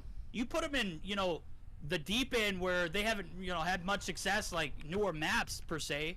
They kind of look like fish out of water. I would 100% agree with that. It's confusing at times because this is a team that consistently looks like two different teams at very random times, and it doesn't really seem like there's much of a discernible pattern to it. It makes them very difficult to predict for opponents, and it makes it very difficult for us to understand what's really going on with them. So I think what it really comes down to is probably communication more than anything. I think in those situations where they're kind of falling apart, more than likely there's some sort of a lapse in communication to where they're not playing the way that they've practiced, or it might be something different altogether. But this is definitely a team that is capable of taking out those top teams. Once again, it comes down to minimizing those mistakes, whatever it is that they look like for them, and finding a way for you to be able to capitalize on that team chemistry that you've been able to form over the past year or whatever it is. Yeah, I definitely got to agree with you guys there, and I like that Verdict brought it to attention that the maps that they did struggle on are the new maps to the competitive scene, and they're actually excelling at the ones that they're a little bit more familiar with. So maybe over the course of time, we see them develop a little bit more consistency on things like your slums and your hacienda, and we can only hope that one day Express comes to COD Mobile, because I mean that's what I really want to see in the competitive scene. It's a map that is just so balanced, doesn't really give an advantage on any mode to any given team. So we've got high hopes for that. I know Verdict's gonna probably tell me to stop talking about it until it's here. No. No, I even retweeted one. They put what was the skate park map for Black Ops 2, the DLC content map?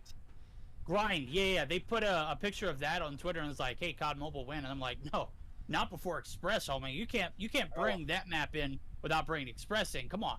What's the thought process behind that? And, I mean, I even made a plea in Mobile Mayhem to Bobby. I don't think they shared that with Bobby, and it was like, hey, this is day one of Verdict asking when are they going to bring Express to COD Mobile.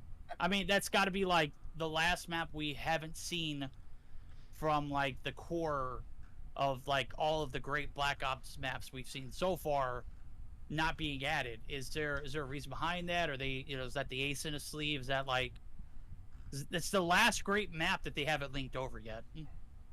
I don't know. I literally don't know anything about the thought process between how maps get added. I'm just along for the ride. I legitimately have no idea.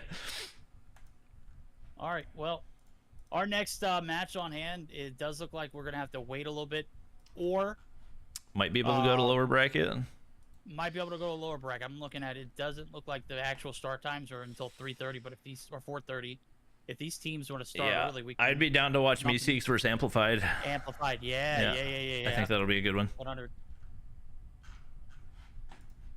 Would like to see where Dramas ends up too. Oh, there they are. They're going against C-Dig, who beat the Pickle Squad and Wallabies.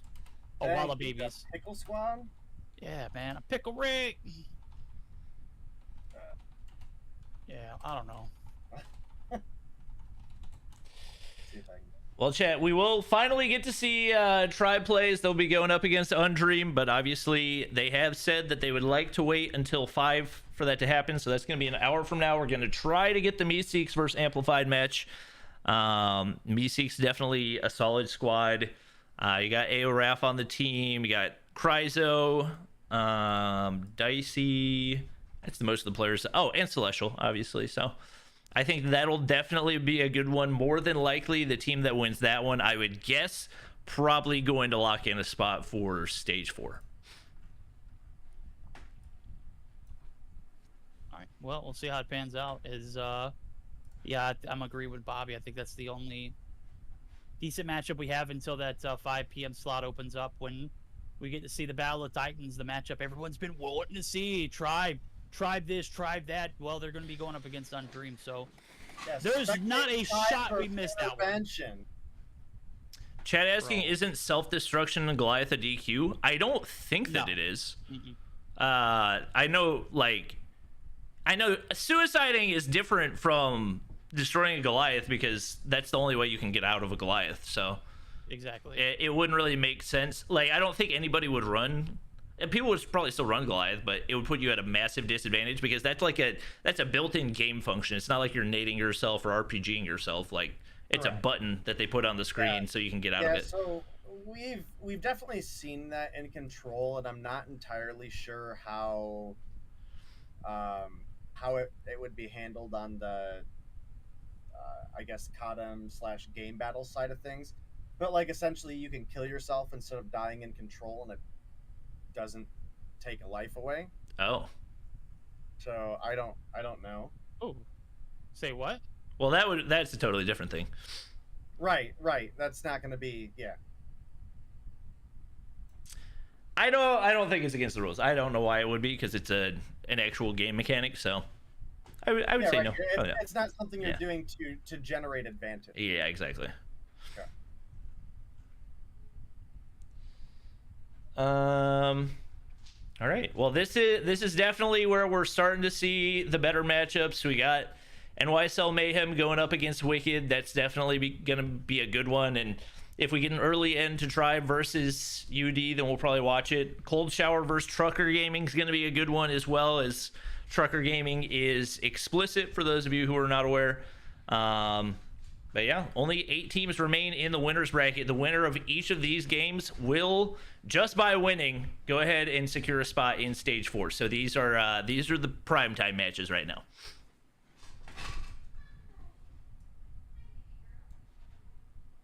Are we trying to jump into Me6 versus? Yeah, I asked about it. I'm putting a message in their group chat right now, or their channel. Yeah, Amplified and Me6. I went ahead and tried to spark a fire because they're thinking half-assed, and if they are looking to start a half-assed on a best of 5, there's no way we're going to be able to catch that. We could probably watch like 1 or 2 games. Yeah, it'll be 30 minutes from now. Come on. Curious why these teams want to wait so long. I feel like you would want to be warmed up. Maybe that's just me. I mean, I understand an example for the Tribe versus Undream match. Like, I totally get it. Oh yeah. They want to get all the practice that they can in before going into that matchup, because that's one that I realistically think either side could win. We also have Mayhem versus Wicked happening at the same time as well, so that could be interesting. Imagine going the whole day without seeing Mayhem on stream. Yeah. Stage 5. I mean, come on now. Stage 5 all over again? Yeah. True. Yeah, we'll watch Cold Shower and Trucker Gaming though. Let's go. Where is Tribe? Tribe is right here. There haven't really been any upsets so far, I would say. What people expected to be top 5 in Wicked, Mayhem, Cold Shower, Trucker, and Tribe, and Undream, all exactly where they should be. So it's gonna be spicy, but definitely looks like we will manage to avoid what we had last year in a situation with Arsenal getting 2 really tough matchups early on and getting knocked out probably earlier than they should have. Yeah, and then Destiny Official Gaming, who got their spot, not showing up. Yep, exactly. Throw that out there. If you want me to be honest with you, they should have given Arsenal devices and been like, "Yo, if one of these teams doesn't show, you're up."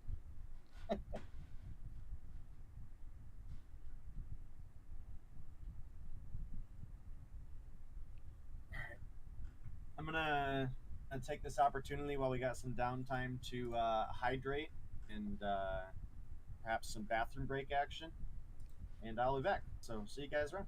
All right. I'm gonna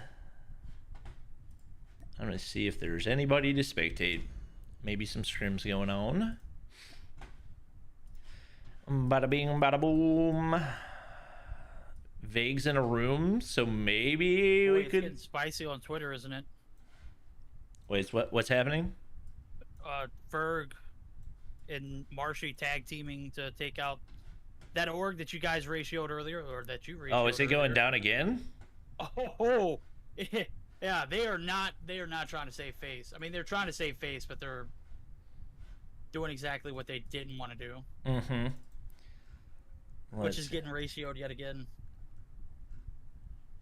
That's tough.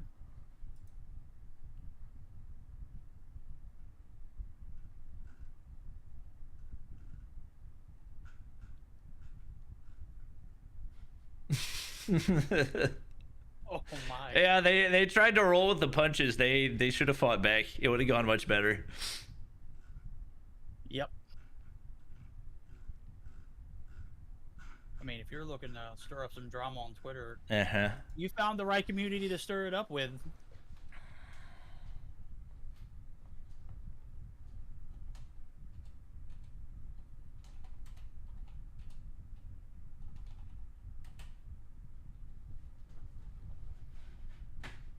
What do I tweet, chat? What do I tweet, chat?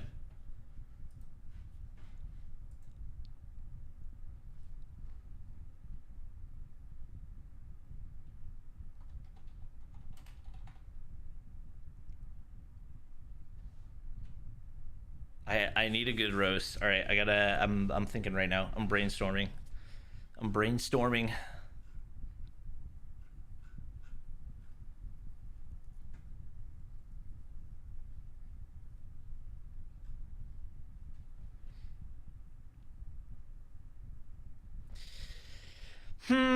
Ratio Sano. Wait, did Sano reply?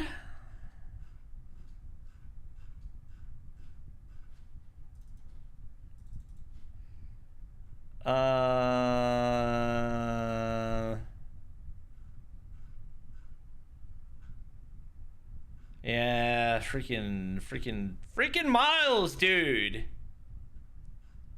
Gosh.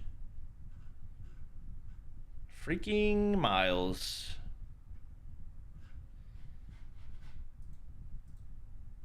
PC gamers.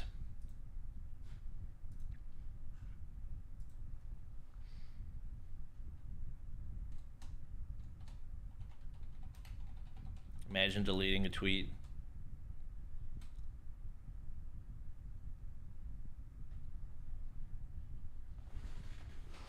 We're able to start 10 minutes early? Oh, it's better than nothing. I'm your dad.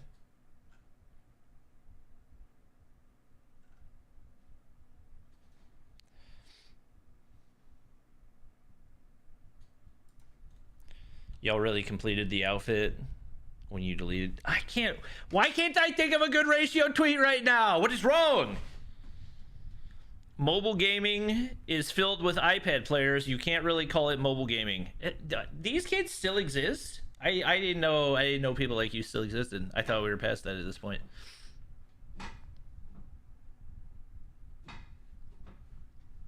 Not like everybody in the tournament that I'm watch partying is, or everybody that's gonna qualify is playing on phone, right? Did Trovo get an update? Looks kind of different. I've heard mixed reviews of the Trovo update. Yeah. I'm your father.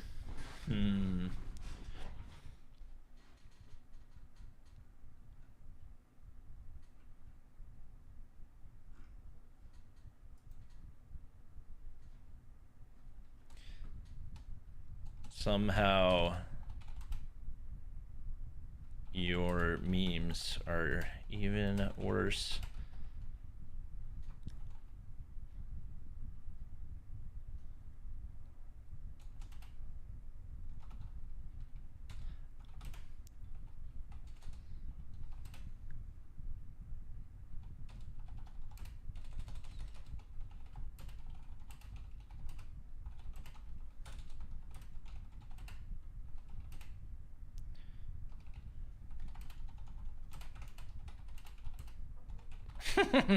I think that's it. I didn't think your memes could get any worse, but you've managed to prove me wrong. Okay.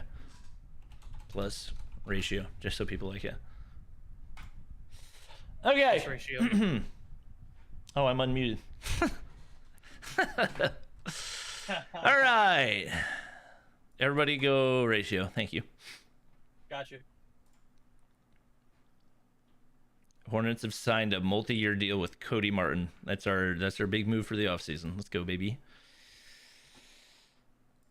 You're for blood next season, huh? We're gonna win a solid 20 games next season. It's gonna be great.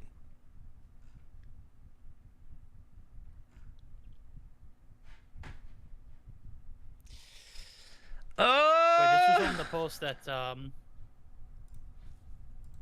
Ferg ratioed, right? Oh, there you go. Yep. Gotcha.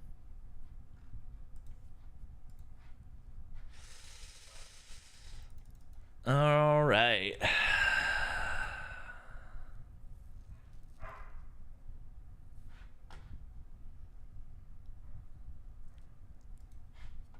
So these guys said they'd play. Oh, so these guys will be ready in like 8 minutes. Okay. Let's go.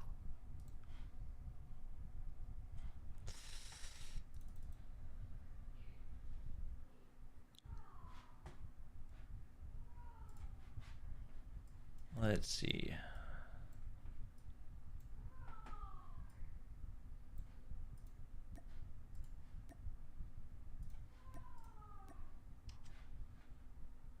Dang it. I was hoping Vegas still had spectators on. I guess we can watch Blur in training mode.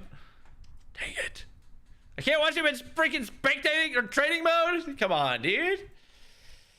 Oh, brother.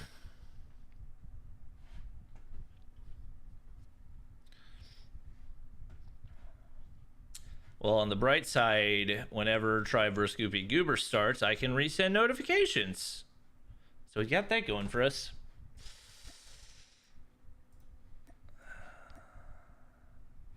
There we go.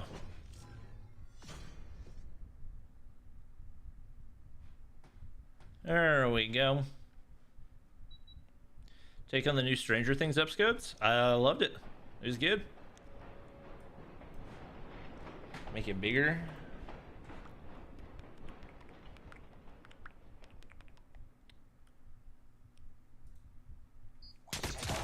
Holy freak, that noise was abrupt.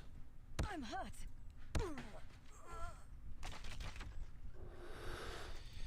Tribe versus Goofy Goobers live stage stream. That'll be the notification when I send it. Holy lag, hello? What in the world? What's the noise in the background? I don't know. Might be Fanny barking. Is he lagging? What is happening right now? We all want to watch Tribe. Are you guys under the impression that Tribe's just playing all day long and I'm just like kind of for fun? Like, I don't think we'll watch him. You know? Right? I was like, yeah, I know I would have more viewers and people would be entertained if I'd watch Tribe, but I think I'm just gonna sit here and do nothing instead. Tag you in a tweet about the Jackal. Cool. Nice. These guys are getting smoked. Is this a scrim? It's not a scrim. It's a rank match. Turtle, I'm pretty sure Turtle's a pro player. Turtle and Razzle. Is it just only pro players that play ranked in EU?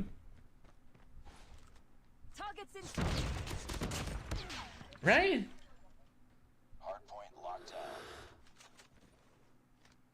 Dr. Disrespect is better than you a roast. Huh?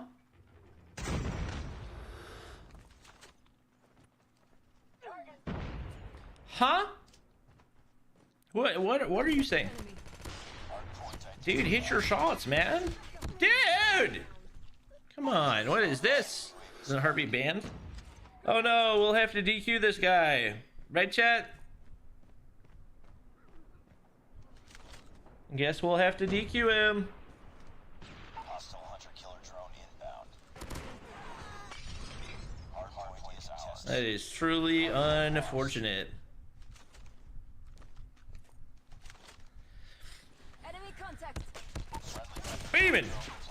Ooh, a little two-piece? No way. He didn't have enough bullets. Nice. Good shot. $5 dono to watch Tribe. Oh, okay. Sounds good, guys. Hardpoint locked down. Enemy contact. Is this a rank game? Why would you think that? I don't know why you would assume such a thing, you know? Honestly, disrespectful that you would say that of me. Hardpoint contestants have a hardpoint. Hardpoint identified. Enemy contact. Hunter-killer drone deployed.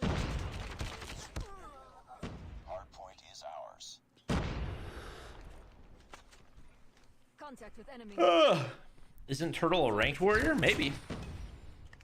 Hardpoint contested. Can't find the Tribe match on the stream, or has it not happened yet? It is up next.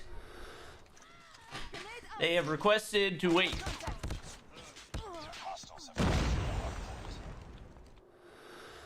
Contact with enemy.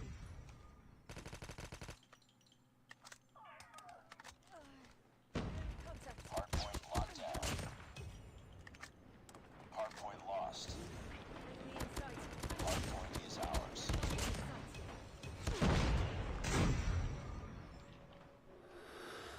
Enemy contact.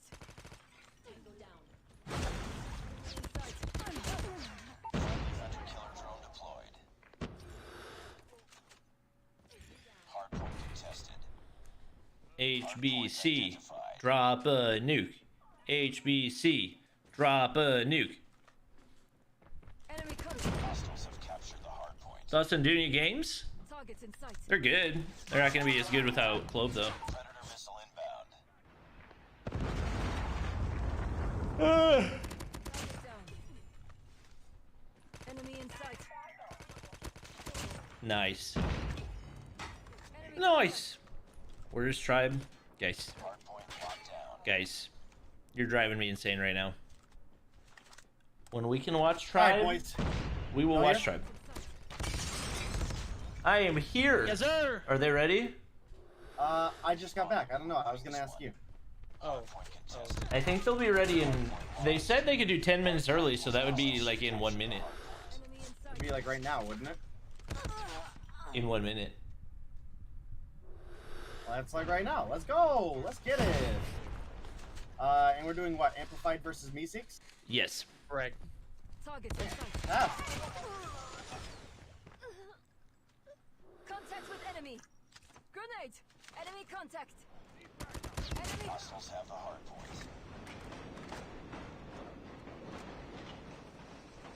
Contact with Imagine. enemy. Imagine. Locked down. Good shot. Where's your team, Bobby? We're in the finals. We made it to the finals, guys. Hard point lost.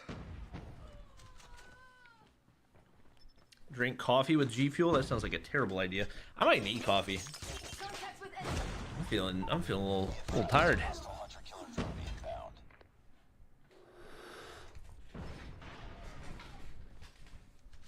Yo, I'm pretty excited that Gil got to do this too.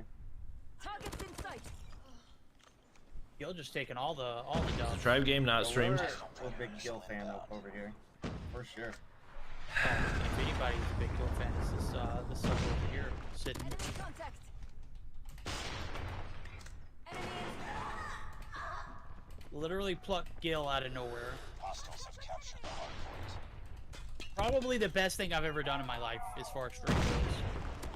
I mean, listen, I agree. I agree. Yep. And, you know, I feel like I've got, like, a sentimental tie to it, too. Because, you know, you probably remember, you know, the first time I casted with Gil, he's like, you know, I used to watch you cast Vainglory, and, Yeah. you know, That's huge. he was, you know, giving me nothing but compliments, chat. He's like, you know, I used to enjoy watching you cast that, and, you know, I, you know, came to COD Mobile, He and I was decided blushing. it's something I wanted to try. targets in sight. He was blushing getting the chance to cast with you, and now you blush every time you jump into a Enemy VC in with him. sight. Bro, right? Right? it's so Yeah, awesome. yeah. I I'm know, so right? glad we've got to see Gil grow as much as we have as a caster and get recognized so heavily. So I'm here for it, man. I'm super proud of Gil. Oh, there we go. We got the room code. Uh-oh. Gotta be super proud of jumping in this lobby. Heck yeah, bro. Guys, I have Vecna on my friends list. That's not good. Oh no, not Vecna. R.I.P. Wait, is it Vecna or Henry, or is it one? Dang it! I'll shut my mouth. Dang. Sorry, Chad. Yeah, sorry for anybody who hasn't seen the most recent season of Stranger Things. Gosh. Well, I mean, it's not this. If you've seen the first portion of it, which was at least a month ago, you should be in the loop. That's very presumptuous of you. I know, I'm a terrible person. So it's pretty funny, like the standard of like when you're allowed to talk about spoilers, right? Because I feel like for most mediums, it's like, you know, if you haven't seen it within a month or two, like then, you know, you're subject to, you know, whatever happens. Yeah. There's another community that I play a lot of a game called Fire Emblem, right? So it's like a strategy game. These guys will literally a game be 19 years old and have spoiler rooms in the Discord still. Oh my gosh. I'm like, what?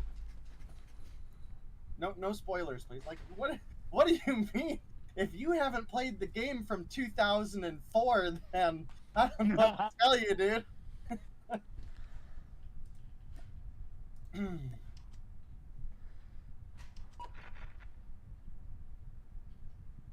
Like, I can understand the brand new game came out. You don't want us giving stuff away, but my guys. True.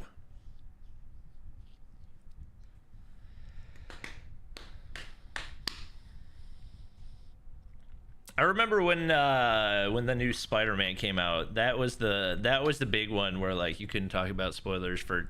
People said like 2 months is when you can talk about stuff. I'm like 2 months. Like if they haven't seen it after 2 months, like they don't really care. You know? Was this the most recent Spider-Man, the one that just came out a couple months ago? Uh-huh.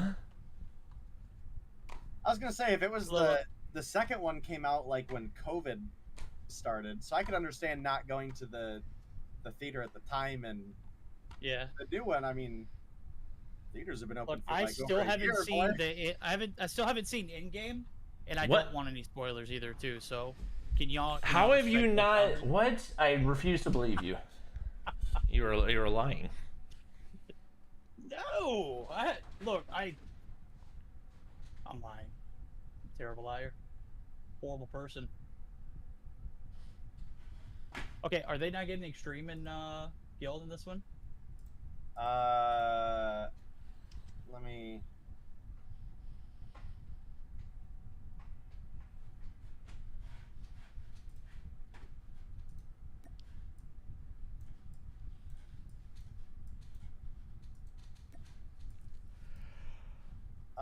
Actually, they're in a room. Okay.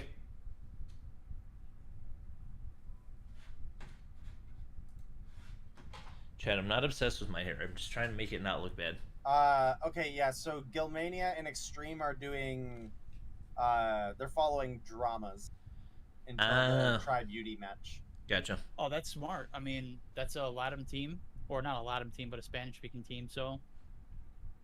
Especially with Parka in the lobby. Parka pulls the viewers. Hey, Team Parka all the way.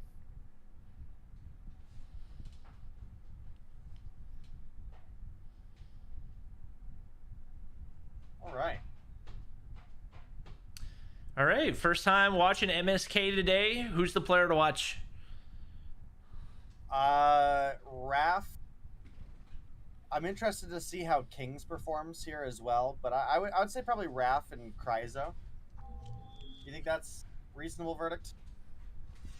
I completely agree. I think Kryzo is one of those players who's was actually recently added as a sub. Kings is also one of those players who are being tossed in the mix.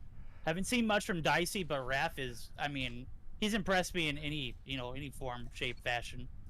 I do have to say, Amplified definitely showing up and showing out in the games that we've seen him so far.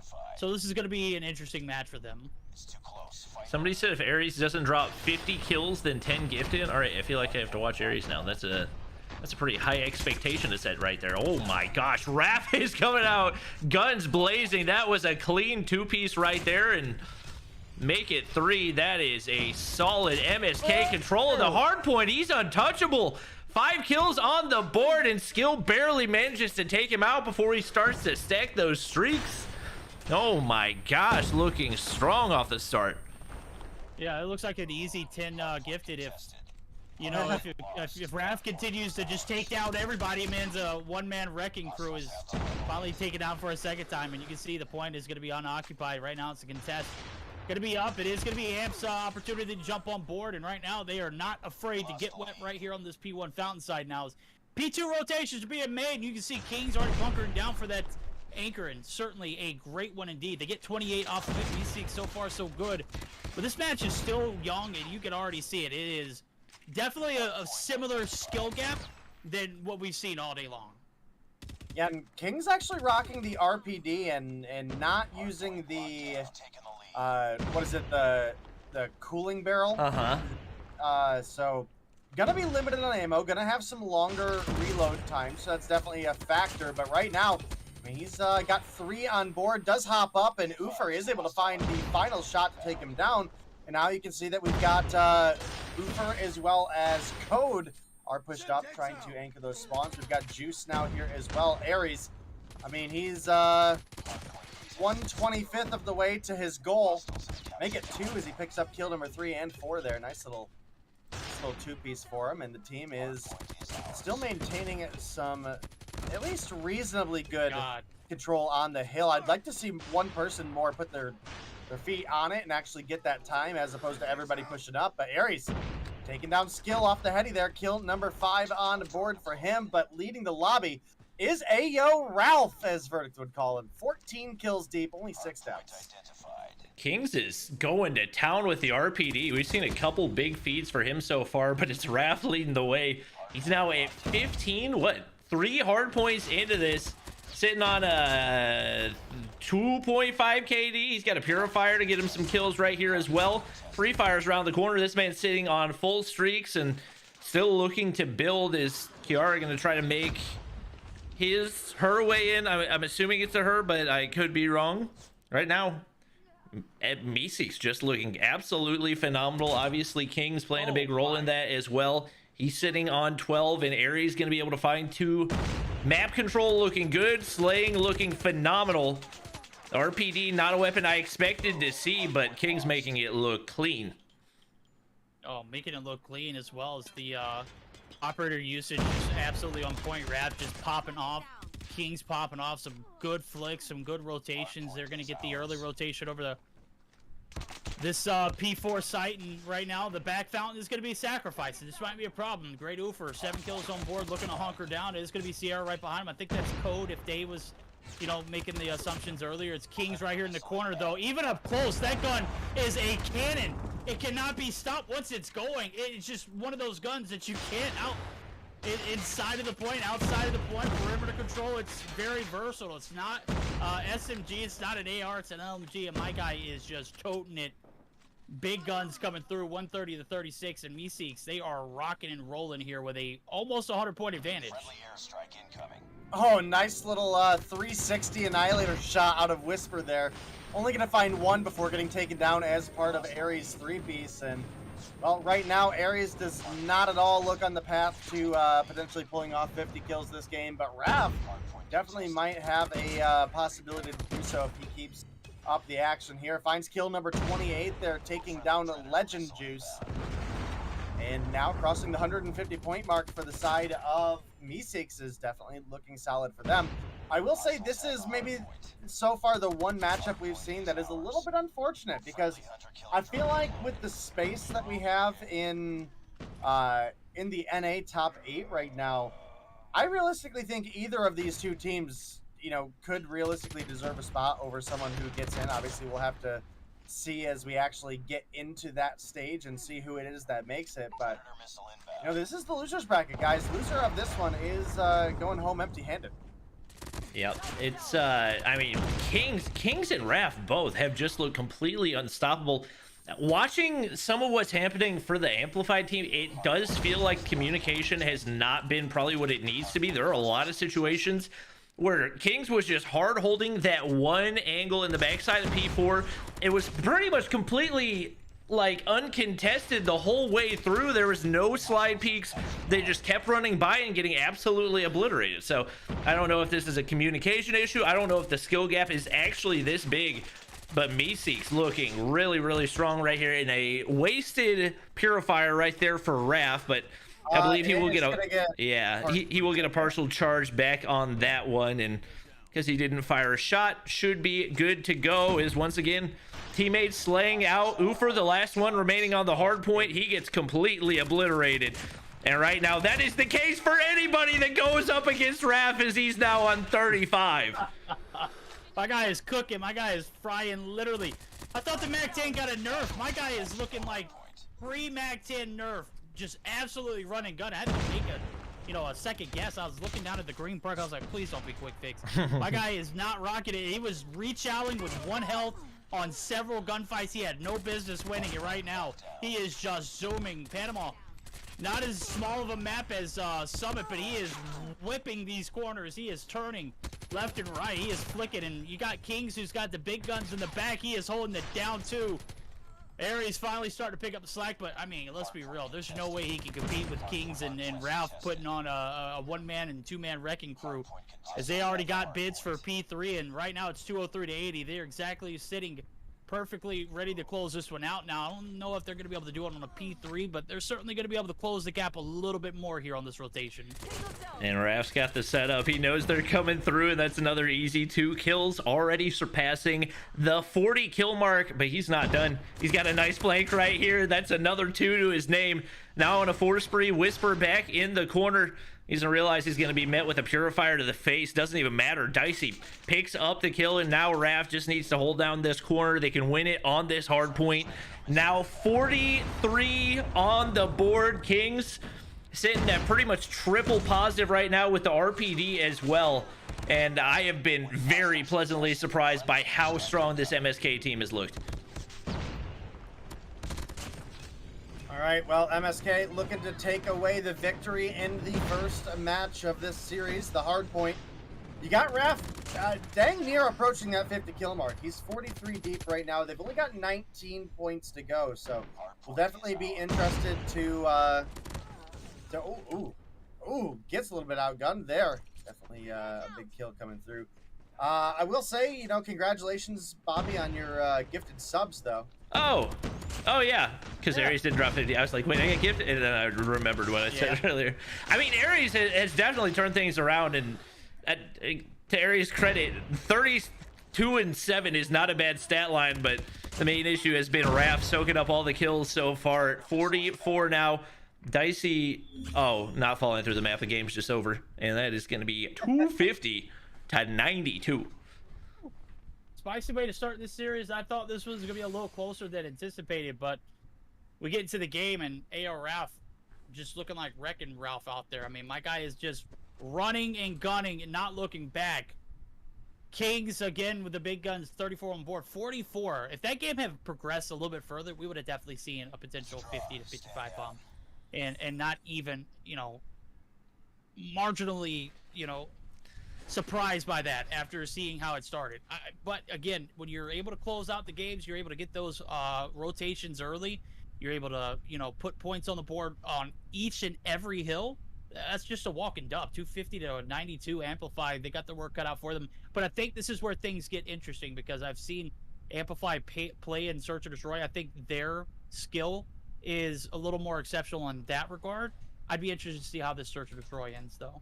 Can we actually give some credit to Amplified real quick on getting 92 points while being down 84 kills?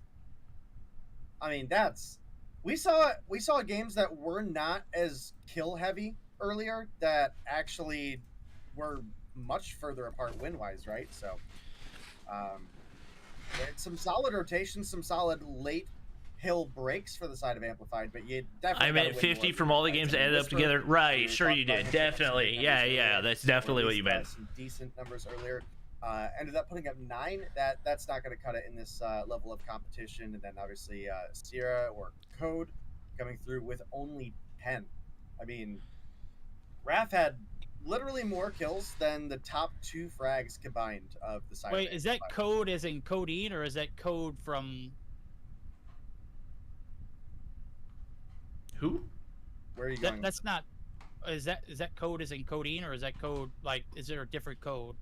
I'm pretty sure that's code. Code. Okay. Yeah, like you said it on stream, but I'm gonna keep that one off. Oh well, I mean, I was just saying the player's name. I'm just trying to. Is that him or no? I think so. Yeah.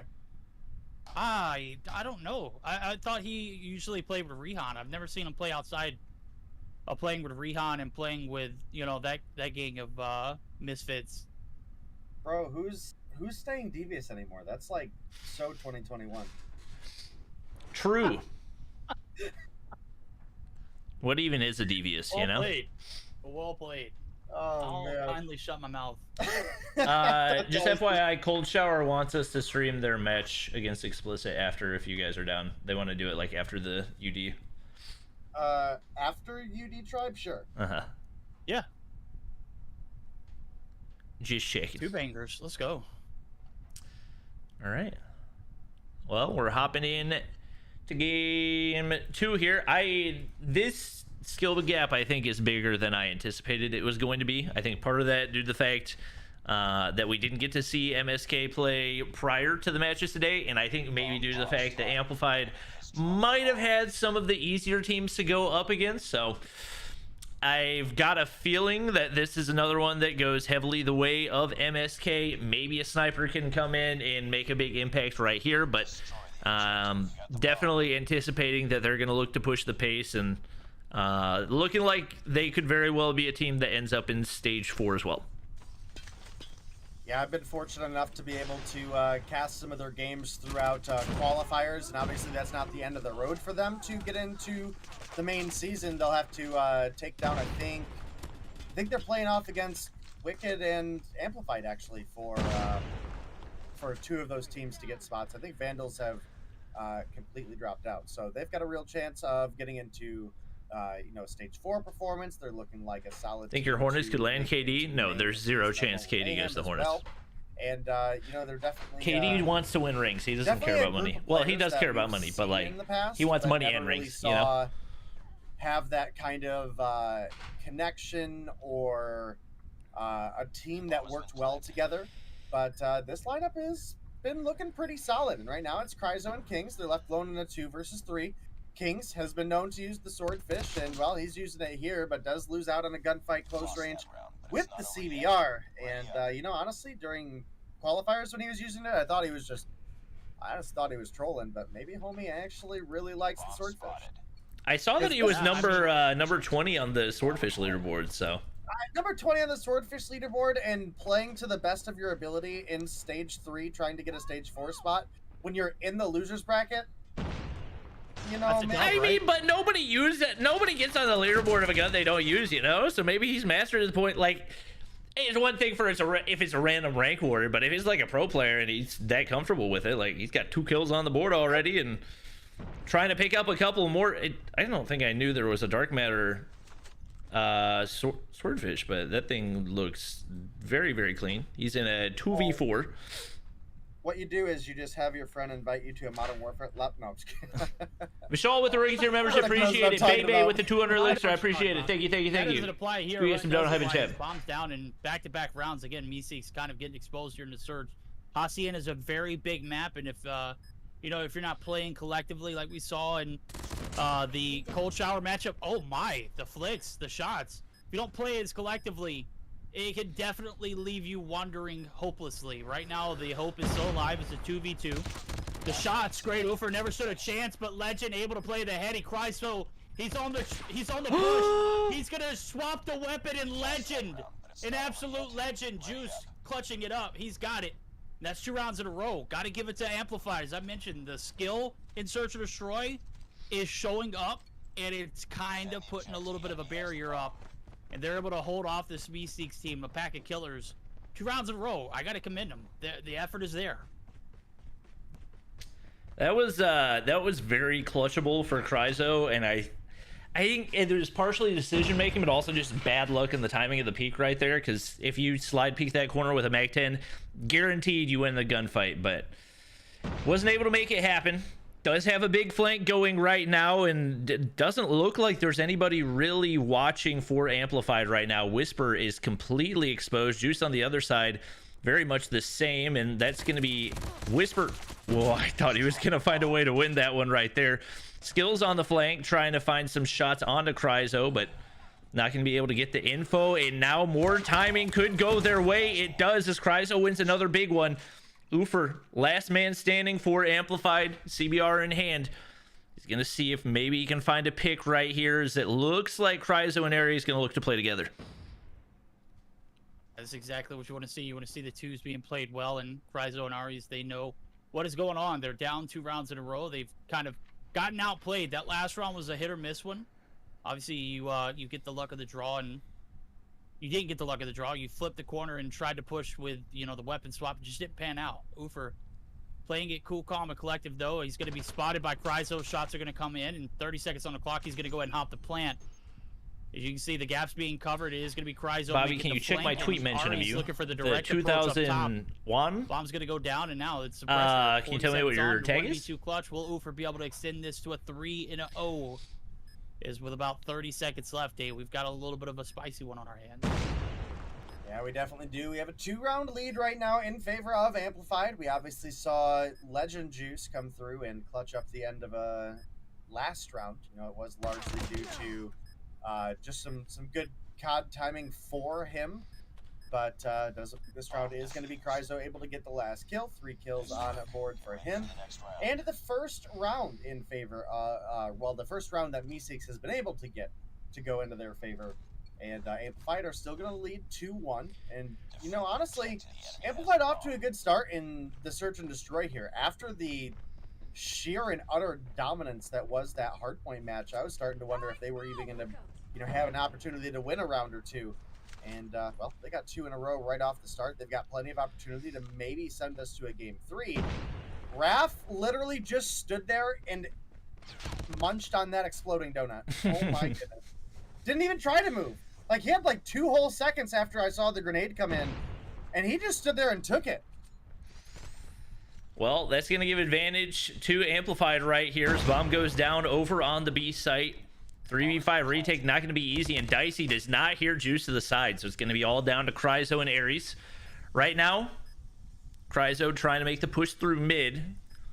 We find Ares on the flank, but he is on a very late flank right now, and with 5 players alive, he doesn't really have the time to try to take this one slowly. He's going to walk in to that garage room, not going to spot out Juice right there. Does get the info, but with a nade in hand, that is not an easy kill to get, and that just was a little bit of a questionable play. It's trying to get a nade cook in the midst of a 1v5, drops down, and Amplified extends that lead. Well, nice! Vishal with the 5 gifted over on YouTube. We appreciate it. Can we get some member hype in chat? And we've seen 3-1 advantage. Not ever have a shift in that momentum either for Meeseeks. It's been predominantly just Amplified doing what they do best, and you know that's increasing that score line. So here it is, the ensuing round. It's Cryzo finding first blood, but again, dropping early. Raph, he's got to do a better job of playing his life. I don't think I've seen homie pass, you know, the first 30 seconds of either of these rounds. He's going to be able to do it here, but Kings, in return, able to find his 6th. The Swordfish may be questionable, but in the hands of Stone Blood Killer. Yeah, I mean, with 6 kills on board, you can't really question it, right? He's a Stone Cold Killer, and right now it's still a 2v3. I don't know how we lost those lives right there for Meeseeks, but nonetheless, Skill's going to go ahead and hop the bomb plant. That's going to give the advantage in the clock to the side of Amplified. They got a 3-1 lead. They're looking to extend it, and I'm going to be honest with you. Based off what I've seen so far, we have yet to see anything past a 2v something or 1v something after a bomb plant altogether for Meeseeks in this Search and Destroy. And Kings is in a really rough spot to be using a Swordfish. It's all about the long angles, and he's going to have to try to hit these flicks and traces that the Swordfish is just not built for. It's Raph now in a 1v2. Has not been able to have that same amount of success here in the S&D, and he gets absolutely obliterated by Skill on the backside. AR going to tear him apart, and man, like you said, MSK getting exposed in the S&D right now. It could very well change whenever we do see a flip over to the defensive side, but they have not had that same level of confidence. And even with Kiara 0-3 right now, they still find themselves up 4-1 right here, as they have lacked that consistency. And I think probably the lack of a real sniper presence has been one of the biggest factors. Is the closest thing that they really have is that Swordfish. We do find Ares with a nice little Beyond to Kiara, who's still yet to find a kill.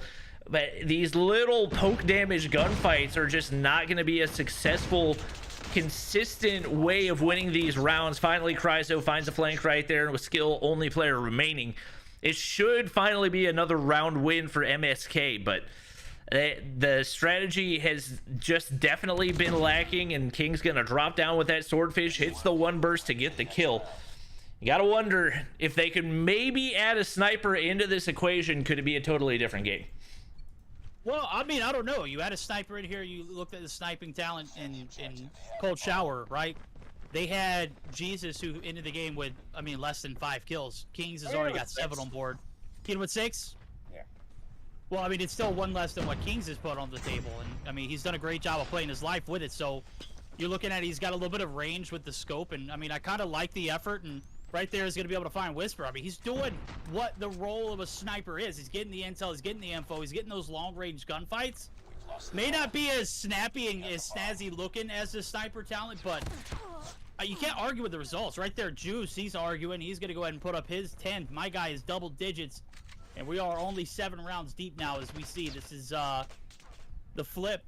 Legend, they're looking for the defense. They've got all of the, I mean, they've got the bomb down right in front of them. They've got, I mean, no ample opportunity. They don't have any reason to push out, and they're just going to wait for the kills to pile up. Kings is going to be the last player alive, and maybe this is where Sniper comes into play, because you don't have to rely on the burst to come through. But, I mean, again, he's still delivering results. You can't really argue with that.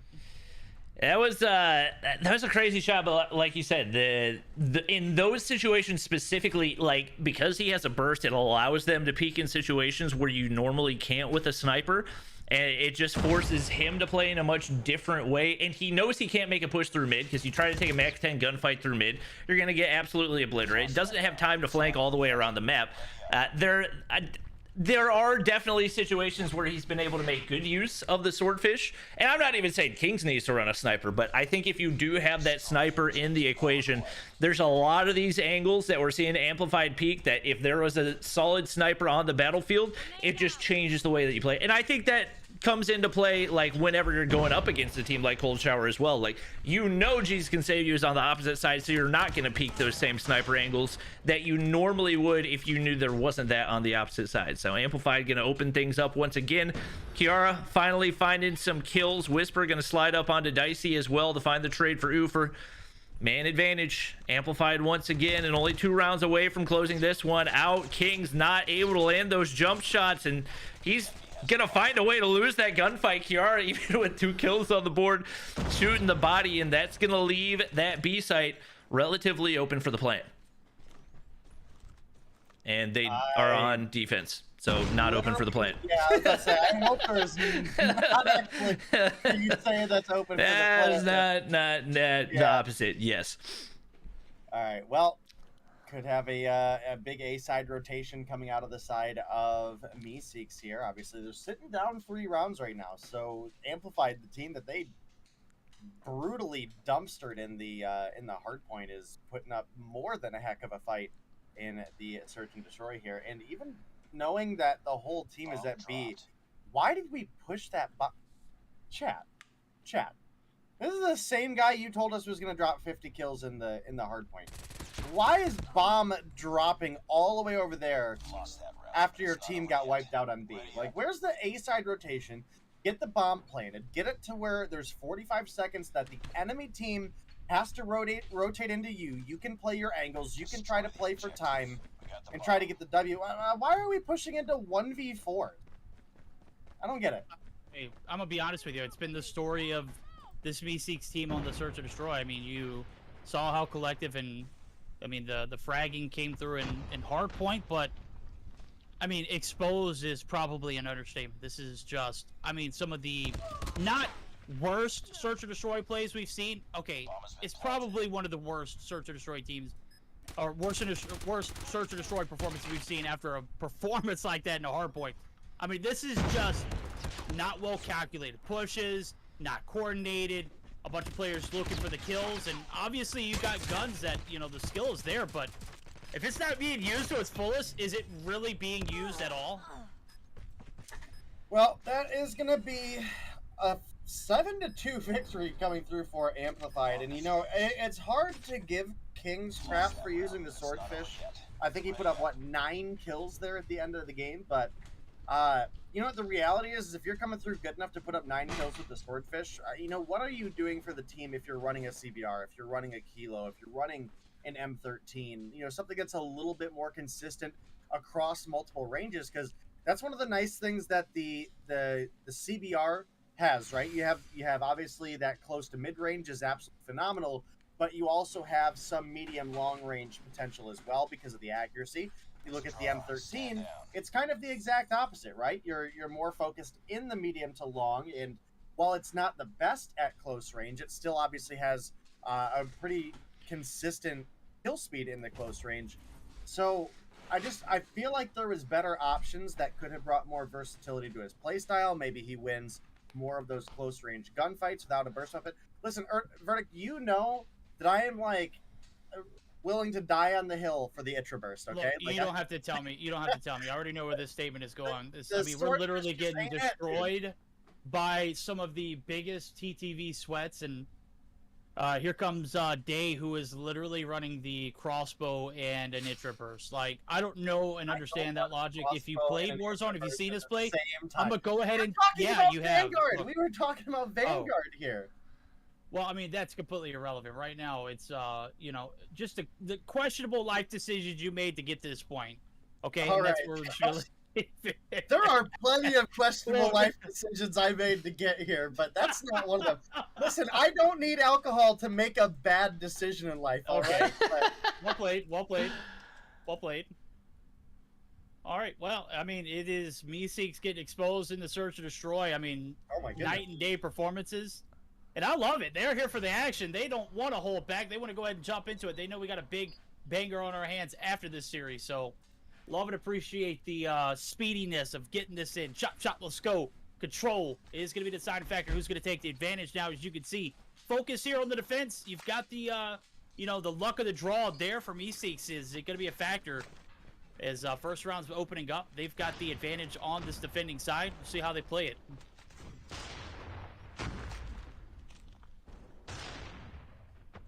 Bobby, I feel like we haven't heard from you in a little bit. Why don't you take this one away?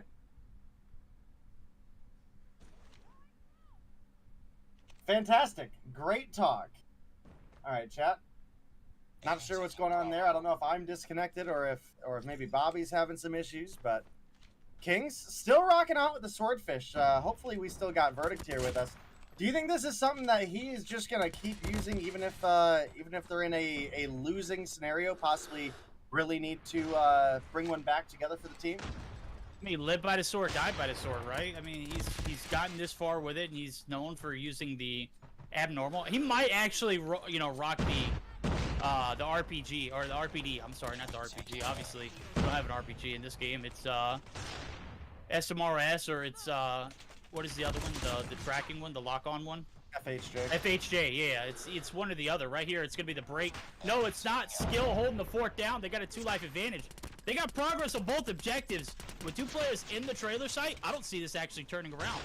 Oh, 1 player in, 1 player out.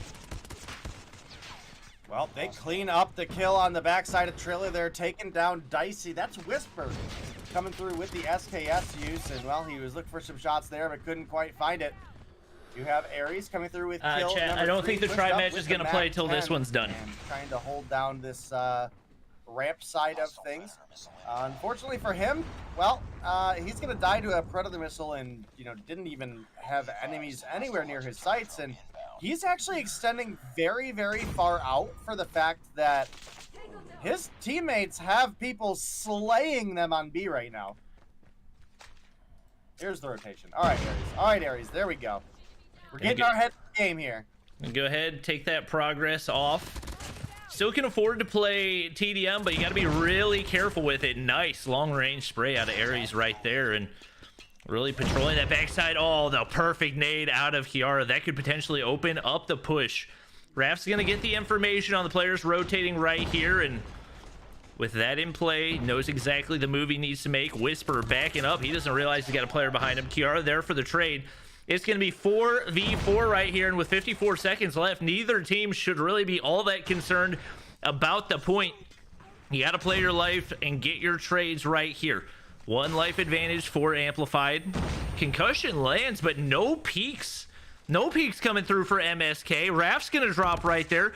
I don't really know why Amplify is trying to push him for the point right now. All you need to do is get a kill right here. Another player drops, but Oofer is there. He finds the final one. And round does go in for Amplified, but man, was it a close one. Oh, it was a close one indeed, but you got to look at everything on the back end. Like, this is defense. This is where you're supposed to thrive at. They kind of failed the objective. They kind of put themselves in compromisable position. I don't know what happened. They wasted a bunch of operators too. Kings burned the purifier. It does look like he's gonna get a reset on it, so maybe he died as soon as he popped it, as well as Raph, as he's got 4 now. The troops are rallying, and they're gonna go ahead and hop the hill. This is gonna be the A side push, with 3 players find themselves successfully in trailer. They got the kill advantage right now, and this is like this is completely different from what we saw in Control earlier. It was defensive heavy, where we saw 1 attacking round, which was, just a well orchestrated round from Cold Shower. It's not the same. It's different. It's like the attack has the advantage. I'm not sure what to think of that. I don't know if it's necessarily advantage as much as it's just capitalization, right? I mean, every map has opportunities where if you were to get into just the right position, you can have an advantage on the defense, right? If you've got your opponents pushed back to the point that they're spawn trapped, it don't matter what side of the map you're on, right? So it's all about positioning. It's about getting a good break and then capitalizing on your lives. And we could realistically see any map with now getting into a position where you can capture the point or get your opponent into a spawn trap. On most maps is defensive favoring, but there's definitely opportunities, especially if you have maybe a little bit more slaying power than your opponents. For example, in this lineup that we're at right now, I mean, Meeseeks is like leagues ahead of Amplified in this round of Control. The last round was obviously very close, but I mean, we're talking 20-3 right now.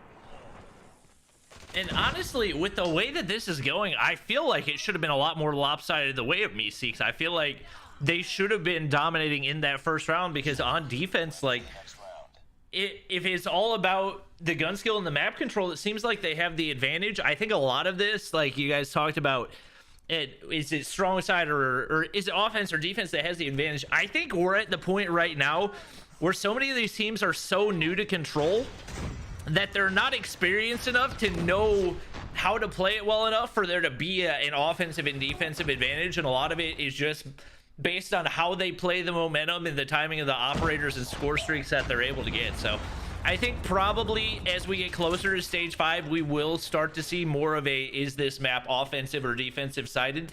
But for right now, as these teams are still figuring it out, like you said, it's very much just based on capitalizing on mistakes that the opposing team makes and trying to figure out ways to kind of makeshift whatever you can through these situations. But right now, it is MSK guns blazing once again, this time on the defensive side. Yeah, you can see it right now. 6 life advantages. We got one player looking to hold off the troops as the squad of Amplified. They're looking to make a B-side push. It might be falling flat on their faces. Sierra going to hop the hill. Skill right there on it. Oh, that's a big gunfight. Cryzo decides not to take it and waiting for the reinforcements. He's going to be taken down. It's all you. Kills drop. Sierra still in the cubby, but Legend right around the corner. They're going to be able to collapse.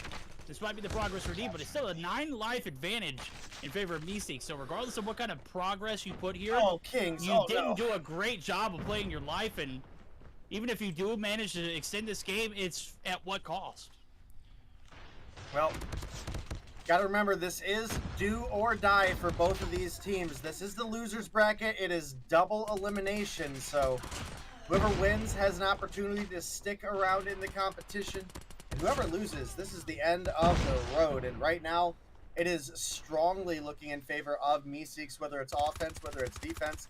Even that first round that was very, very close was in a position where Amplified should have had a huge advantage, right? And, well, they're going to get outslayed here once again. 13 lives remaining on the side of Meeseeks at the end of that push. And now they sit up 2-1 in the Control. Possibly our last round coming through here.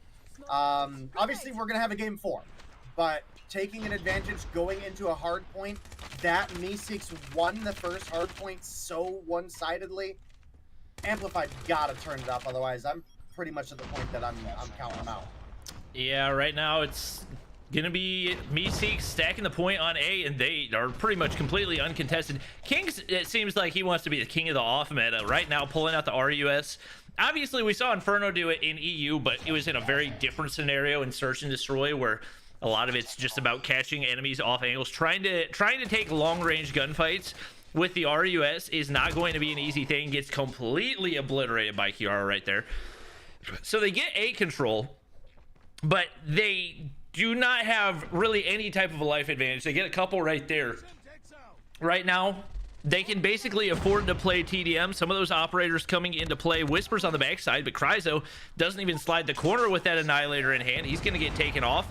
Pred Missile going to go ahead and come in for Dicey. He finds Ufer and gets a little bit of information as well. So it looks like for now they're going to look to play the TDM game. And with how far back Amplified is pushed right now, if they can find this one player into top 10, it could allow them to end the game. Annihilator going to get dropped by Dicey right there, and Skill 1 HP going to get taken out. And just like that, MSK makes their way in, but the Purifier, goodbye. Barbecue chicken. Yeah, goodbye. Yeah. Barbecue chicken, barbecue, whatever you want. It's Meeseeks. They are not able to retaliate. The adaptation on the defense, I loved it. There was not a single life dropped on either side for the beginning of this game. They gave them the opportunity to cap A, and then they held back. They knew what was up for grabs and what's up for stakes right here. It's make or break for them. They got a 4-life deficit, but they've done such a great job of holding the push off the B and able to extend this game. Now it's developing and it's getting a little bit more lopsided. Meeseeks starting to reel it back in, but I love the adoption of them putting back and holding back on B rather than wasting those lives in contested games. Oh, Raph, that was a cheeky play right there. Goes prone to regen, able to take out a Purifier with an MW11. That leaves 1 life, and in the spawn trap, there's not much hope for Amplified right now. 14 lives remain for MSK as they take 3 rounds in a row off of a round 1 loss. They completely dominate down the stretch, and they're going to take the 2-1 lead. Yeah, that round 1 loss was very, very close too, right? It came down to 2 versus 2. They were able to pick up the kills on the side of Amplified, but I mean, after that round, Meeseeks answered back huge, non-stop. And like I said, while that's not the end of the series, that's just Meeseeks coming up 2-1. They dominated their opponents in the previous hardpoint, right? I mean, we're talking not even close.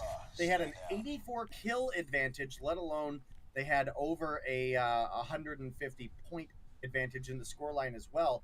And at that sense, I do have to say that Meeseeks even maybe gave up some extra time in the hardpoint because they really capitalized on early rotations to P2 and P3. So, while I give Amplified some credit for sure, especially winning the Search and Destroy by having some pockets of life that they showed in the hardpoint, I certainly do not have confidence in them coming up into our next matchup, or rather next part of this matchup, which is going to be a hardpoint on, let me double check real quick. Hardpoint on standoff. And then if we did somehow make it to a map 5, you know, then maybe I start to believe a little bit more, right? Because they pretty convincingly won the Search and Destroy, and we'd be ending on a Search and Destroy on Raid. So, shy of a miracle performance coming through for Amplified here, this might be the end of the road for them. This might be, and again, I mean, with as, you know, gun heavy as this Meeseeks squad is, you should have had a little bit more success in that control, which is a little more. Oh, we flipping sides. That's why we're taking so long. You wish you would have had a little bit more success. It's kind of like, definitely not comparing it to the series that we saw in EU, but kind of like the Nova and Animus matchup, right? You find success in the search, you have to find success in the Search and Destroy or the control, because the hard point you were just getting outplayed. I mean, it was not even close. Nova was just running it rampant. Well, Animus drops that search or that control, and then we roll into hardpoint, and we expected Nova to win that one. They did. And that's pretty much the storyline of this one right here. Granted, the two teams are not as highly skilled as, you know, the Animus and Nova rosters. Certainly a similar case. What's that? We forgot to invite Extreme. Oh, no. Oh. Rip the dream. Rip Extreme. I blame Day. Yep, definitely Day's fault, but it's okay because we believe that MSK is going to end this one quickly, just like they did in game number 1. Those MAC-10s have been a go-to for them, and this is definitely the map to use them on. King's going to be able to find 2 off the start. Ufer Very weak, easy kill going in for Raph right there. He's got 1 to his name in the map control. The slaying looking very solid. King's going to take himself out right there, but teammates still looking to lock down the hard point as Raph should be able to slide through. I think he got some information right there, but teammate going to save his life in mid. Just like that, they find a way to break back in. I started thinking for a second there that we actually had a lead for Amplified. I didn't realize that, 4 rounds in, we finally have switched sides. So, have to get my overlay fixed for that. But Kryzo on a bit of a tear here early on. I mean, it's only 5 kills, but I mean, he's on a 5 combo, right? And he's playing the hill. I mean, this is definitely a dangerous position to be in on the tail end of some trickle points. But what a dominant P1 for it. Big standoff of all, like, P1s to have a good performance on. Like, standoff where every spawn is, like, within grenade range or just a second of, potentially being in line of sight. And this is about as dominant as I can expect it to open up as. I mean, this is basically a repeat of the slums. I mean, same performance, just different maps. Standoff obviously is well known and renowned. It's a little close quarter combats here in P2, and right now Kings, he's not putting up the swordfish. He's putting up some shrimps on the Barbie, homie. Pulling out the purifier. He finds 3 in the feed before he's finally taken down. My guy is frying, and this Meeseek squad rocking and rolling. Music to their ears here is P3 rolling over. About 15 seconds before we jump into that one. Kryzo already trying to make the rotation over. He's going to be shut down. And this is where Amplified start to reel it back in. Can they make it last, though? They have not been very sustainable on their holes. They have not done a great job of getting the rotations early. Will it pay off? Interesting to see Kiara still sticking with the AK-117. Obviously, you got your comfort weapons, but having a really tough time against the rest of the weapons she's going up against right now.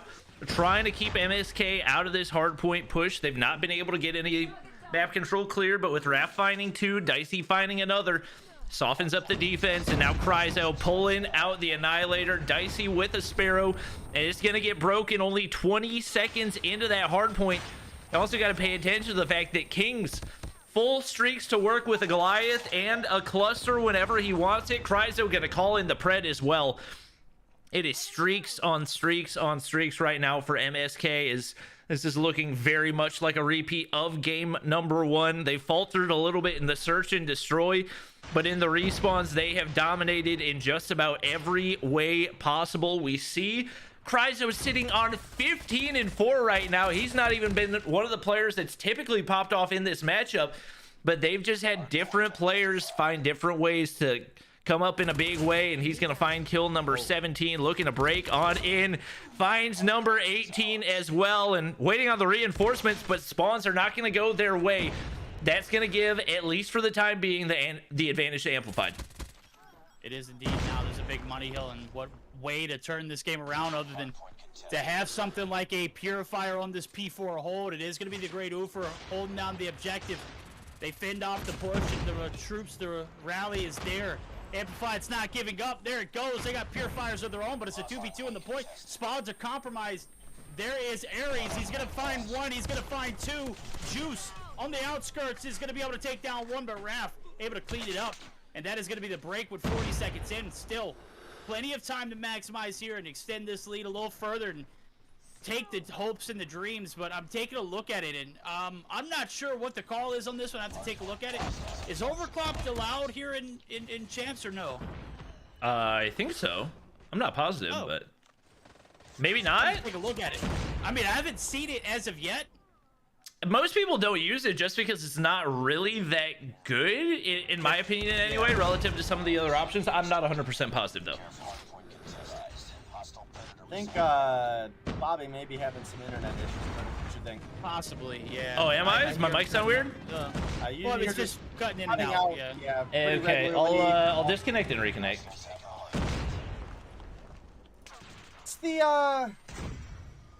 What's the new pistol in COD Verdict? Isn't it the AMP? It's the L-Car. It's the L-Car. It does not look like the AMP, though. But, I mean, it's a full auto machine pistol, yeah? Yes. Yeah. All right, I did a little research. It is not banned. Nobody uses it because TAC 5 is not in play. TAC 5 is what we see. Whatever is it called? Accelerator? Is that what I called it? Overclock. Overclock. Yeah, it looks. Yeah, it accelerates your ability to get the operator. Obviously, TAC 5 in combination with that was just super OP. So chat, you got me once. Certainly not going to get me twice there. As you can see, they are setting up for the prime time factory hold here. They've got plenty of guns on the outskirts, perimeter control with Kings and the Goliath up top. It is not looking doable here for the side of Amplified. 187 and counting. This is just, I mean, there's no way you get this break unless you have an absolutely flawless push in. And it might be Legend who's able to break the seal, but I mean, there's still a Goliath to deal with, and there ain't no way with no Annihilator in pocket to contest. Oh, he's got an FHJ. If the shot had landed, that probably could have done something right there, but nothing gonna go through. Couple for Ufer there as well. Right now, they're really struggling as they're throwing all the utility that they can, but you look across the top, like you said, no operators to work with, and that's really going to be your only hope outside of maybe a couple solid FHJ shots. King's not letting any of it happen. Still at pretty much full HP. I'm expecting we see him start to rotate early and maybe a teammate get some of the hard point time right here, because you don't want this much Goliath damage to go to waste, but it's going to be a little bit of a late rotation. Won't be able to get into the gunfights immediately, but you don't really have to worry about it as long as he can get there with about 12 seconds to spare. They got to think pretty good chance they can close it out right here. One FHJ shot going to go through and pretty weak. That's a whole lot of damage from one rocket. A couple of nades go through as the concussion lands as well. Slowing down the push, but King still gradually making his way through. Is going to be able to take down Ufer, but it's actually going to be teammates breaking on in. And just like that, MSK closes things out, and they will keep their hopes alive as they advance on in the lower bracket. Well, I do gotta say, there's one thing I do desperately hope gets fixed, and that is the drones currently are bugged, and they are just always yellow. And that has confused me on a number of occasions here today. So that's a little rough. It's a little rough. Yeah, a little rough indeed. A little rough for Amplified. They get the luck of the draw. The pull of Meeseek squad, who was trigger happy to jump into some respawns. The hard point, an absolute dub, both times around 250 to 80. I think it's absolutely exactly the same scoreline, around the same scoreline, same results regardless. If they're going to be able to continue their journey, it was 250 to 82. 92, I think. 92? Oh, 12 points? Really, Dave? You're going to call me on 90? Doing 12 points? Really? Okay, I mean, fair enough, fair enough. 2 minutes and 41 on the hill, but when you've got a Goliath for more than half the game towards the end, 2010 Kings, he's going to be your king of the OBJ. He started off strong. They ended strong, 27 and 8 for ARF. And Cryzo, surprising performance, 32 and 13. I was expecting Ari's to pop off. Someone in chat donated 10 gifted to Bobby. Where does, I mean, can someone come on my chat and say, hey, can I guarantee a 50 bomb from a player who didn't even get remotely close to a 50 bomb? I can personally vouch that I have not been gifted any subs on Trovo. Oh. So don't. Oh, that's an F. Don't worry, you're not missing out on anything. Hey, did you hit 1 mil on YouTube yet? Dave, why are you rubbing in my face right now? Oh, Dave. I'm asking. Not even at 900K, dude. It's all right. You know, I watch the videos. I don't look at the number below, right? You know? All right. Well, I can understand and appreciate that. I guess life goes on. The video when I'm in bed and you post them, because you post your videos late at night all the time. This is true. Or early in the morning. So I pop them open on my phone and I turn my phone sideways. I don't see anything underneath there, you know? I do watch like all of your videos though. Hey, I appreciate that. Yeah. Yeah. You got it's a moment you all been waiting for. You got me with the SKS video a week ago though. You were like, this gun is better than every AR. I said better than your favorite AR. Favorite AR. Better than your favorite AR. There it is. And then I pop it open and it's the SKS. And I'm like, oh, Bobby. Listen, you got to do what you got to do, you know? Hey, listen, one of us is successful and one of us is not. So. Listen, you're a fantastic caster, Day. You are successful in your own right. point is you got the algorithm and the clickbaitiness like True. locked down, you know? True. All But right. you pair the clickbaitiness with actual good content to go with it. Yeah, like, I appreciate I get clickbaited and something's bad, you know? That's if you don't join now, you're gonna miss out on the action. I'm gonna go ahead and click. Yeah. What are we doing, Day? Throwing hard right now. Throwing. They closed all the spectator slots. All right, GG's. Sag.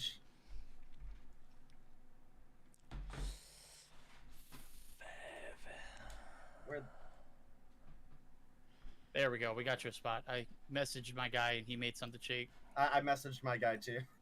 Oh. Literally just spammed Washi. I was like, invite. All right. Hacienda hardpoint for game number 1. Looking like a fun one to get started on.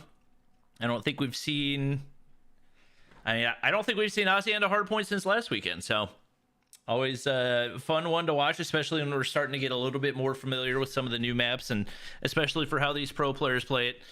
This is a potential grand finals matchup. UD, Tribe Gaming. I think Tribe Gaming going into this, definitely the favorite, but I would say not as invincible as everyone thinks. I think there is kind of an expectation that Tribe's just not going to drop a map and going to have like a kind of like a godlike level dominance that we see in the Indian scene. I don't expect that to be the case.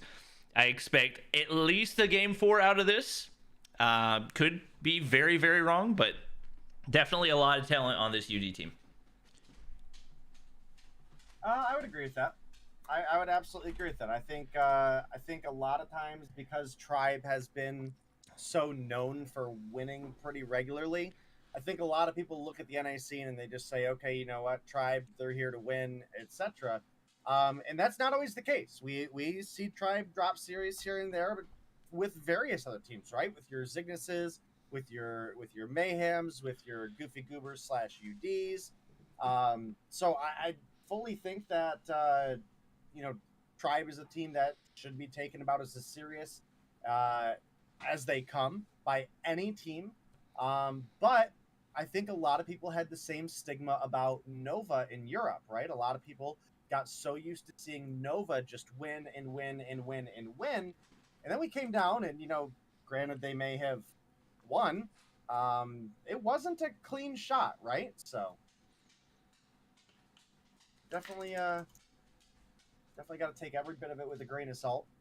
And hopefully we'll just get a solid matchup here between Undream, aka Goofy Goobers, and Tribe. Yeah, it's certainly going to be a spicy one. This is a matchup, Bobby just mentioned, this grand finals like material. It's not even a question or a doubt. These are two of the best teams and have been showing their dominance in all of the NA scene for what seems like the past 6 months. Obviously we saw this Tribe team form, and it had one roster on it that had Slothy, and then they picked up Tech. And I think one of the comments that I made was, if we see Tech join this team, as he's subbed in a majority of the games for some of the tournaments that he's played in, if we see him join this team, it's like the Thanos, the 5, what are the things called? The Infinity Stones. Yeah, the Infinity Stones. Tech being tossed in there? There ain't no way, bro. Ain't no way. It's definitely going to be a challenge for anybody to take down this team. I think the first time I saw Tech scrim with Tribe, I went in his chat because he was just like streaming while they did it. I was like, yo, if you actually join Tribe, like, I don't know if anybody else has a chance in stage 5. He's like, no, that never happened, and then he got signed to Tribe. So, we'll see if the dominance continues for them. Definitely expect it to be the case. Very slow start for both teams right here, as Tribe does eventually get Bolu onto the hard point, typically the OBJ player for the squad, and really the battle up in the top side right now as Tectonic makes the full flank around, gonna be able to find Solo right there. Initially in control of the top side, the map control, and the hard point right now, and they've got those spawns on lock. Blur didn't have a chance. Tectonic hitting absolute beams as he finds himself on a 4 spree off the start. UD trying to make a flank on in. They find 4 in the feed right there. That'll give them some hard point control, but You got to take out Tectonic at some point. He's not going to be ready for solo, but it doesn't matter. Wins the gunfight anyway, now on a 6 spree, and that's some early streaks for Tribe. Yeah, early streaks indeed. Now, as you can see the rotations, this is one of those maps where if you get the advantage on P2, it could be a game changer. It could be a lifesaver. Right now, streaks are certainly wanting to be played here by Tech. He's going to lurk a little bit and not maybe make that direct approach. You can see a beachside push, solo right there. He's looking to take down the Giant, and surely enough, he's going to get the info, and that's enough. One player looking to make the flank over. Blur never stood a chance, walks right into the gunny. And now here comes the drone. He's a little compromised, but you can see it. He's got 2 of them popped already. He gets the info, and he's out. Very quickly done. Got to commend him. He's going to be able to pick up another. He's 1 away from a Goliath. Oh! He's so nasty.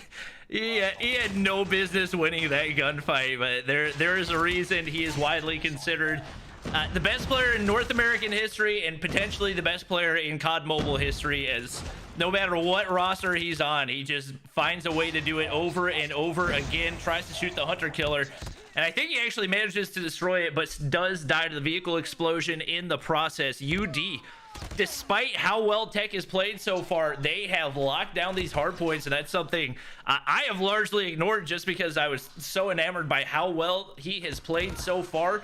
Right now, Tech, really the only one really popping off for that Tribe roster. Everybody else, with the exception of Bolu, in the negative.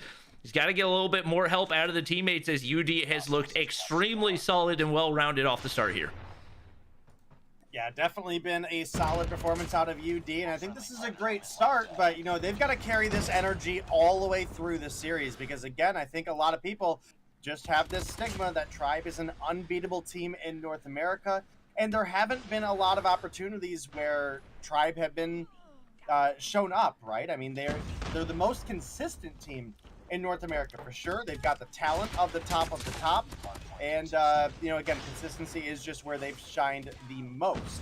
So depending on just who the better team is here today, could definitely have a little bit of a different result. But with a 60-point lead for UD right now, Marshy comes through with a big 3-piece in the feed, taking down everybody that was remaining on the side of UD on the hill. And we finally get to see some a little bit of trickle for the side of Tribe come in.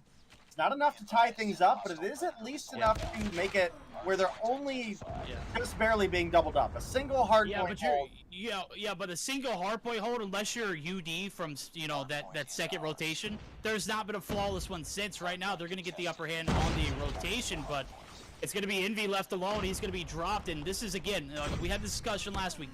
You just keep it in mind. This is a team play map. You've got to play the objective as a team. You've got to put those 40, 50 seconds on collectively. You can't have just one objective warrior and hope for the, you know, best. Right now, it is going to be Washi, but he's got plenty of reinforcements coming through on the backside. Tribe, they're looking to make the break. It's a 50-point deficit that they've got to overcome. Vague finally able to find one.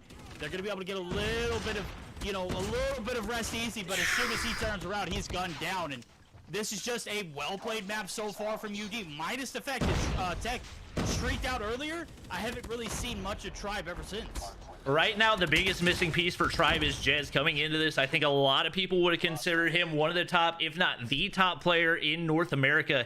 He's sitting at double negative right now, 7 and 14, and that's just not been the case for them typically. Right now, Jez holding down the top side. He's going to be able to find one on a 3 spree and has an Annihilator to work with right now, but it's still UD doubling up on Tribe, and Washi going to be able to wipe him off of any streaks that we see right there. Just across the board, they've had more big feeds, and they've been able to capitalize on it in just about every way possible. Right now, you look at the scoreboard, and everybody on UD pulling their weight, and that's really what you got to see if you want to have a chance at taking out Tribe. And there's Band, the North American, or take it, Stage 5 MVP. No longer on that Tribe roster, but showing why he is no doubt still one of the top players in all of COD Mobile. Blur finds a big 2-piece in the top side. Trophies go down, and they're going to continue to stack on that time. Yeah, and, you know, I'm definitely glad you bring up the point I was going to about Jez. I don't think I've ever seen him have this poor of a performance for this Tribe roster. Normally, Jez is putting up, you know, 40, 50, sometimes even 60 kills in the hardpoint, while also having, you know, 2-3 minutes of kill time. So This is very unusual for Tribe to not have one of their most consistent players having a good performance here. I don't know if he was up too late, partied too hard. I don't know. Maybe the ping is getting to him today, right? I don't know if the ping. I don't know if it's necessarily a ping thing. I think it's more so along the lines of this map doesn't cater to his playstyle. He can't roam freely and expect to pop off and be a difference maker when all the action's in the objective. It's not objective focus. It ain't happening. You can already see it. There's 2 seconds on the score line for him for hardpoint time. He's got 10 kills finally, but he was flirting with double negative for the past 3 minutes. Right now he's gonna hop the hill. He gets gunned down. Ban able to pick up the slack right there, but not enough for the break. Tribe starting to reel it back in. I think it's just taking them a minute to realize that this isn't your normal hardpoint map. They should have already realized that coming into this. And UD, I mean, just completely outplaying them on the first full rotations through. Tribe starting to get a little bit of that try factor, and they're starting to get warmed up. And you can see the scoreline. It's only 20 points deficit now. And we talked about last weekend that P2 is one of the only real money hills on this map, and Tribe played it to perfection. Obviously, it required an invested Annihilator, or not Annihilator, a Goliath out of Tectonic, but they defended it really well. They managed to get the majority of the kills right there, and it played out pretty well for them as they now are very nearly tied back up. Solo's going to win a big gunfight on the top side, but Jez is there, able to get the trade. Still struggling at -6 right now, but at least picking the KD up a little bit from what it was previously. This one looking like it's going to go down to the wire as Envy gets some of those initial shots and going to be able to win the gunfight onto Jez. We know typically doesn't play with great ping. Trying to go up against somebody that knows your exact location is going to make that super challenging. Envy shot in the back by Bolu on the inside of that main building, but Tribe still able to stack time, and they get the game tied up right here. UD looking like they'll be able to get the rest of the scrap time right here. Bolu's still going to challenge to try to slow down the rotations, but right now it is going to be an all-out war zone as they head back to P4. All right, well, this game started off looking really solid for the side of UD, and it is starting to come a little bit back in favor of Tribe now. Only 5 points separate these two teams, and Tribe, they're going to be the first on this next hill. Bolu, the rotation from behind, does take down former teammate Envy, but UD, they've made their way on into the hill here, and now they are looking for more action. Bolu got a Goliath of his own ready to push on up, finally getting taken down by Washi. But that is another big tool that Tribe are going to have in their pocket. Going to make of the drone here, get some vision and information for the team. But, again, we start getting into one of these inside hills like a Goliath in garage. Yeah. That's the recipe for success, right? You saw it. Tectonic hopped his. You earned that Goliath. You don't have to play collectively on the hill if you've got a Goliath in there, right? You've got 4 Slayers who are just out doing their thing. And I think Tribe are definitely going to keep that in their pocket for that P2 rotation. The thing is, they got to make that timing perfect. Tectonic was able to get away with it earlier, but I'll be interested to see how they play it on that P2 rotation. Are they going to do it a little bit earlier? Maybe sacrifice a little bit of time on P1? That's the way I would do it, though. We just saw an absolute, I don't know if you guys were watching, but they had a drone. Jez pulled out his Annihilator and just wallbanged the mess out of that giant rock sculpture. Obliterated everybody on UD. They're still keeping it close right now. Only 10 points separate these two teams. You can tell how evenly matched they are. Blur's going to be able to find another one onto Marshy, and right now back onto P1. This is another one of those hard points that you can't really bank on getting a ton of time. Even if you get 3-4 players washed up onto the hard point, there's just so many high angles that you can take people out from. It is really difficult to hold. UD doing the best that they can, and they are going to be able to pick up a little bit of time right here on the back of a big kill spree out of Blur. Might be able to build some streaks here as well, and nobody coming through that doorway anytime soon. More time coming in for them here than expected. They're going to be able to retake the lead, but now Bolu going to be the one calling in the Goliath right here. And once again, it's that money hill that they capitalized on last time. They're going to try to make it happen again, but a 3 in the feed. They're going to take a little bit of damage right there, but Annihilator, FHJ immediately wiped off the board. Perfectly played from UD. They don't have the hard point control, but that Goliath being taken out is massive. Yeah, definitely a big tool loss for the side of Tribe, but we did burn a lot on the side of UD for it. Now they've been unable to make this break on into the hill. Another Another Annihilator popped for Blur. He immediately gets taken down. It's not going to be a full reset. He didn't get a shot off, so maybe he gets another opportunity. But Tribe, they're now 40 points away from picking up a victory. Another big garage hold in their favor right now. UD cannot get their feet on the hill, and the only saving grace for UD right now is that there's not enough time on this hill for Tribe to win, but they are going to be so incredibly close with 15 seconds of trickle left without anybody from UD in a good position to try to make the break on the hill. We got one last player in solo. He's taken down. The rest of this time is Tribe's, and they're only going to have 10 points to go on this next hard point. Yeah. Gotta watch Marshy. He's already got the rotation over. Oh, that is a big gunfight to lose, but the score streaks are coming down. And I gotta say, it's coming down to this. It's make or break for UD. Bobby, the operators being popped. Jez looking to hold off the rotations through. There are 3 people there to deal with. They've got spawns. There it is. Tribe, they get the break early. There is plenty of time for them to close it out. 5 seconds. The Annihilator just gonna be the nail in the coffin. Oh, it's all Marshy. Whoa! Whoa! See that? Whoa! You saw Jez? Oh, yes! Through the side of the round building right there. Bro, Like that was like shot. that was like 6 walls just. Whew. That was a spicy one. That was what I was excited for this weekend. I knew we were gonna have to go through some lesser gameplay to get to this, but once you get to the top of the North American scene, these teams absolutely go at it, and they did not disappoint right here. Obviously, a strong start for Ban did not play through very well as he ends up minus 15, and that's, I feel like, a big difference in the game. We saw Jez, even though he started slow, finishes even at a 1 KD, and like we talk about a lot, this is a very team-oriented map. You can't just have one player playing the hard point. It's got to be all hands on deck, and that was the case for Tribe. Once they got warmed up, they came out guns blazing and definitely have some momentum to carry here into the Search and Destroy. Yeah, you can see it right here. 1:40 on the clock for Vague and Bolu.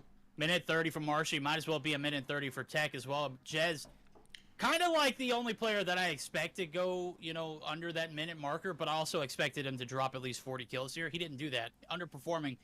Right now, we'll give him the benefit of the doubt. Say maybe it's a ping situation. It doesn't matter. Tribe's a unit. Tribe's a team. They collectively put the time on the hill necessary to make the comeback. And there's a little bit of doubt early on, but once the game started flowing, you started seeing everything get under control. The Goliath was a bit of a shaky P2 rotation that third time around, but even though you need to deal with that, they waste a lot of resources, as Bobby mentioned while we were in the mix of it. Now it is certainly a spicy matchup that we've got on our hands. I've been waiting all week for this. We're finally being able to get through it. We've gone through the blender games. We're here for all the action, and I think it's just going to get better here as we're going to jump right into the Search and Destroy. As I think we've seen it earlier. I'm not 100% sure what the map is, but Day, if you're still in the line, there we go. Summit. Oh God. Yeah, Woo! Summit. This Search. is Summit Search, Control, Slums, Hardpoint Raid, and Search on Takeoff is going to be our map rotation. So, I would hate to see this one be over in 3. I'm not gonna, I'm not gonna cheer one way or the other. I would say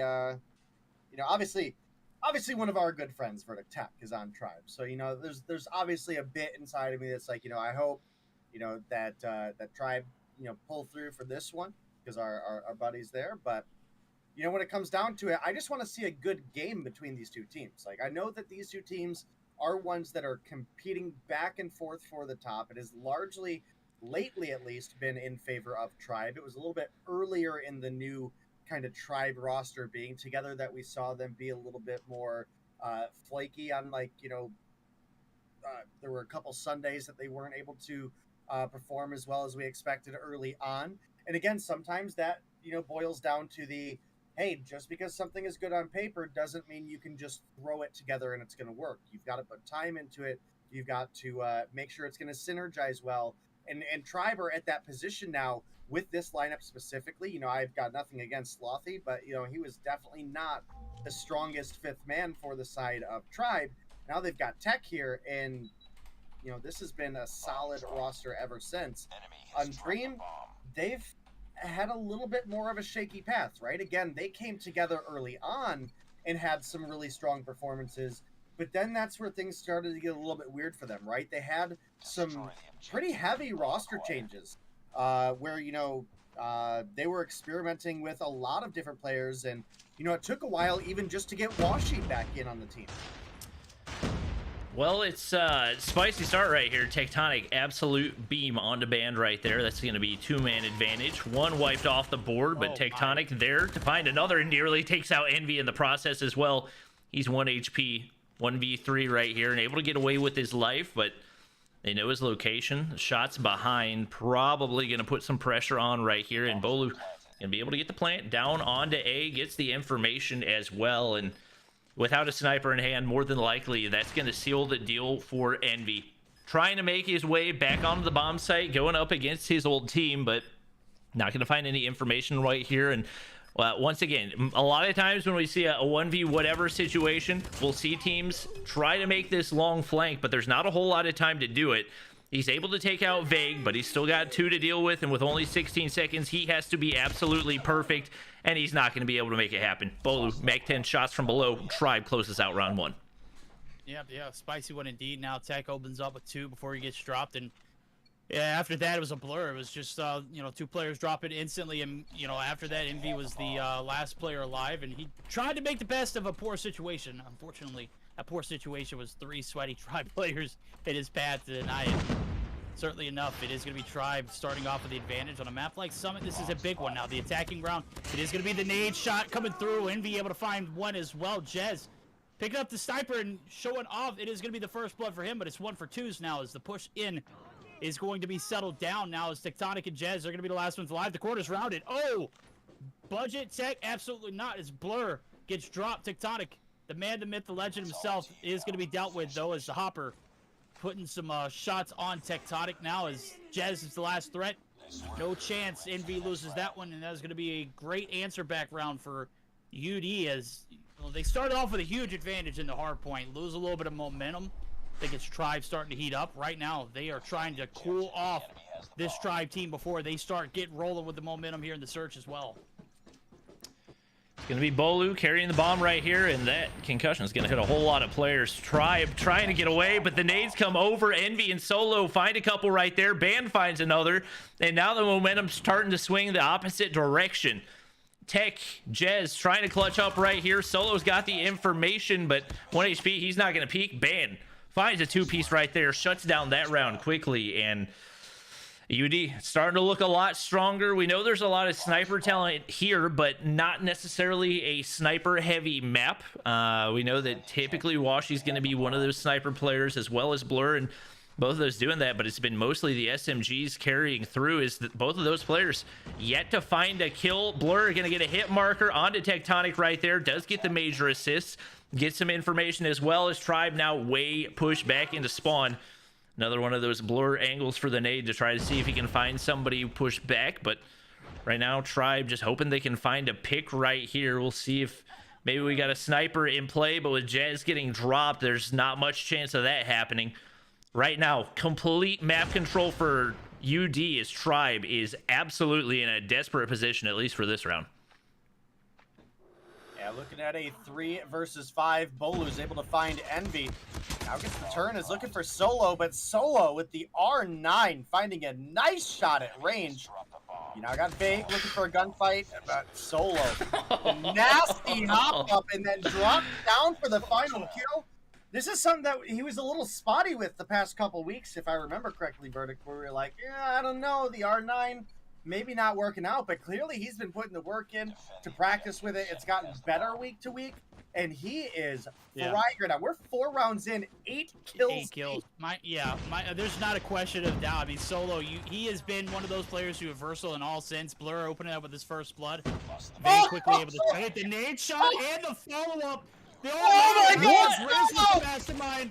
Jez not going to be fooled by the movement. He's picking up the R9 himself. Blur going to finish it out. The deagle shots. No, infamous he is with those in 4 rounds in a row. Tribe, they're kind of drowning right now. They get tossed into the deep end. First round, they're able to, survive and put up some pretty solid numbers, but it has been UD just absolutely owning these last 4 rounds.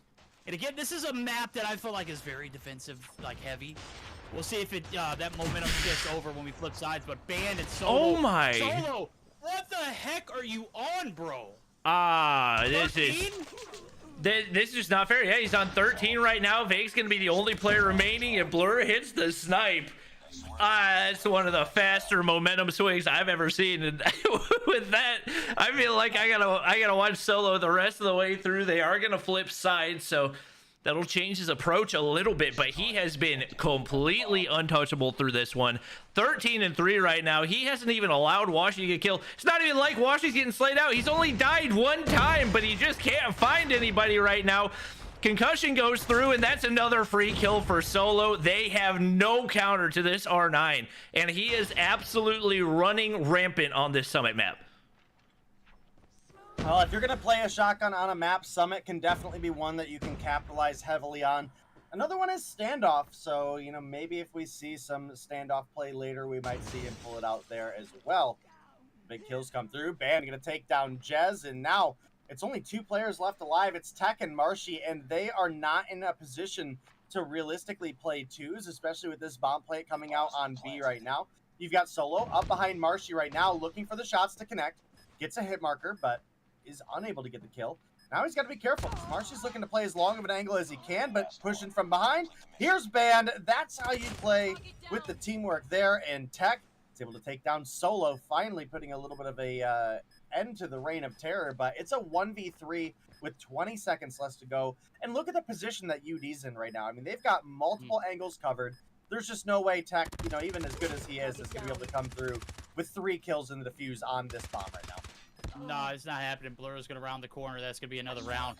In 6 rounds in a row, they have just given Tribe the business. Run for their money? Definitely not. There's not even a question. I mean, this search and destroy has been so freaking lopsided. It would be a miracle to see a comeback. Granted, sign me up if we do see one. I don't care if it's, you know, UD that still wins. If Tribe's able to roll back in 2, 3, 4 rounds, I will be shocked based off of this. Solo and just absolute devastation to the misery. And Solo picks up the 2-piece with the name Bolo and Vague. They never stood a chance. As the griefing just continuing on, Tectonics drop. Marshy is all out, is on. The dream, it's out the window, it's long gone. Marshy now around the corner, the Renetti, and what better way to end it than to not let Washi in with a donut? Go ahead and give him a breadstick. Oh my. That's exactly what Tribe in with. It's only fitting, right? As soon as that double nade kill went in up top, you saw every Tribe player just run for their lives, and it did not matter. They got completely picked apart. And I see people in YouTube chat saying, it's Tribe and S&D, what do you expect? You guys got to realize, for the last 6 months, there has been no question Tribe has been the best S&D team in North America. So for UD to dominate like that, you got to give so much credit to Solo specifically. They had absolutely 0 counter for his R9, ran through them in every round possible. And man, when you see a game where Vague drops 1 kill, where Marshy drops 3, where Bolu drops 3, that is just a sign of absolute dominance. I mean, dude, Solo was absolutely tearing Tribe apart that game. I remember early on when he started using the R9, I was like, dude, I don't know. This feels like trolling. I don't know if you're arguing with your teammates or what, but obviously all that hard work he's put in has paid off, came through with more kills than the entire Tribe roster had in that search and destroy. I mean, absolutely nuts. We had what? Jez had 2? I don't know. He left. No. I didn't even see you. I don't blame him. Yeah. 9, 12. You've got 13 between Tech, Bolu, Marshy, and Vague. I think Jez had 2. That's only 15 kills, bro. Solo had 16. On top of that, you have Band coming through with 9. You've got Envy with 7. You've got Blur with 5. You've got Washed Up Washi with 1. I mean, Ferg is in my YouTube chat saying put me in. I think they might need the substitution. I'm just playing. I don't think it's going to continue in the respawns, but that map specifically is so well catered to the R9 that when you have it mastered the way that Solo does, there's no fully automatic weapon that stands a chance. Like, the only counter to a weapon like that is another shotgun. I mean, put it in Jez's hand. I don't know if it could have added a little bit.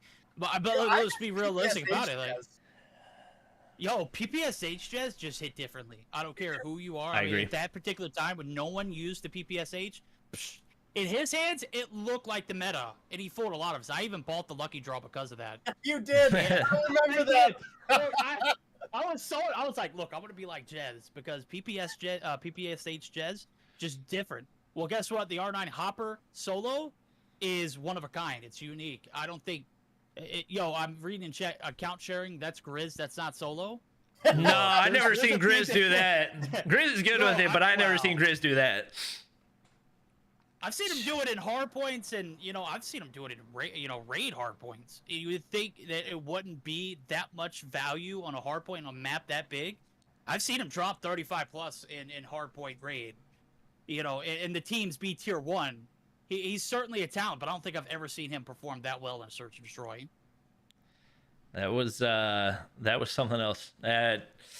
I knew that it wouldn't be a 3-0. I knew there's enough talent on this UD roster that it would be at least a 4-game series. And honestly, if we go back to an S&D, like, Tribe might be a little worried. It feels like right now they've got to close it out. I don't anticipate that we would see another 16 kill in a what was it, a 8-round search and destroy. 16 kills in that short of an S&D, probably not likely to happen again.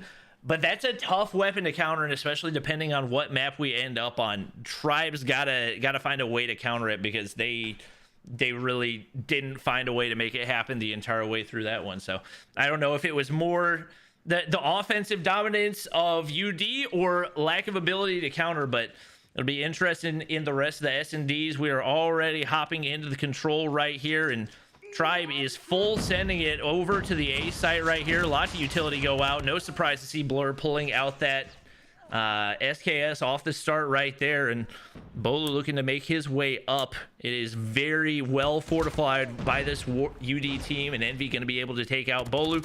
It is going to be life advantage for Tribe right now, but only by 1. No progress on either side. Envy makes his way up to the broken wall right there, but gets team shot, and that's going to give Tribe the life advantage as they look to maybe make their way on over to B. Washi is 1 HP on the inside, trying to play his life, and if he gets taken out right here, it could open up a big push, but 3 in the feed for UD. 4 in the feed. Oh, make it 3 for Washi himself. My guy peeked the corner. The breach was there. Info on point. Now the 1 life advantage in their favor. Make it 2. As the defense a little slow to start, but they shut down the A side push early. They shut down the B side approach. Right now it's Tribe. They're kind of twiddling their thumbs. They're stuck in the spawns. They can't make it out. And the bad thing for them is it doesn't get better from here. Obviously, you've got to find an attacking win, because if it goes to a round 5 on this control, you're going to be right back in an attack strat here coming through as well, too. So just the luck of the draw. They're on the attack off the rip. They're going to get that 5th round of attack as well.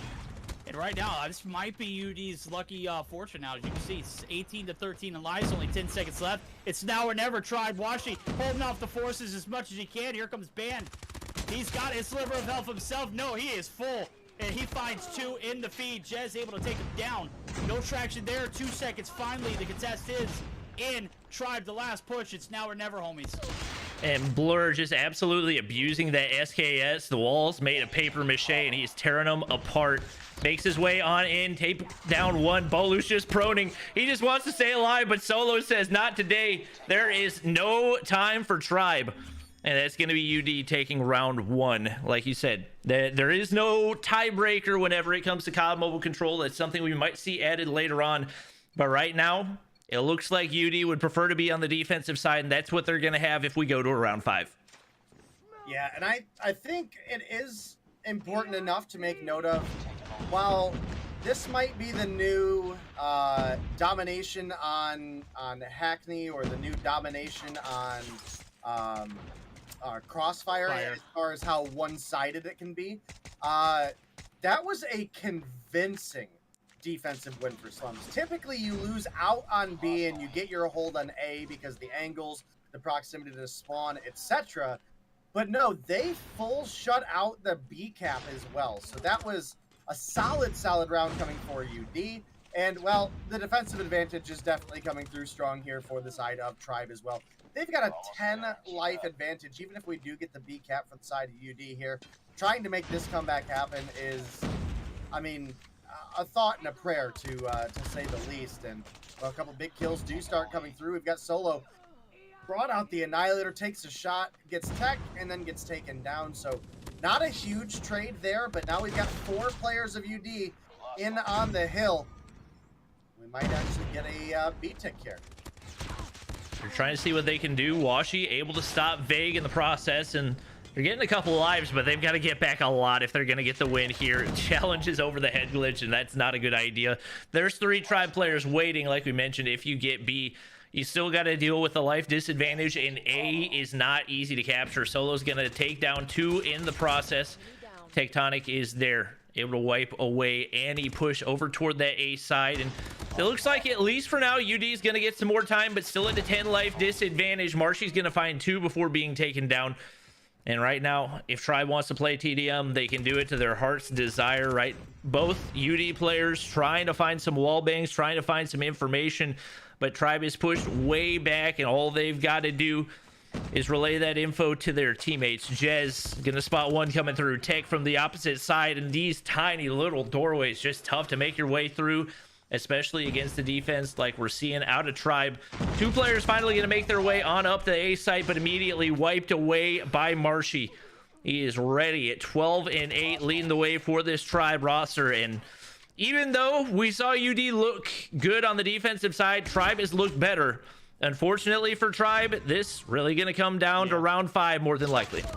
I got to pause real quick. How do you say Tribe looking better on defense when Tribe didn't get a B cap? Well, it doesn't matter about ticks as far as yeah, nobody really plays ticks. Everybody just plays TDM. Yeah, plays TDM towards the end. It was a 13 life advantage. Now, if you're Tribe, knowing that you've got to go into a round 5 on the attack, you've got to be able to earn some streaks here. You got to have to burn this round and play for streaks. One of your players, whoever it is, all 5 have ready the lock and load Annihilators. It is going to be Tectonic opting to hop his first. We've got one player right in the middle of the map. He's going to be able to make his way through, and he's not going to get a lot of info off of it. It's going to be Vague, able to find the one on the outskirts, as Tech is going to eat a few bullets with a minute left on the clock. I mean, there's not a despair for pushing up, but you've got to find an advantage. You've got to burn this round. You've got to earn some streaks, and I really, don't see them winning any other way. This is the most disgusting head glitch I've ever seen in combo. Do you see what Blur's doing right now? Like, with an SKS in hand, you are never... Because Tech was even staring at him. He had an Annihilator. He was staring... The Annihilator wouldn't even lock on through the head glitch. Smoke's the only thing that you can really use to counter it right there. That's what Tribe's going to do. They've still got the life advantage, so it's not like they're throwing away lives, but with only 37 seconds to go, you got to make a play. They finally find a way to take down Blur, and a little bit surprised it took him that long to throw the smoke into the play. Tectonic going to find one before being dropped. He's got some streaks to work with.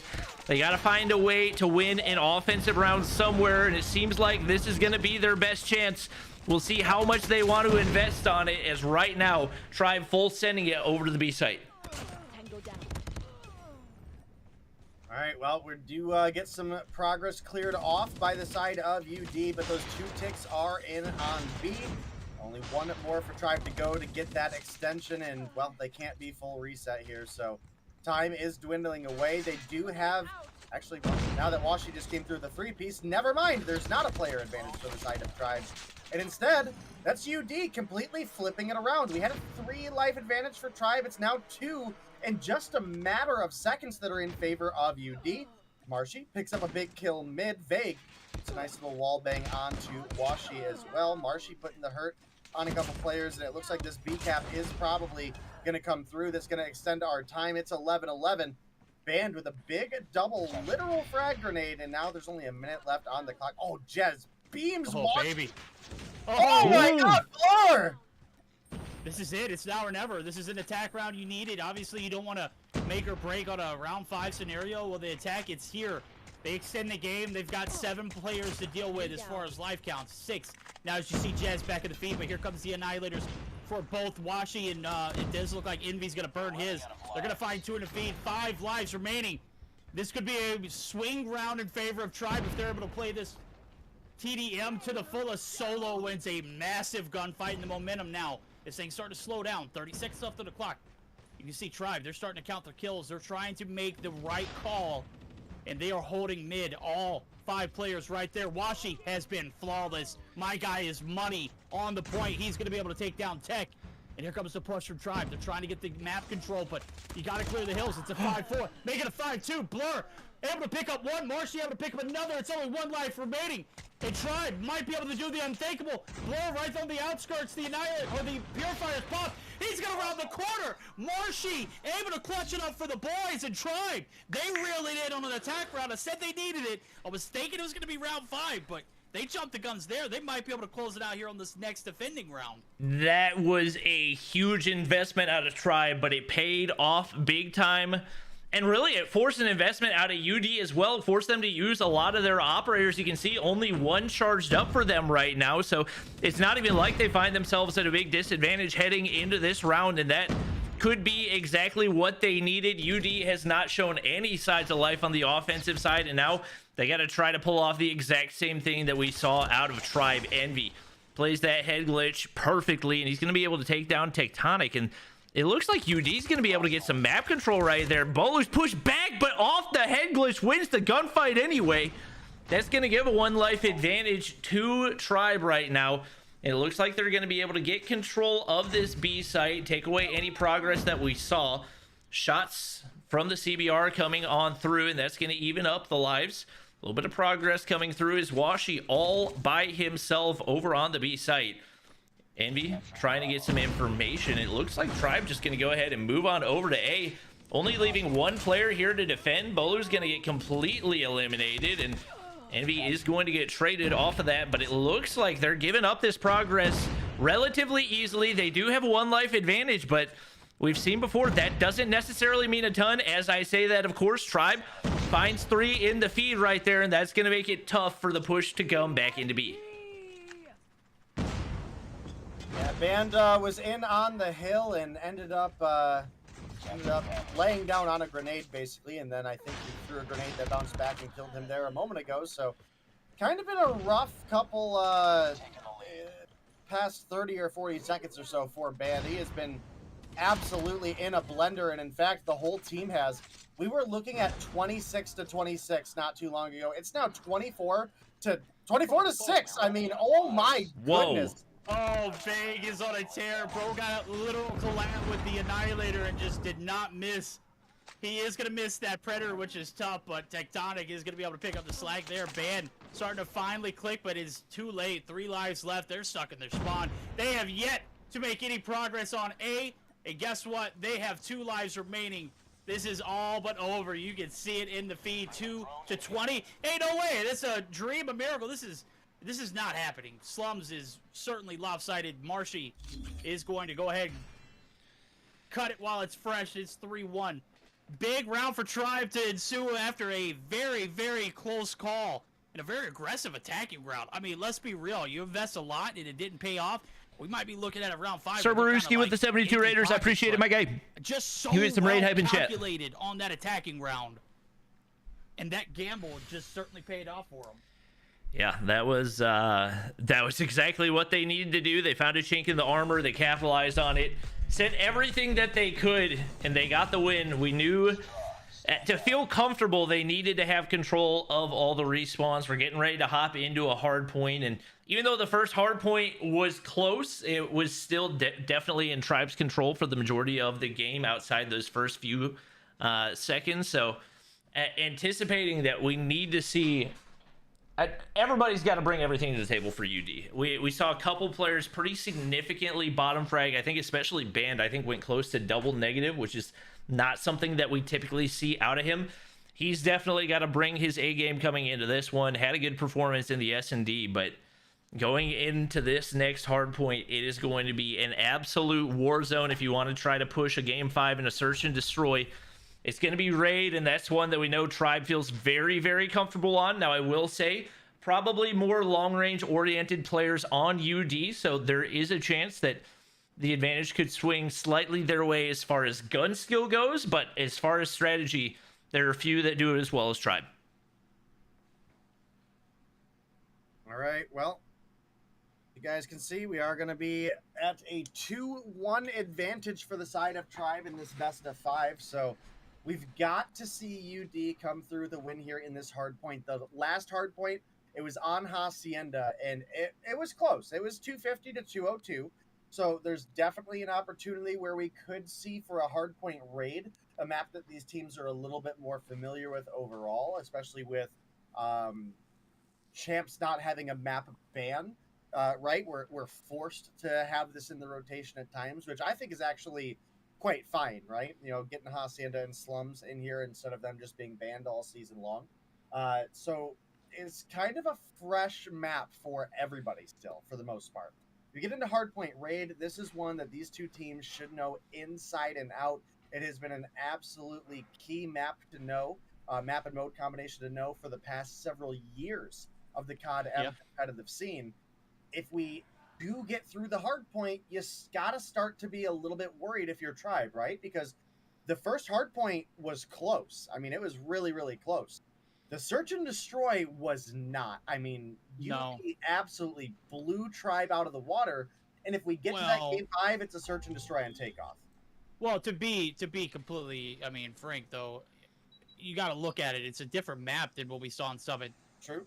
It's going to be takeoff if we do make it to that game 5. So, I mean, we got to get through this one first. Obviously, it's the beautiful Hollywood Hills of California, and nobody does it better than Raid. I'm going to be honest with you. This is probably the best hardpoint map, bar the spawns for P4. Courtside I'm about to say, no way you're saying this best hardpoint map with P4 spawns. Well, I mean, bar the P4 spawns. I think everything about this map is absolutely phenomenal.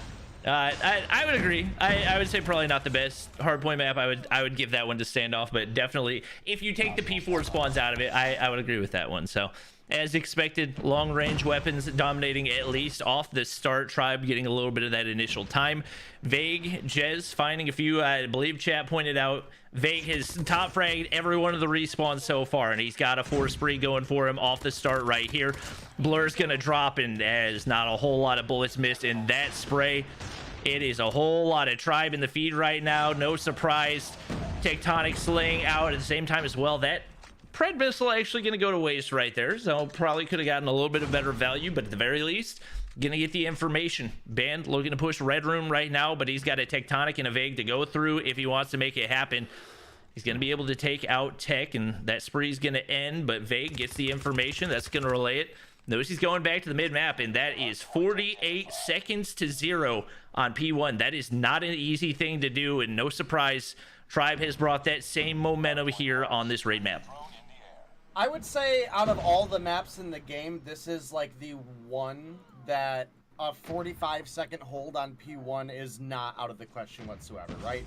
You get Laundry or Red Room control, and if your team wins that initial gunfight, you have so many head glitches, and the spawns are realistically equally punishing for both teams if you do die. So having that big advantage, we do often see teams have a strong P1. It's not always as strong as 48, I'll give you that, but it's usually not a back and forth P1 the way like a firing range is, for example, or standoff. Standoff. So yeah, big hold early for Tribe, and you know they go right into P2 at that. Yeah, I mean they do, and look at it, they leave just the table scraps for UD to survive off of. They're gonna be able to be grateful for whatever they can get. You can see Band, he is not hesitant to lead the point. He needs those points.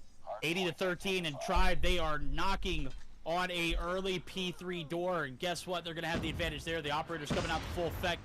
Vague did earn his Goliath earlier. That is going to be massive at some point, but the way that they're slaying out, it has been, I mean, probably not needed. You've seen them burn streaks like it was nothing. The Predator missile just gets wasted, absolutely. Tag the Demon on the outskirts. Vague holding down the fort on the inside. The Lambo's 100% lockdown. The AC push going to be coming through. It is going to be Envy. They might be able to catch him lacking right here. Vague. Oh my God, how do you win that?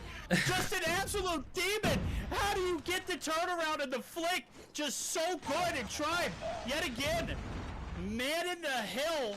And this P3 lockdown is not looking like it's going to get any time here for the side of UD. Not even contesting, man. You look at it, Ban finally able to find his foot on the hill. He is content with denying the points as well as slaying out, but there's still one player there. They're going to deal with him, and That last 10 seconds was up for grabs. Wrong, homie. Tribe won all of that. Oh my gosh, Vague's already almost on another Goliath. He's already gone through his second drone right here. He got his second Pred missile. He's going to go ahead and hop up into top modern so he can get some information for his team as well. And then if I had to guess, more than likely, going to go ahead and call in that drone. It is going to be Wall Bang City. And with these ARs and Annihilators in play, it's not going to be fun to deal with. One through a solid cement brick. Doesn't even matter. Bolu going to be able to find a second right there. Solo drops as well. And now players spawning top side of the stairs. A little bit of a miss onto Band, who's going to be able to contest for the time being, but it's not going to be the same. Right now, Tribe in complete control. Vague calling in, or no, not calling in the Goliath. He's actually going to get taken out, so won't be able to get that second one, but looks like he just wants to save this one for a rainy day. All right, well, definitely been a solid performance out of the side of Tribe so far, and they continue to march forward. And, you know, realistically, I'm going to be honest, guys, I spectated Vague like most of the first 3 hills, and it was... Oh, he's mad. He's so mad. Blur switches to his FHJ. Vague comes around the corner. He ends up killing himself for the trade, but, you know, definitely a rough situation to be in. I would say in general, I thought Vague had more kills than he did. You know, we were at the end of that P3, and I'm like, dude, Vague's like on like 25 or something, right? It was only 15. He got a bunch of assists, but like you mentioned, almost able to loop that Goliath, or rather get a second one. Fell a little bit short, and right now it is Tribe just dominating the kill feed. Yeah. Vague's on 19 and 7. Tech is on 19 and 10. 16 for Bolu, 14 for Jez, 14 for Marshy. Look at the opposition. We've got Solo at 9 and Envy at 8 and 18. Oh my goodness. I think it's so much that Vague was popping off and getting a lot of kills. It's just the fact he's got 1 minute and 20, 120 seconds on the hill, and also 22 and 7.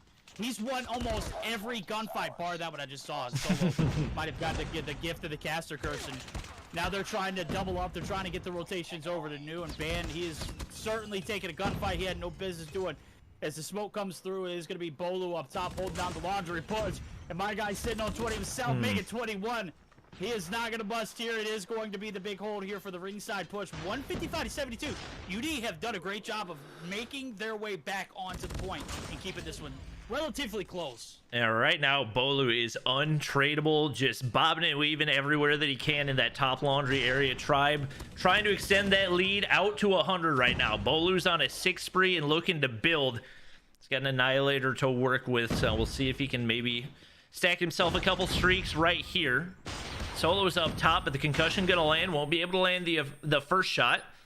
Washi won't be as fortunate in that situation. He's gonna drop and the flick out of Bolu. 2 clean. 3 trying to make it 4. Solo looking to push in, but he doesn't have any HP. Blur trying to make his way up the driveway. Shut down again. Bolu's not taking any of it right now. He doesn't care if he loops any of the streaks. He is the king of the hard point, and Tribe gonna be at 200 points before UD makes it to 100 as they get ready to rotate on over to P2. Still got a whole lot of streaks to work with. You look, Vague's got 2. Tectonic gonna go ahead and call in his Goliath. And right now, things looking very, very bleak for UD as they're on the brink of being sent to the lower bracket. Well, I definitely think even if UD drop here, they obviously have an incredible opportunity to just make it back into a position where they secure a stage 4 spot. So if you're a UD fan, don't be too upset out there. This isn't the end of the road for them. They do have that extra opportunity. But yes, you're right, Bobby. With the 2-1 advantage already in favor of Tribe, and with them being up 130 points right now, it is definitely not looking good for the side of UD to make this comeback happen. Obviously, you mentioned we've got Goliath for Vague and for Bolu on board, so... And they're not even really looking like they're needed. Yeah. We're 25 points away from picking up a victory. We've got Tribe in control of the last 10 or so of this kitchen site. And obviously, we know what a good garage site hold Vague had in the first rotation. So fully expecting Tribe to close things out on garage here. Marshy looking for Solo. Right now, it's gonna be a long trek over to Garage for Tribe, but you only need 7 seconds, and with how strong they've looked so far, shouldn't be too tough to get a break. Worst case scenario, throw down a Goliath, march on in, and that's exactly what Bolu's gonna do right here, making his way down that Garage side. I believe takes 1 Annihilator bullet, but the Annihilator's taken out of the equation. Solo doing a little bit of poke damage there as well, but taken down by a teammate.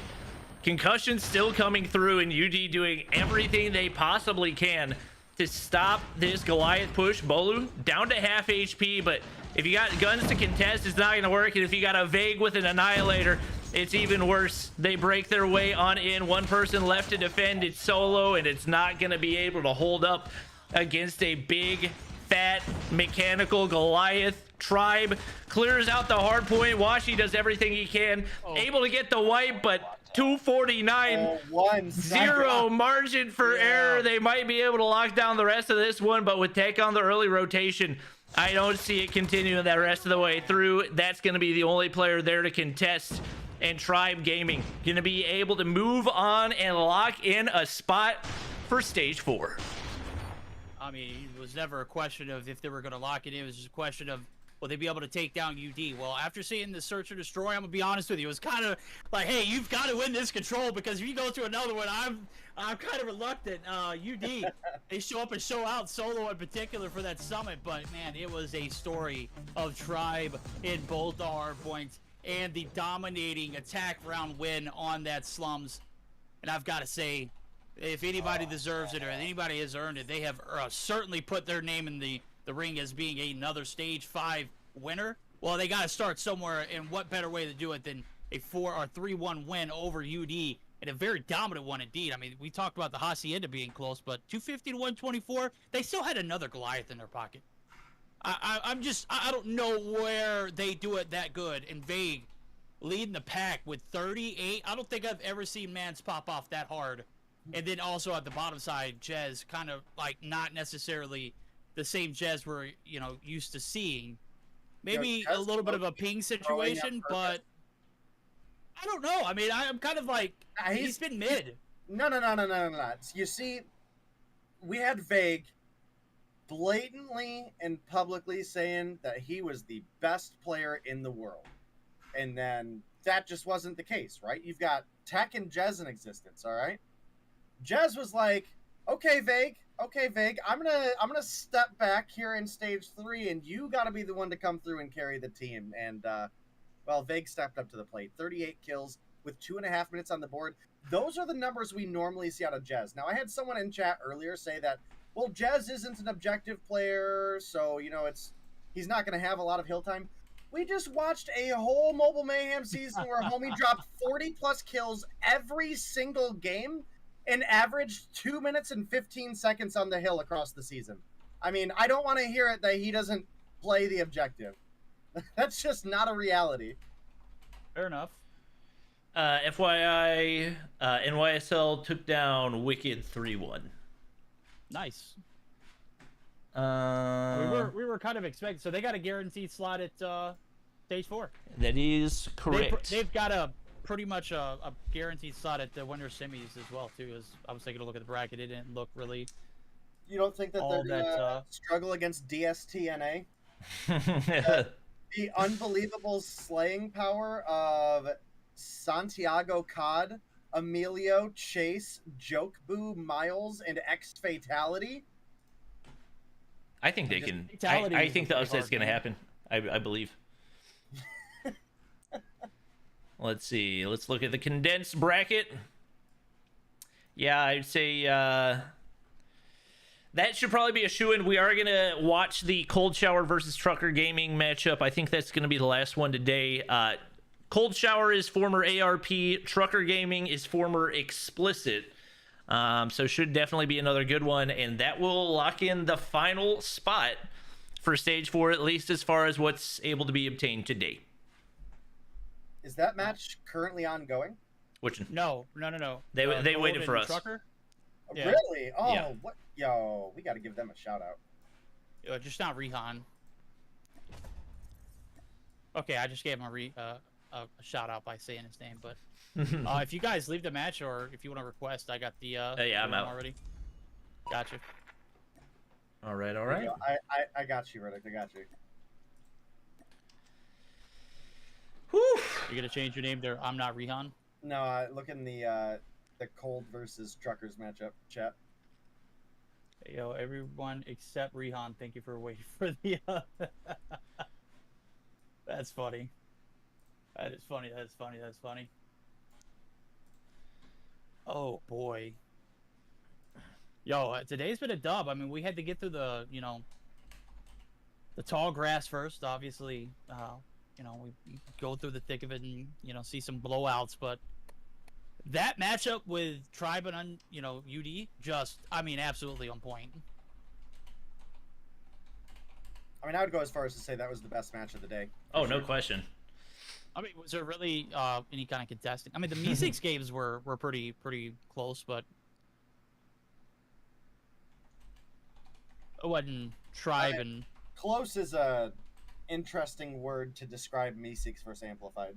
Yeah. You wanna? I mean, it's the same results. The blowout and the Search and Destroy. I mean, it basically was a repeat, just not a solo over there on the side of Amplified to kind of, keep us engaged like that. Right? No? Okay. All right, I'll just shut my Sorry, I'm tweeting. Leave your lobby. Leave your lobby, Day, so I can shoot you an invite. Yeah, thank you. You're slacking. Yeah. Listen, Extreme and Gil are still here too, okay? All right. Well, I mean, that's not on me. I'm not responsible for them. It's not your turn to watch them? I'm not responsible for Extreme and his 2,000 viewers on Trovo right now. What? Well, he had like 1.6 in the Tribe and. Oh my gosh. Yeah, I mean, he was literally. Man, it's crazy. I don't know. It's wild. Muy caliente. You tweet away, Bobby. I see you typing away, buddy. I'm doing what I can. There you go. All right, I gotta go get a drink real quick. What's that? Yeah, me too. No, I was too late to the party. It was unfortunate. Wildway with gifted sub to Tech. Appreciate it. Can we get some sub hype in chat? One more match for today, chat. All right, chat. We'll be right back. Gotta use the bathroom.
All right, I'm back. Are we almost good to go?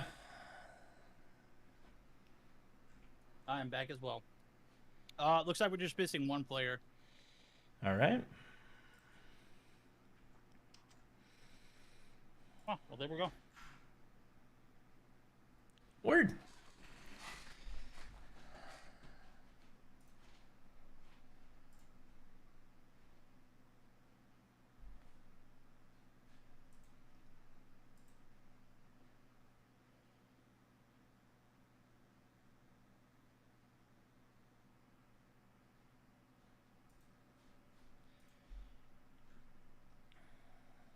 All right, this one should be theoretically good, right? Probably not as good as our last one, but I think it'll still be a good one. It honestly could absolutely. potentially go to game 5. I mean, with the way that Cold Shower's inconsistently played, absolutely. Uh-huh.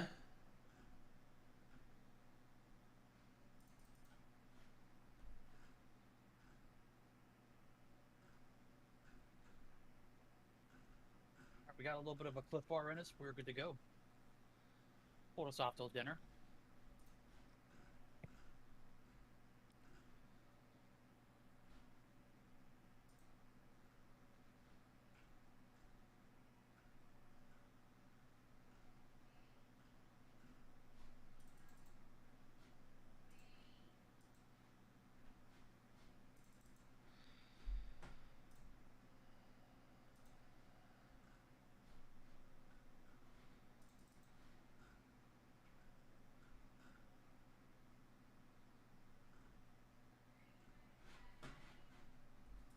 Huh? Yeah, it's fine. Okay.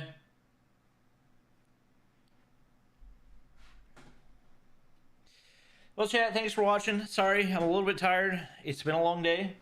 Last time we had a break, and honestly, I'm not mad because the teams have run it quickly all the way through today. So what was last time a freaking 12-hour day is now a 7-hour day.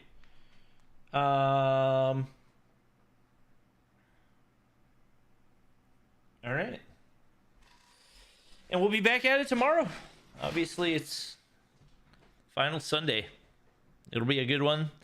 I'm anticipating a Tribe versus Mayhem winners finals. And then who knows? Whoever goes to the lower bracket is going to have to deal with UD more than likely. I don't... Is Day back? I don't see much of a way that UD... Indubitably. Oh, there gets taken out completely. In 1 minute without Day, I couldn't laugh without hearing your voice. Let me look at the bracket. I was waiting on you guys to return. Oh, I'm all good to go. We've been good to go. Yeah, we were waiting on you. No, we were waiting on you. Me and Verdict both talked. That's literally not true. That is literally true. Verdict? Yeah, I can't even argue with that one. I'm not even going to argue with that one. You're headstrong, but you're wrong. We still love you. Listen, I've been here the whole time. I even typed in chat that I'm ready when Verdict and Bobby are ready. And that was 4 minutes ago, and I haven't heard you say anything until now. Have you... Are you deaf? Thought about getting your ears checked? I don't... Yeah. Chat, am I insane? Has Day talked since I've been back? I don't think he has, but I could be wrong. I haven't talked, but you haven't talked either until yes, now. I have. I literally talked to Verdict. Yeah. Well, maybe I lagged, okay? You were lagging out of Discord earlier. Maybe it's my turn, okay? All right. Hopping into the action, chat. I'm in Day L. That's freaking hilarious.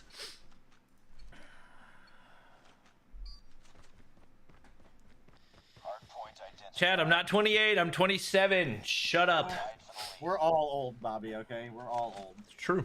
We're getting there. We're getting there. Well, I mean... Wow. Well, I mean... We'll see if we can get there here in this, Hacienda search, or hardpoint, rather. And we've seen it once before. I mean, this is obviously... We'll continue to, you know... beat the horse till it's dead. It's you've got to play these objectives as a team. You've got to play that P2. It's your biggest money hill. Who gets that's going to have the early advantage. Right now, it's going to be trades back and forth. And Trucker, they're holding their own. They got 6 on board. 30 seconds left. There's plenty of time to grab up. And Pepe, he is soaking up the uncontested time, smoking his face. Nobody knows where he's at. The contest is in. Desaf collapse. Rehan, he's going to get credit for the kill, but they collapse all on the threat there in mid. Right now, it's a competitive P1 as we gone back and forth, but off the rip, not a clear advantage. But again, this P2, it's got to be a money hill for one of these teams. With the way that the rotations are through, it might be Trucker. Phew. I don't know. Do you know who Desaf is? Give me a second and I can maybe tell you. Okay. That is... That's gonna be for Trucker. Oh my It's gosh. been longer than a second, buddy. Yon, Rehan, right, Claps. So this is Poison? Poison. Okay. I have no idea who that is. Yeah. Oh no, this is Awaken. No, this is Awaken. Ah. Oh, this is Awaken. Oh, okay. Ah, this makes sense. All right. Well, he's slaying out. Claps is slaying out on P2 right here, and this is a money hill we saw Tribe capitalize on multiple times, even following a slow start. So it looks like Explicit's going to look to do the same, but they get wiped off the hard point for the most part. Rehan going to look to break back in, and Awaken's able to find 2. Right now, upper echelon looking to make their way in from the side, and it's actually going to be a wallbang from Pengy that takes down 1, but not going to be able to get a whole lot of hard point time out of it. And right now, looking like a battle for P2 as well. 3 players already here for Explicit, and they're going to be able to find a couple. Yawn finds one there as well, but Veteran going to be able to find the final one. That's going to secure at least the initial hardpoint time and the spawns. And right now, upper echelon looking to get their way back in this game. Sage Knife's got the pop off 11-3 at the moment. He is absolutely feeding Yawn on the right on the outskirts of the building. Definitely not smart to peek that one, buddy. You get your head taken off, but he's going to be able to stay alive, and him and Rehan, they combine for 2. Now, is it going to be enough for the break? It is. Going to be Rehan finding the second. And here comes Operators. I don't know if this is a bust or a must. You can see Bright does find 1. This is not a big muddy hill. You haven't got a lot of value out of it. He does go ahead and burn, finds 1 with it, and burns it. This is 1 and done now. Snipes looking for the backside approach. It is 18 seconds up to grab now. His focus should be for P4, but with the amount of players here for the side of Trucker, aka Explicit, you expect that they're going to get the remainder of the scrap time, which is enough to keep them with the 50-point advantage. Well, Legacy wanted me to remind you, Verdict, that they beat Undream in the 3rd place match last season, so don't forget it. His words, not mine. Who? But You talking about Explicit? No, Undream in ARP. the 3rd match last season. Oh. ARP, aka UE, aka Cold Shower. Yeah. Well, tell Legacy to jump into the game so that way we can spectate him. Right? Because he's a legend. Yeah. I mean, Legacy is like the past tense of what was. We need you to be in the game. Well, the drone did a lot for Veteran right there, as that's going to be an absolutely absurd 2-piece from way in the back of the map. A little bit surprised that the drone hasn't been added to the ban list. I've seen a lot of players ask for it, and it definitely feels like the amount of upside that you get out of it is just crazy, crazy, crazy. Veteran going to be able to find another right there and locks down the rest of the scrap time, but it is still going to be Explicit in the lead. Trying to take down Rehan right there, and he's going to be able to do so. Gets himself a Goliath in the process. Yawn going to be able to swing the corner, but not before full streaks, and that could play out big time, especially depending on when we see those come in.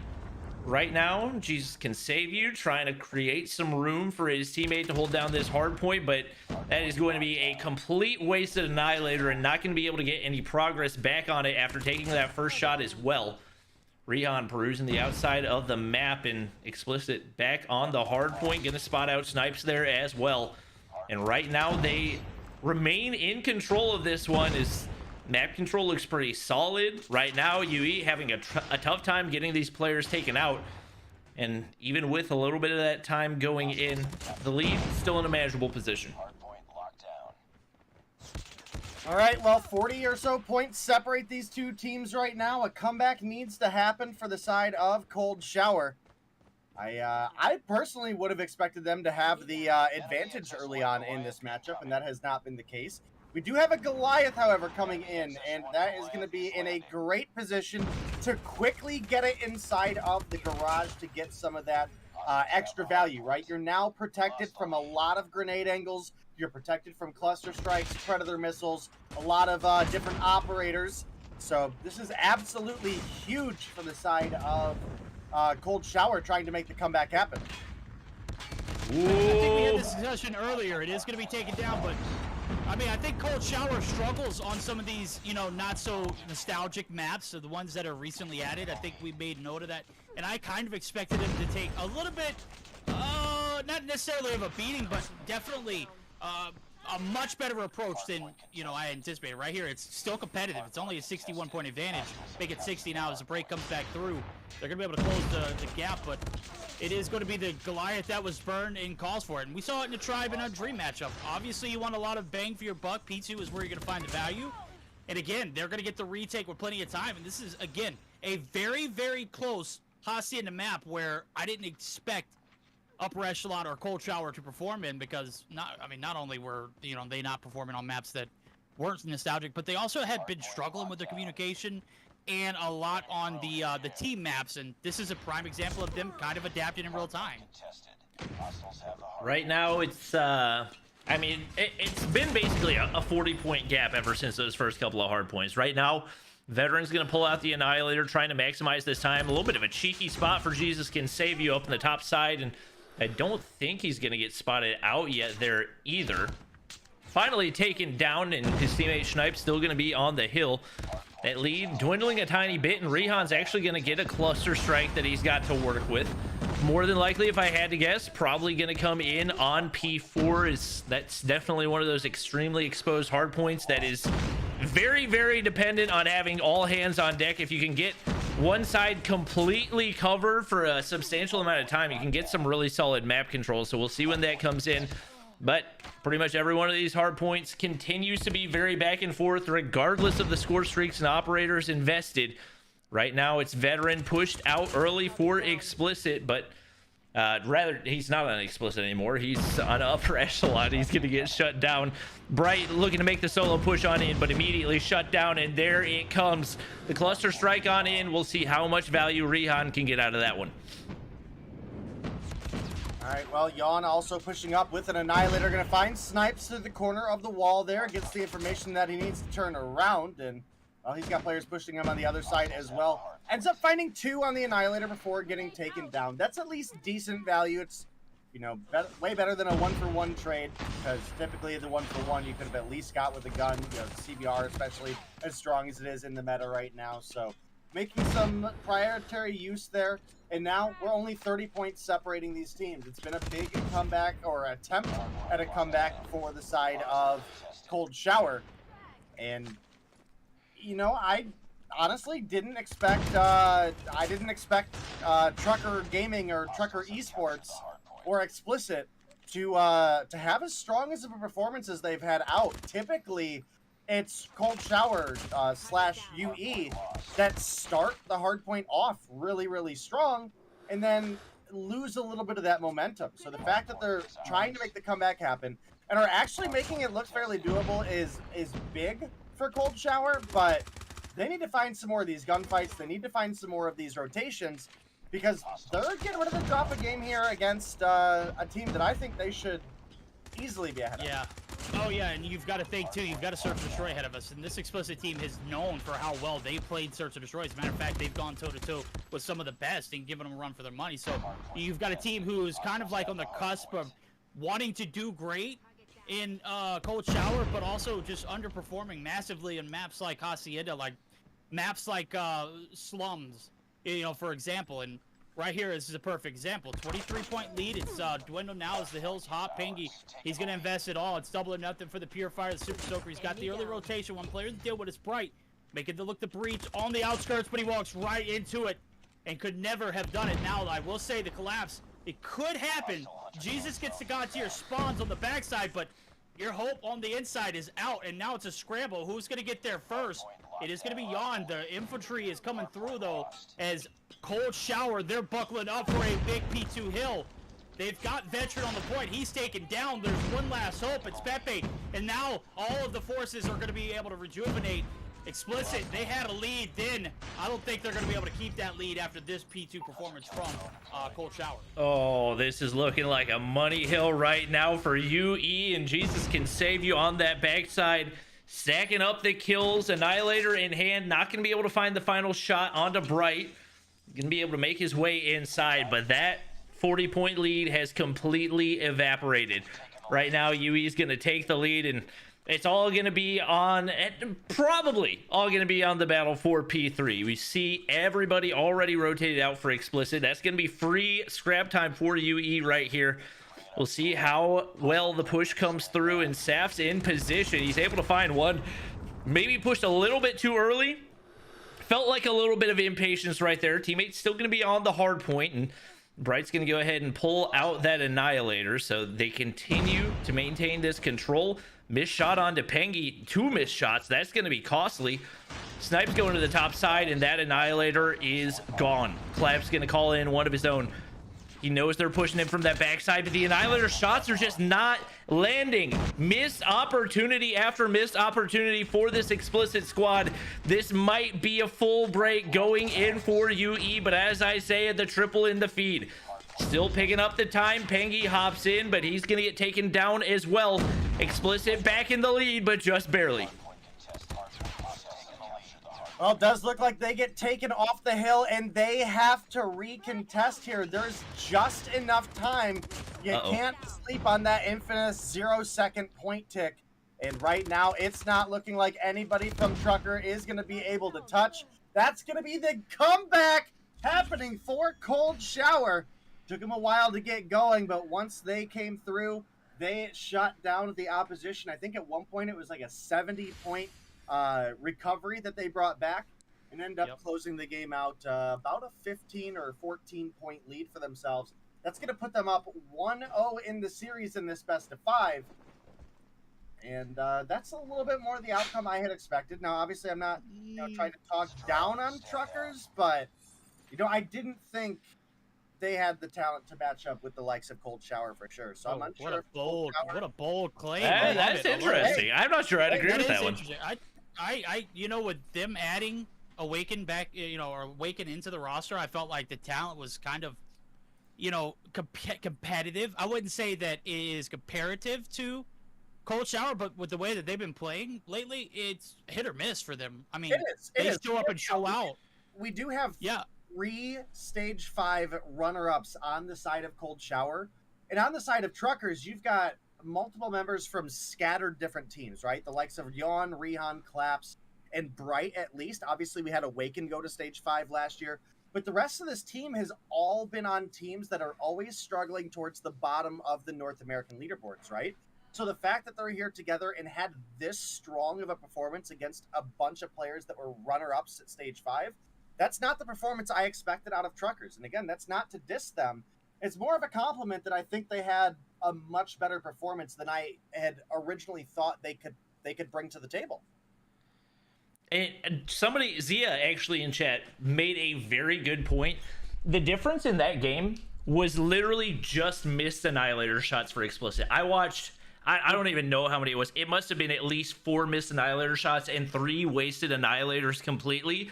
That cost them that game, because if they hit those shots, they force out the spawns, they hold down that hard point time, and it's all of a sudden UE on the opposite side of that wall trying to basically funnel through this one point that the opposing team knows exactly where you're going to be. That could have gone completely the opposite direction. So I don't even necessarily think that UE was the better team in that matchup. That felt more like a choked opportunity for Explicit. And going into the search and destroy, I feel like UE has shown that they are extremely up and down. Like we saw first time we watched them today, they were incredibly inconsistent, didn't seem to be very cohesive. We are going into the Summit Search and Destroy, which plays way different from the majority of the Search and Destroy maps in this map pool. So I would say this could really go either way. I don't anticipate we're going to see crazy R9 domination. But going into this one, I think there's definitely cause for concern for UE, and they got to sharpen up a lot of things. Yeah, I think Zia makes a great point, but I also got to point out too, like if you're really looking at it, the value hills, which are only P2, 2 out of 3 of the rotations, UE, managed to cap those points and get a majority of their points. If they weren't so successful on those P2 rotations, they would have never been able to close that gap. They would have never been able to put themselves in a position of power and close it out on that P3. So that's just adding to, the thought that if the brick shots wouldn't have happened, obviously, you find yourself in a different position and maybe running for that P1 reset. But again, you can't really just base it off those brick shots without the concrete facts of 2 out of 3 Muddy Hills, 2 times out of the 3 went right in favor of Cold Shower. So, I mean, you've got to congratulate them for that and their ability to play it collectively and be able to get the majority of those points. All right. We got everybody in, ready to go. We'll check all the loadouts and see if we got any R9s in play. Like I said, I don't expect it, but maybe a little bit of inspiration from Solo, who is actually... What the nade was that? Collapse? I don't know if anybody else saw that, but that was one of the worst nades I've ever seen. I don't know how Bright is alive, let alone get a kill, let alone get a 2-piece. He was all alone, concussed in a corner, and comes away with 2. And Veteran's the only player left alive against 5 explicit players. He's not going to be able to land the initial shots. Yawn was the gunfight. What a round 1 for explicit. Who? Huh? Trucker Esports? I've never heard of Trucker Esports in my life. Yeah, I've never heard of Trucker Esports either, obviously. I mean, we were getting a little bit of name changing right before stage 3, and it's left us all in shambles. Right now, the first bloods are in, and finally a kill on board. 4. Oh, there it goes. Nice. I've seen him do it before. He's got the R9, and this Master of Snakes, you sneaky dog. Look at Solo, so inspirational, man. I know, right? I mean, come on. Who else to do it? Drop 16 on this map alone earlier and put us in a good position to see some more later on. So it is only 2 players down, though. So I will say, and it's going to be Awakening right here. He's going to take some shots. Rehan's going to be able to find one, but Awaken's bit to dust. 2v3 scenario. Very doable here for Cold Shower. Rehan. All right. Well, could be looking to tie things up here. Now, Bobby, Snipes is not normally one to use a shotgun, right? I mean, his name is literally Snipes, okay? I'm kind of liking the adaptation, though, right? We talked about it a little bit earlier, that this is not, like, the greatest map for sniping. Sure, you can get some good angles, maybe you get a good pick early on, but it's not always the most consistent role to play. And when you're on a team that has multiple sniper talents, there's plenty of maps that are great for double snipers. I don't think Summit is one. So for Snipes to come through and capitalize on something that is so strong in the close range, I think this is really smart of them. And obviously he's got a CBR as a secondary for versatility. Rehan is dropping in. Can't find the gunfight with Pepe. That's going to be all tied up 1-1. Yeah, I think, I mean, like you mentioned, it's not like he's their only sniper option either. When you've got somebody like Jesus, who is, it feels like a lot of the way he plays over the span of a match is dependent on how well he can perform with a sniper in the S&D. Like, obviously you don't want to take that away from him, but you don't want to run a double sniper. And so, like you said, a great job adapting. That's the thing that I feel like a lot of COD mobile teams in general can do a lot better, because a lot of times it feels like they get a strategy in their head and they just keep doing it regardless of whether or not it's working. Seeing teams find ways to maybe switch things up, take strategies that we see work for other teams, and really find ways to kind of fine-tune their gameplay and play it to the best of their ability, especially depending on who their opponent is. That's what's going to get you the wins at these top levels. So, couple players dropping already for UE. Pepe finally going to find one. What a quick scope out of Jesus Can Save You. It was so fast, my lag didn't even catch the shot itself, and then he follows it up with an easy miss right there. So, I guess everything is equal in the world right now. As bombs down, middle of control center. Nade's going to get destroyed by the trophy system right there, but still a very tough round to clutch, and especially with Awaken lurking out in the backside of the map. Not a whole lot of time, especially with the route that Jesus is taking right now. Yeah, he's going the long route. He's trying to clear the spawns out. He's trying to make sure there's no backstabs. Still stuck right here in the middle of the spawn. So slow and sure. We'll see if he can clutch it up. He does spot Awakened right here. Flat-footed. Free kill. Finally able to take care of him. I think he was struggling trying to get him off control room earlier, bro. You said all was right in the universe. I literally watched him miss like 6 shots in a row, and I just felt bad. I didn't say anything. You know, I did hold my thoughts until so now you throw him under the bus now? Yeah, well, no, I do. There it goes. Clap's going to get the free kill holding the cubby, and I felt like it was an appropriate time because I just couldn't sit right with that comment and then saw, notice what I saw on my screen. My chat would be like, Verdict, how could you let Bobby say that and then just watch him miss like 8 shots earlier?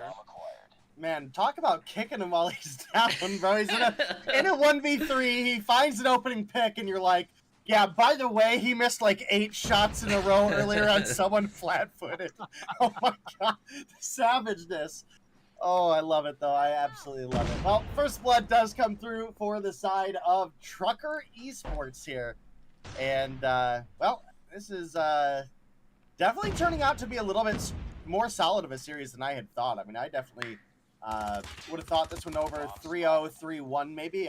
And now I'm at a point where watching how far this side of Explicit/Trucker have come, I'm down. Let's see that Game 5 come through. Yawn I didn't see it from either of the players' angle. Mac 10 down low, what the? Let me tell you, Jesus was up top, bro, and I was looking, I was like, when is he going to see this player down low? He never did. I think he fat-fingered it, and sure enough, Yawn down low. I don't think he missed a single shot. Granted, Jesus was flat-footed, but from that range, I was quite impressed. I think I watched it from Pepe's perspective, like through the doorway in spawn. I saw him like up across the map on the little ledge there, and I saw him get absolutely fried, and I looked at the minimap, and I'm like, there's no way you lose that gunfight with that advantage, and man, Yawn may only be 4 kills in, but 2 big kills come through there. Claps finds one as well, hops the corner, gets hit markered by Jesus Can Save You, but Jesus, the last alive for the team again, and it's a 1v5. I don't think this is a clutchable situation with Bomb being down on A with 4 people covering it. Like, and this is one of those situations, like, you look at the scoreboard, like, oh, Jesus is having a fine game, everybody else is having a bad game. But once again, like, if those kills are not coming at the beginning of the round, it's not going to have an impact when you got a sniper in hand. He's going to get spotted by Rehan across the map. Jesus, I know he's not in the flow state right now. Honestly, I think he drops the sniper because it is not having that early game impact, and they are getting steamrolled on those rushes where it's SMGs across the board and everybody's having to go into it without a player to trade them. He's sitting in the back of the map trying to find the slow plays and just not finding any of those angles, and when he does, the shots are not connecting. Teammates finding kills right there. They go big and finally get an advantage right here as they look to push up. He's all the way in the back of the map. He's not anywhere close. They can get no utility out of his current position right now. Snipes currently patrolling the top side, and Rehan's gonna find one. Jesus Can Save You drops off right there. Snipes gonna be able to find an easy kill with the shotgun, and now Rehan all alone. Pepe right around the corner. Wow, that hip fire was clean. The bomb is down, and he's gonna try to make a play for it right here. Nades going across, nothing gonna connect right there. Snipes is going to sit in that corner with a shotgun and not move an inch. Should have been an easy kill, but he doesn't connect a single pellet right there.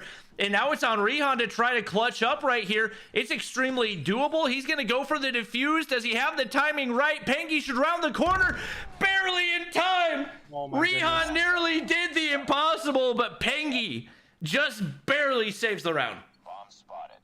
Oh, yeah, that was a clutch if I've ever seen one. Perfect timing. He's been there, done that. It's veteran status. You know, you've been there. You know when you need to peek that bomb. And I got to say, Rehan, it was admirable effort. I don't think he would have been able to, you know, quite clear that last kill out. He had no idea where that last player was. He got the God tier shots on one, but here comes the ensuing round. It's Pinky opening up a 2. Claps opening up a 2 and is on. It's just like that. We're down to a 2v2. It's 20 seconds in. And the round's almost already over. It's literally Veteran and Jesus and Rehan and Yawn. We'll see if they can collect themselves now as 4-2 as we switch sides. And a big round for them to close it out on for before we did flip. So Cold Shower starting to reel it back in. They got the defense. Can they manage to close this gap? To be fair, I was kind of shocked that Rehan even won the gunfight against Snipes in the corner with the R9, and now Veteran. He definitely heard the sound cues here. Should have found a free kill onto Rehan. Instead, it's Yawn coming through, putting on some suppressive fire. And we do have a rotation over out of Jesus. Bro, how... Okay, there you go. I was about to say, dude, how have you not picked up a secondary yet? I switched over to his perspective. Homie's still walking around with an MW11. Dude, 6 people died in the first 15 seconds. There's no way you don't have a secondary picked up. But now has that close range option as well. And, oh, man, almost. If he would have waited one more second looking at that corner, he might have found a free one onto Yawn. Now see that looking like we might have a long side A rotation coming out of the side of Trucker. And Veteran, he's close enough that he can capitalize on it, but he doesn't hear the player behind him. Finally turns around and gets the sight lines, picks up one, but Yawn gets the refrag. Now it's down to a 1v1. And Jesus all alone. This is the thing. When you only got a sniper in hand, it's so tough to get those trades. He's going for the plant because he doesn't have any other option. Jesus can't get to the window in time, and now this is extremely winnable for Yawn. Tucked away in this corner. It's all on Jesus to make the read right here. He's going to make his way across. I don't know that Jesus spotted him right there. He has absolutely no idea. Yawn's going to get the easiest kill of his life. I feel like Jesus is throwing by not putting the sniper away. There are so many situations. Even at the start of that round, entire team full sends it up the stairs. They go for trades. They lose the battle of the trades because they don't have an extra player right there. While he's on the complete opposite side of the map. He's not playing with them at all. He's trying to find picks in these ridiculous off angles and hasn't been in position to get a trade a single time. Right now, Explicit completely free over on the A site to get a plant. Veteran's going to hit shots through the smokes. That's going to be huge to open things up as the bomb goes down. And right now, Rehan in position to try to cut off this flank right here. Pengy's looking to make the play. A lot of damage going through, and a hit marker's going to cost Rehan. That is truly unfortunate right there. Veteran putting through shots and all onto Yawn. There's too many players. Jesus, still missing shots right there. He has not gotten a kill in I don't know how many rounds, but despite that, teammates find a way to clean things up and keep the hopes alive. Yeah, I'm convinced. I think Jesus is playing without headphones and on his toes. There's no way. I've never seen my guy miss so many shots and just not be a factor in the equation. It just hasn't been the case of Jesus. He's doing the same thing. I don't understand. They're not peeking the angles. Go somewhere else.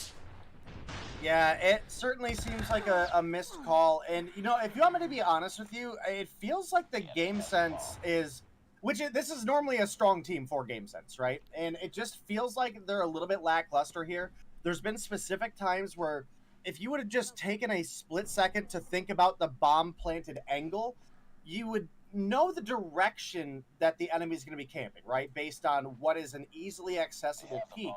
And angles aren't getting checked. We're not watching each other's corners. We're not getting the trades effectively. This just does not feel like the same team that I saw play all season long. Now, granted, even all season long, they had their own grouping of problems, right? They didn't come in first place, so there's obviously things that they could have done better.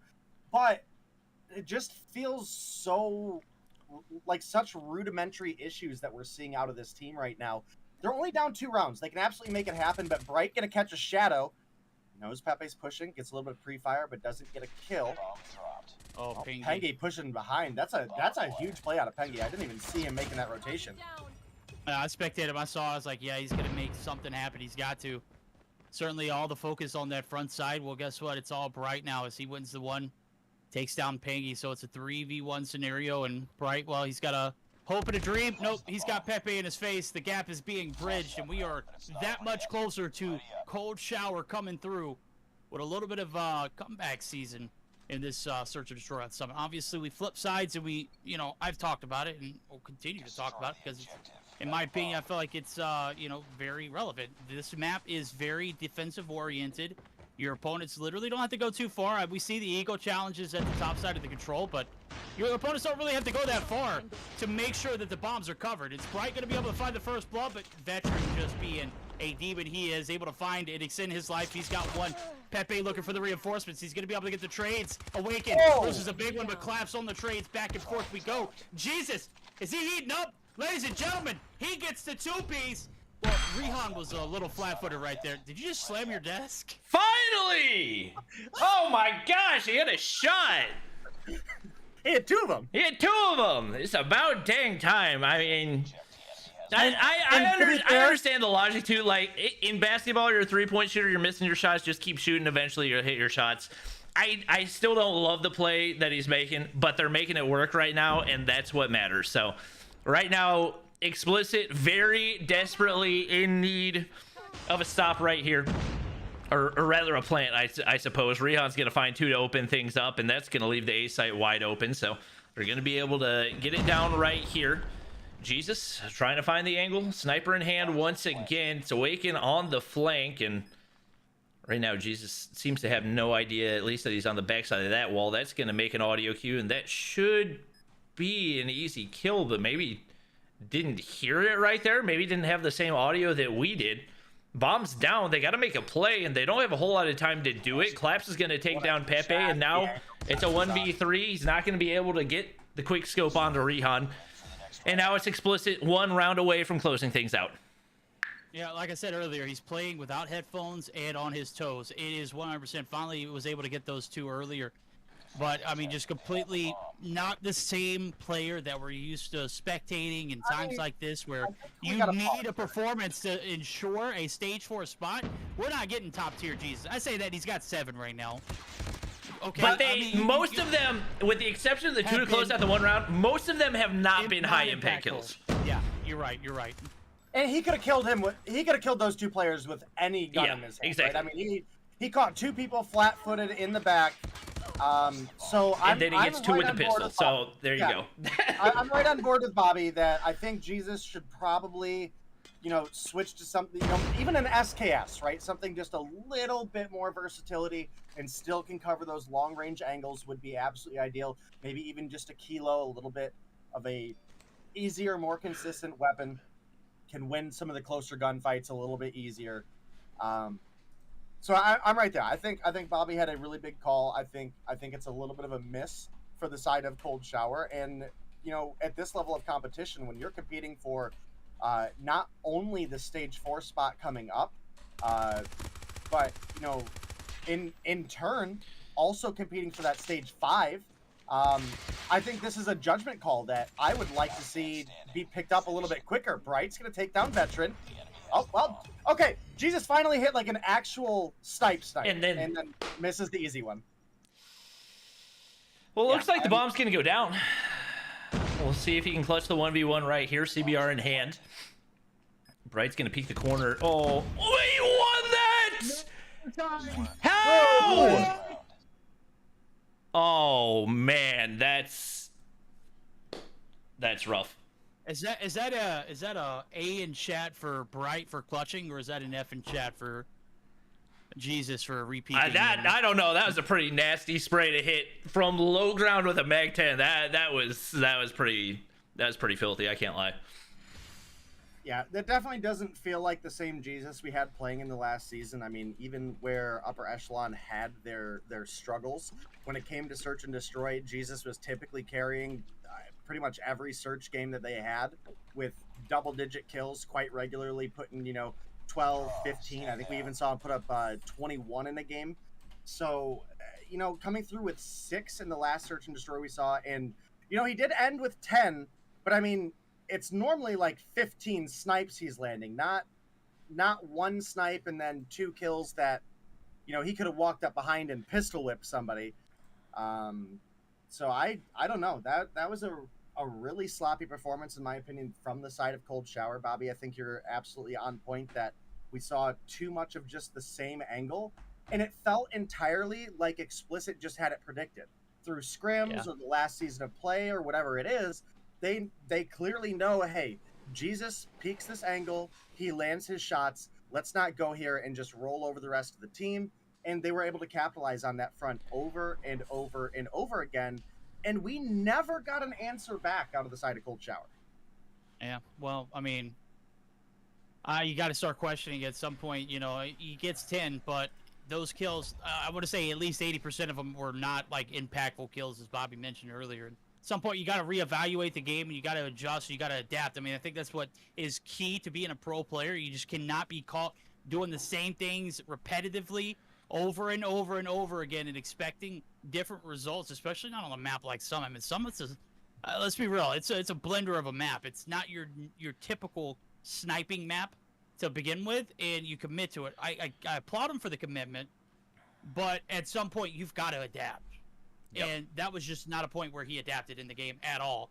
And now I am looking at a very, very bright future here for this Explicit team, because why we're moving over to Slums, they got a 1-1 tied game and matchup in series that is best of 5, and they've got the defense on round 5 if it does go the distance on this control. I'm already looking at it. Unless we flip sides, this is it. I think this might be the ample opportunity for them to see a Game 5 Search and Destroy. It's got to be a win here for Explicit, though. Right now, I don't feel confident in either team's ability to win anything. The amount of choked Annihilator shots that we saw literally within winning distance for Explicit on map 1, they should have won that. The misplays, the lack of adaptation for UE on map 2, they very easily could have won that. Like, they were not playing well at all, and it was still only a 2-round game.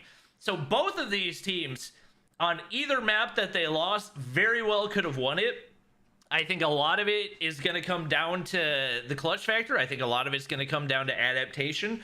I think control on Slums, it's going to be an interesting one. Obviously, Jesus probably not going to be sniping right here, and I think he's going to have more opportunity to contribute. So I think if he can pop off and have a big performance, they can take this one, and we know that they can win the hard point, but honestly, right now, I don't feel like I can give an edge to either team in either of the game modes. I would say that's a pretty fair assessment. I definitely want to stick with what Verdict mentioned, and that's that because we haven't switched sides, we do have the side of Explicit or Trucker Gaming or Trucker Esports. I haven't fully figured that one out yet, but them being on the defense for a potential 5th round is absolutely huge. And if they were to drop this one, I mean, it would be a pretty monumental drop considering how close these games have been so far. And right now we do have a 1 life advantage for the side of Explicit. Snipes pushing on up, getting a little bit of information, but is looking for the frag. Does take down Awaken. Now they've got to be a little bit worried about pushing into the smoke. Yawn is spraying into the building. Does pick up 1 on Pepe, and you can see Snipes is desperately spraying, looking for the kill. He gets taken down 2. Pengi gets the refrag, but Claps is there to take down 2 more. And the trades have been solid for the side of Explicit on this this Slums control. Yeah, it has, and of course they got the advantage of an upper hand of not really having to overextend too much. You know, you can probably give up a little bit more room on B. You know that A is a lockdown. It's going to come down to a TDM if they capture B, right? You've got to have that mindset on the defense, and right now, Explicit, they aren't really playing like that kind of game. They're playing very aggressive on the site, and it's causing the lives to be dwindling. Right now, it's a tie. Clap's able to take advantage of 1, but overextending, and there it goes. It's Jesus right here with the shots to take him out before he gets taken out. Shots are in. Veteran going to be able to be the one-man crew. He's going to be able to capitalize on the A side, but 3 life advantage now. Ball's in the court of Explicit. They have the advantage. Can they maintain it?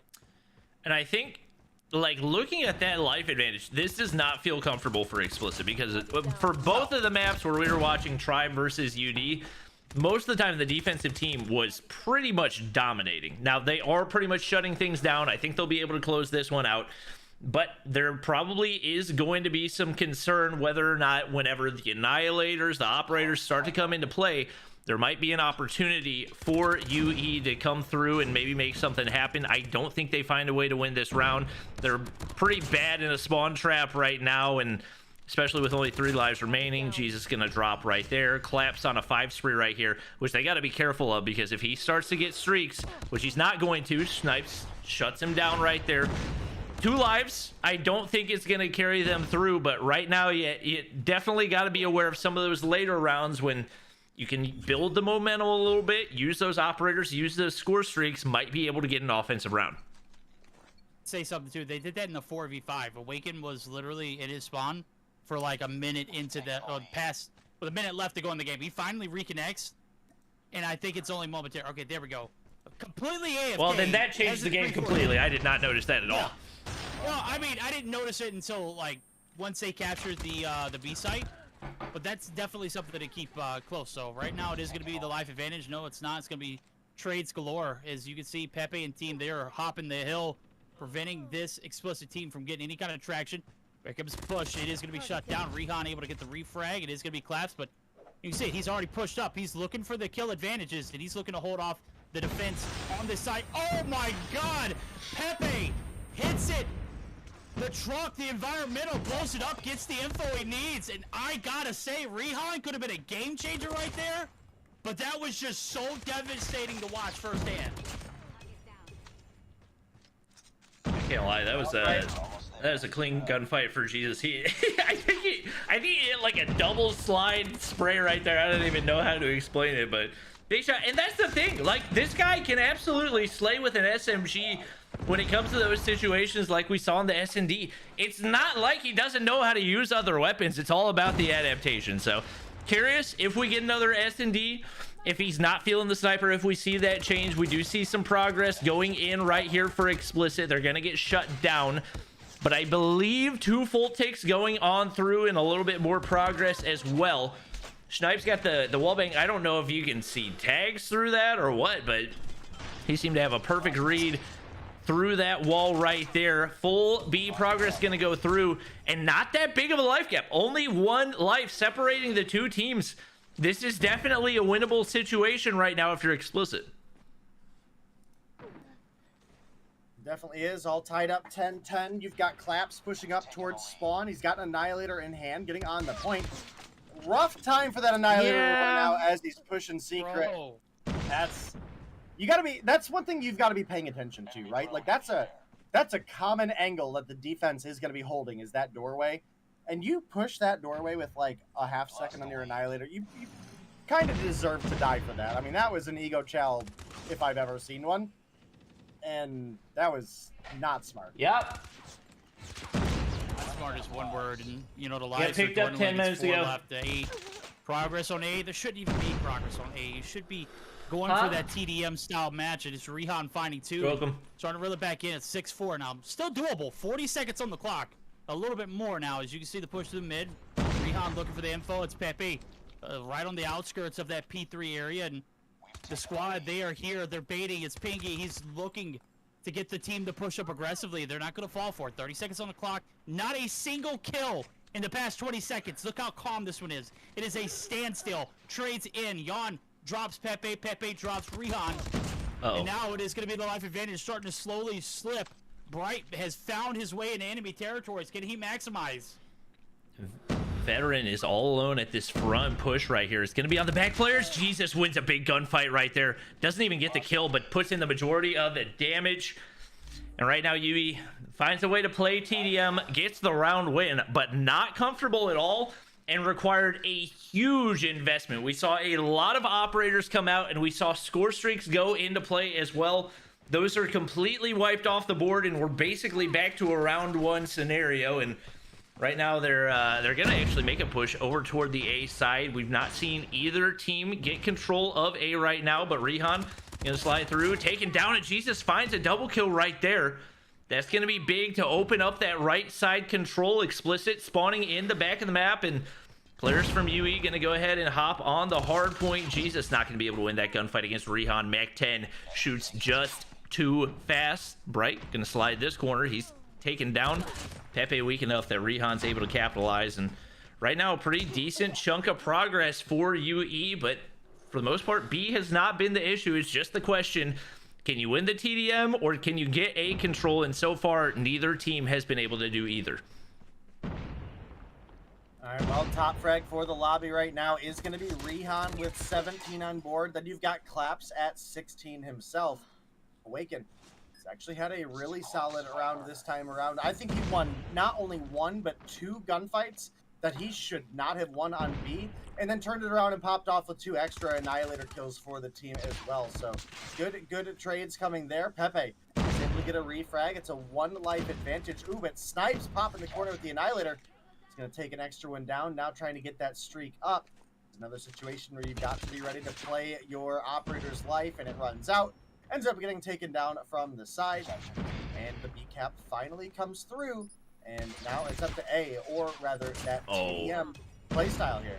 Oh, veteran. Almost lost that one. I literally, with 1 shot, catches the head of, I'm not even sure who it was. I think it was Awaken who was trying to be a demon. He had no business pushing back over the staircase after almost losing that gunfight mid, but it was certainly a spicy one. That might be like a make or break if it comes down to lives. I mean, looking at that one in particular, Veteran being able to stay alive is a huge game changer. We're tied up now, 12-12, minute on the clock. Things start to slow down, but Clap's able to deal a little bit of damage right there on Jesus, and Jesus just not having the day that he expected. 16-15 though. We'll see if he can reel it back in now. This could be the deciding round. If UE are able to reel this one in on the attack on this one, I could certainly see this one being over next round. And Pengy goes in full body peeks, 2 players on head glitches right there. I just don't understand the thought process when you know that they're trying to play TDM. You know you got to make a way over. You got to find a different way to push it. It's just not going to work right there. Those little mistakes starting to add up for UE. They have not found a way to get anywhere close. They finally take down 1. Trades left and right. If you're explicit, you got to be a little bit careful. Like, you can afford to let them in, let them get a little bit of time on that hill. You can use the nades to clear it out. They're still winning the gunfights right here. And a 2 life advantage, only 8 seconds for them to push in. Now UE really feeling the pressure. 1-for-1 trades going through right here. Awaken pre-firing through the doorway, and it's a 3v2. I feel Explicit still playing this way too close. They could lose this right here if they're not careful. There's still so much time to be gotten, but Bright finds the kill on Depengi. I did not like the way Explicit played that at all, but they managed to survive and still get the defensive round. I'm literally chucking away at my nails. I'm not gonna have any by the end of this game. It's been close back to back rounds. That was not clear. You know, I mean, I don't know what else to say. Like, why are you playing inside of the control point TDM when they have no progress and you've got so much area that you can play back? You can chuck in nades. You have so many different ways to kill them. There's 3 seconds remaining. They don't have any other option but to get on the point, and you still let them dictate the pace of the game. They got really lucky right there. Lost the lead. Yeah, I definitely got to agree with you there. It seemed like a weird choice, but it barely pans out for them as it came down to a 1 versus 1. And I'll tell you right now, if that kill would have went over to the side of Cold Shower, I think it's over at that point. I think with the momentum that you take off of a win like that, if you're Cold Shower, the defense is absolutely not a problem for the next round. Fortunately, again, for the side of Trucker, they're able to close that one out. Maybe they can keep the energy rolling forward. Maybe they can pick up a win on offense for themselves, but right now they're sitting down 5 kills. The vehicle explosion almost takes out Rehan, and it's going to be Veteran coming over for the finish. Almost gets Awaken as well. Once again, still got a 5-kill advantage for the side of Cold Shower. Cold Shower might have a little bit of advantage, but this is where things get a little spicy for Explicit. They're going to be able to get that B cap. Sends the game now. Can they close the gap in kills? It's 4 that they've got to overcome, and Claps needs to win this one. He does. Veteran drops. That's a demon in the middle of the map that you have to worry about. Now, it's all about collecting yourself. You've got to slow the pace down, create the momentum for yourself, be able to not necessarily put yourself in compromising position. Obviously, there's still a lot of time on the clock. Pepe finding a 2-piece. Bright is now the eyes in the sky. Veteran going to go ahead and hop the Dragonfire. He's up in the air. He is just giving all kinds of information as Claps is all the way up in his spawn side. Rehan and Awaken, they're trying to go for cover, but I mean, your location is it's discovered. You're exposed, And with a 6-kill lead, I don't see this one going in favor of Explicit. I don't like that play for UE at all. The fact that they have the life advantage, you know that they have to come to you on defense, and you invest multiple operators as well as a score streak. When you know that ahead of you, you've still got an offensive round to win, and neither team so far has won an offensive round. It's going to be really, really difficult for them to do now that they've invested all that. Now, that being said, Jesus still has a drone and a pred. He's got an annihilator to work with as well. Now, I think they still win this right there, but I just don't feel like they needed to invest that, and that could potentially come back to bite them. I think it's still winnable, but once again, winning on offense is the big challenge for this Slums map. Explicit doesn't want to give up any more score streaks to the opposition. You can see Jesus already on a 7 on top of whatever else he has from operators as well. They're in a position where they can definitely win it, and if he gets that Goliath, it could potentially happen. No, I think so. I think you're absolutely right. And I think Explicit took a moment and realized, hey, we've been feeding Jesus a little bit. My guy is getting a little fat over there. We need to calm down. And you can see Jesus, he's playing for that streak. I think he thinks it's a make or break scenario for him. He is going to pull the drone. Yep, there it goes. He's going to give you the bird eye. And we'll see if any value comes of it now, as not a single kill has gone through 20 seconds into the round. And not a little bit of progress either now, as we see the kills coming through. It is going to be 2 or 1 for 1 now, as the Annihilator's being popped on both sides. Snipes looking to get some wall bangs. He's not finding any success. It is going to be Pepe dropping 1. And now here comes the push up. It is a 2-kill advantage. But you still got Jesus, who has that Goliath he's working for. That could be clutch in the time of need. Dave, do you think right now... Oh, I was going to say, do you think he needs to pull out the Annihilator? He does exactly that. Misses the first 2 shots. Misses the 3rd shot. You don't have a whole lot left. Yeah, 3.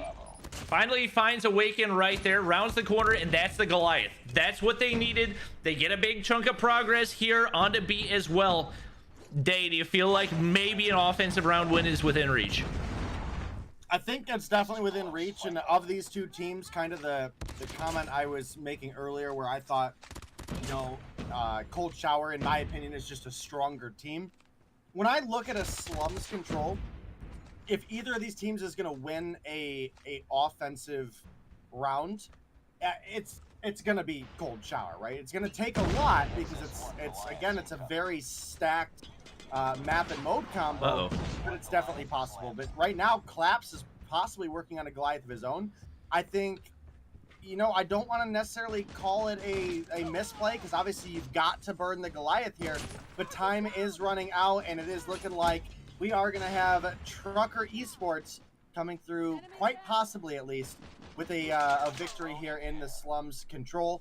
The B cap is coming through. We're down lives on the side of Cold Shower, 4 to be exact, and half of this Goliath is burned, and, well, can he get out?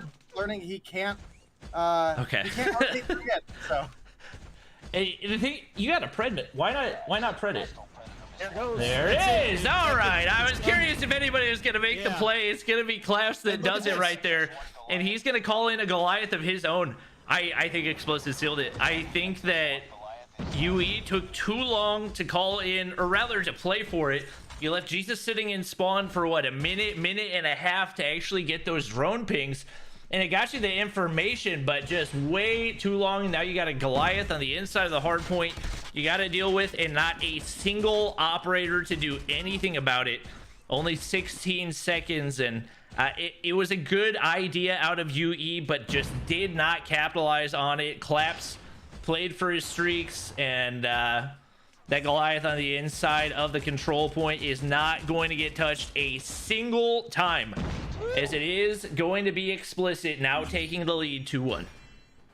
There we go. They can do it here. It's the hard point coming up, but man, what a solid performance. I caught it earlier. I was talking about it. I mean, I was trying to break it down. If it went to that round 5, the defense obviously going to have the advantage. What we did to count 4 was the streaks. The Goliath could have been a game changer on either side. Well, guess what? We got Goliaths on both sides, and they kind of nulled each other out. The Predator missile perfectly played. Jesus could not make that transition over.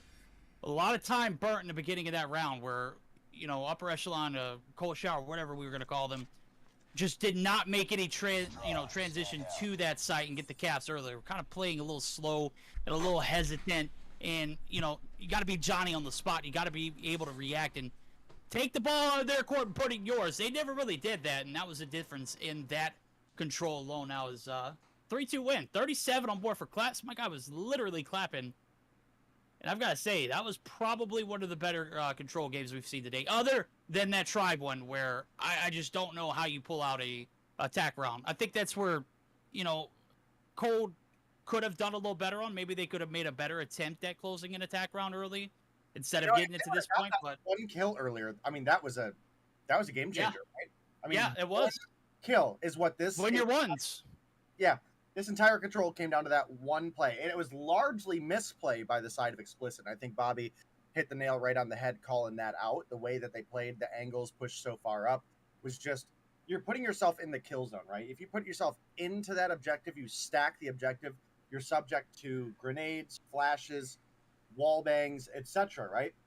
You know the opponents have to push in. You know the opponents are on limited time.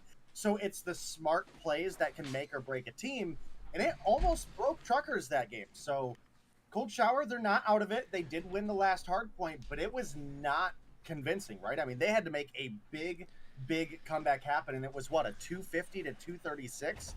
I mean, that was a series that could, or a map that could have gone either way as well.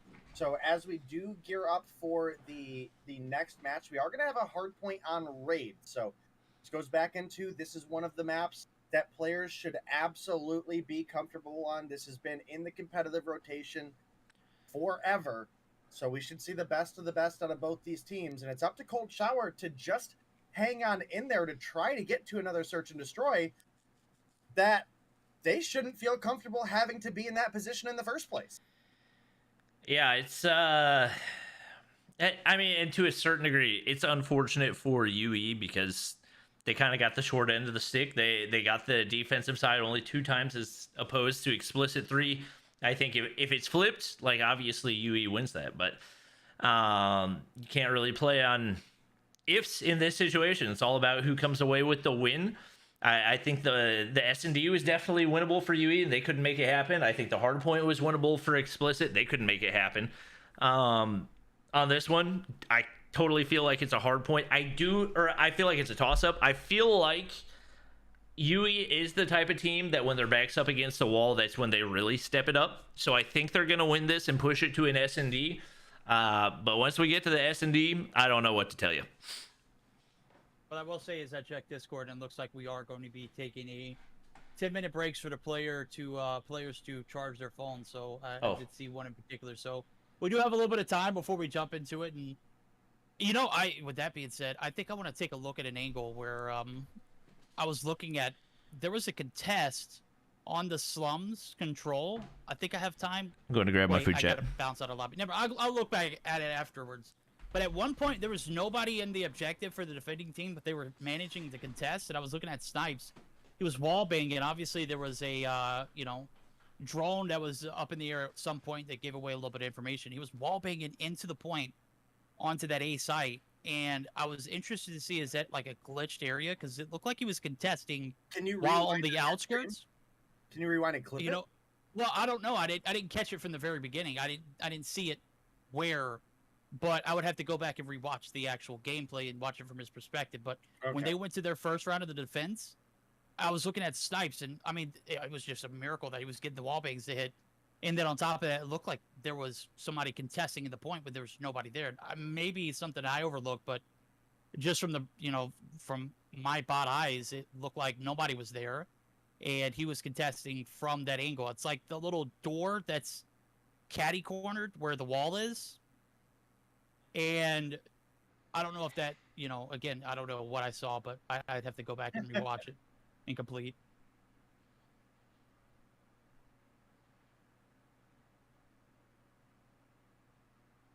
Maybe I can rewind it on stream and see.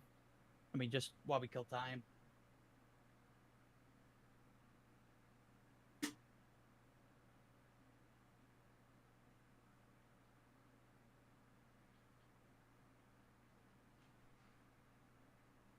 All right, chat. Well, I'm going to go fill up my drink. We will be right back.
All right, guys.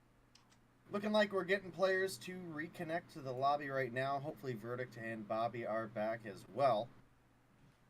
And hopefully we'll have a good series yet ahead of you guys. Right now, Trucker leads 2-1. Oh, they jumped right into it. Oh, my goodness. Back, Bobby, you back? Bobby is not back. Oh, well, I guess it's just me and Day. Day, are you here? Oh, would you look at that timing? Oh, hey, Bobby's here. Hey, Bobby. Hey, let's go! Good thing I didn't eat my tater tots downstairs. There we go. Hey, is Day back? No. I haven't heard from him. I haven't heard from him either. Oh. Alright, I guess that's just us two. Y'all are trolling me. Right? I literally see my mic activating in Discord. Snipes from the top side, getting a whoa! Headshot lands on the Bright right there. Jesus gets the environmental on the vehicle as well. CBR onto Yawn, and even with Explicit, finding a little bit of that initial time, UE breaks on in. They can get the clear out of top laundry right here. Might be able to make something happen. Veteran wins his one, and if he can find another one right there, not going to happen. Explicit breaks in. Definitely looking like this is going to be a back and forth hard point. No, it's absolutely. P1 is just up for grabs, and guess what? Everyone's got a little bit of a piece of the pie. And Explicit, they're going to get a little bit more. As you can see, they get the retake, and absolutely on point. Claps has been the man with a plan. He's sitting on 4, finally gets taken down again, but starting to heat up. I think Yawn and Rehan are definitely going to be contributors here on this next rotation. As you can see, kitchen side. Bright's already there. They got the end of the left of scrap time, and they got the advantage for new. What the hell's going on with Cold Shower? Well, definitely not looking good for them right now. There's no way you guys can't hear me, right? Okay, you can go ahead. Yeah, you guys over there messaging in the background. No, I got you. I got you. Don't you worry. There were no messages sent, I promise. Yeah. I almost saw it with a laugh, though. I ain't even gonna lie. All right, well, got a sizable lead for the side of Trucker right now. They're up about 35 points. And, well, they are looking to extend it as they maintain control of the kitchen here. It's obviously going to be an important note to make rotations over to next. You can see it was Awaken looking to make that push, but instead it's going to be Pepe and Pengi coming through with the kills. Yawn is able to get a refrag taking down Pepe, however. 10 seconds to go on kitchen. The Money Hill getting ready to open up. And right now, if Cold or Upper Echelon don't find a way to turn this game around, it's quite possibly looking like they might be falling down to the losers bracket here today. It's not looking good through the first couple of hard points, and they had Pengi set up early. He's still there and going to be able to get that cleared out. This is typically one of the money hills on this raid map, so you're going to look to capitalize as much as they can. Awaken gonna go ahead and invest in Annihilator right here. Sees the shots coming from across, and that's gonna be an easy shot onto Pepe to get the full break. And with 40 seconds still remaining, a lot of time to be gained right here. UE needs to capitalize, but with Rehan finding 2, Awaken finding another, it's not gonna happen anytime soon. Awaken sitting on 13 and 6, make it 14 right there. Rehan 16 and 3. He is 5 times positive right now, and not showing any signs of slowing as he's on another 4 spree. Yeah, he's got full streaks galore, too. This is going to be massive rolling into a P4 court side now. As you see, Jan's got a few streaks up his pocket. He's going to be taken down. That's huge because that collide could have been massive later on in the end game. Right now, it's 121-29, and Cold Esports. Not Cold Esports, but Cold Shower. Look, I've got Cold in EU, and now I've got Cold in NA. I just can't handle it. Well, is a big P4 coming around the corner, and you can see a lot of invested operators. Maybe something shaking here for Cold as they are looking for the equalizer. They're not going to get anywhere near it. It is going to be wide, completely clap, starting to clap. Rehan going to burn the Pred. He's got a cluster to work with. Yawn, he's got another Annihilator, and so are they ensuing the griefing of this Cold Shower team. Explicit, bro, they are 90-0. And with Rehan leading the pack, there's no way they're going to turn this thing around. Well, Pengi's on 6 kills right now. It seemed like earlier we were having a discussion about how how heavily Pengy was actually fragging out for this team, right? I mean, this has been a big turnaround for them for sure. Jesus having one of his better performances of the day so far, and it's a 16 and 18. It's not even necessarily a good performance. Yawn is on 15 and 9. You've got Rihan on 21 and 5. Awaken with 18 kills deep as well, and you've got full streaks for Rihan as well. You've got the Dragonfire, you've got the Pred missile, you've got a cluster as well. So working on definitely some big things to roll in for the team here. They've got themselves about an 80-point lead, and they might be sending the runner-up stage 5 players to the losers bracket on day 1 of stage 3. Yeah, it's not looking great right now. Cluster Strike gonna come in there as well. That will completely clear the hard point, and just about anybody that wants to can hop in. Pengy finally gonna be able to find 2, looking to heat up right here, but they need a lot more out of him than just those 2 kills. He gets dropped off of that, and right now, UE, you got to start back at square one. You got to get an early rotation. Got to try to get a solid P1 hold. It's not the first P1 either, so especially with those 3 kills coming in right there. Veteran going to be able to nearly make it 4, but he actually does get shut down by Bright. They've got the early rotations, and it's going to be an easier hold than the first time around. So an opportunity for a full 60 arises. Clap's going to look to push in. Jesus has the read on him. Teammate's going to be able to pick up the kill, and now looking to get pushed up for those backside spawns as well. Obviously, you don't want to do it too early, and you got to make sure you keep players on the point, but they're not able to do that. 3 in the feed for Explicit.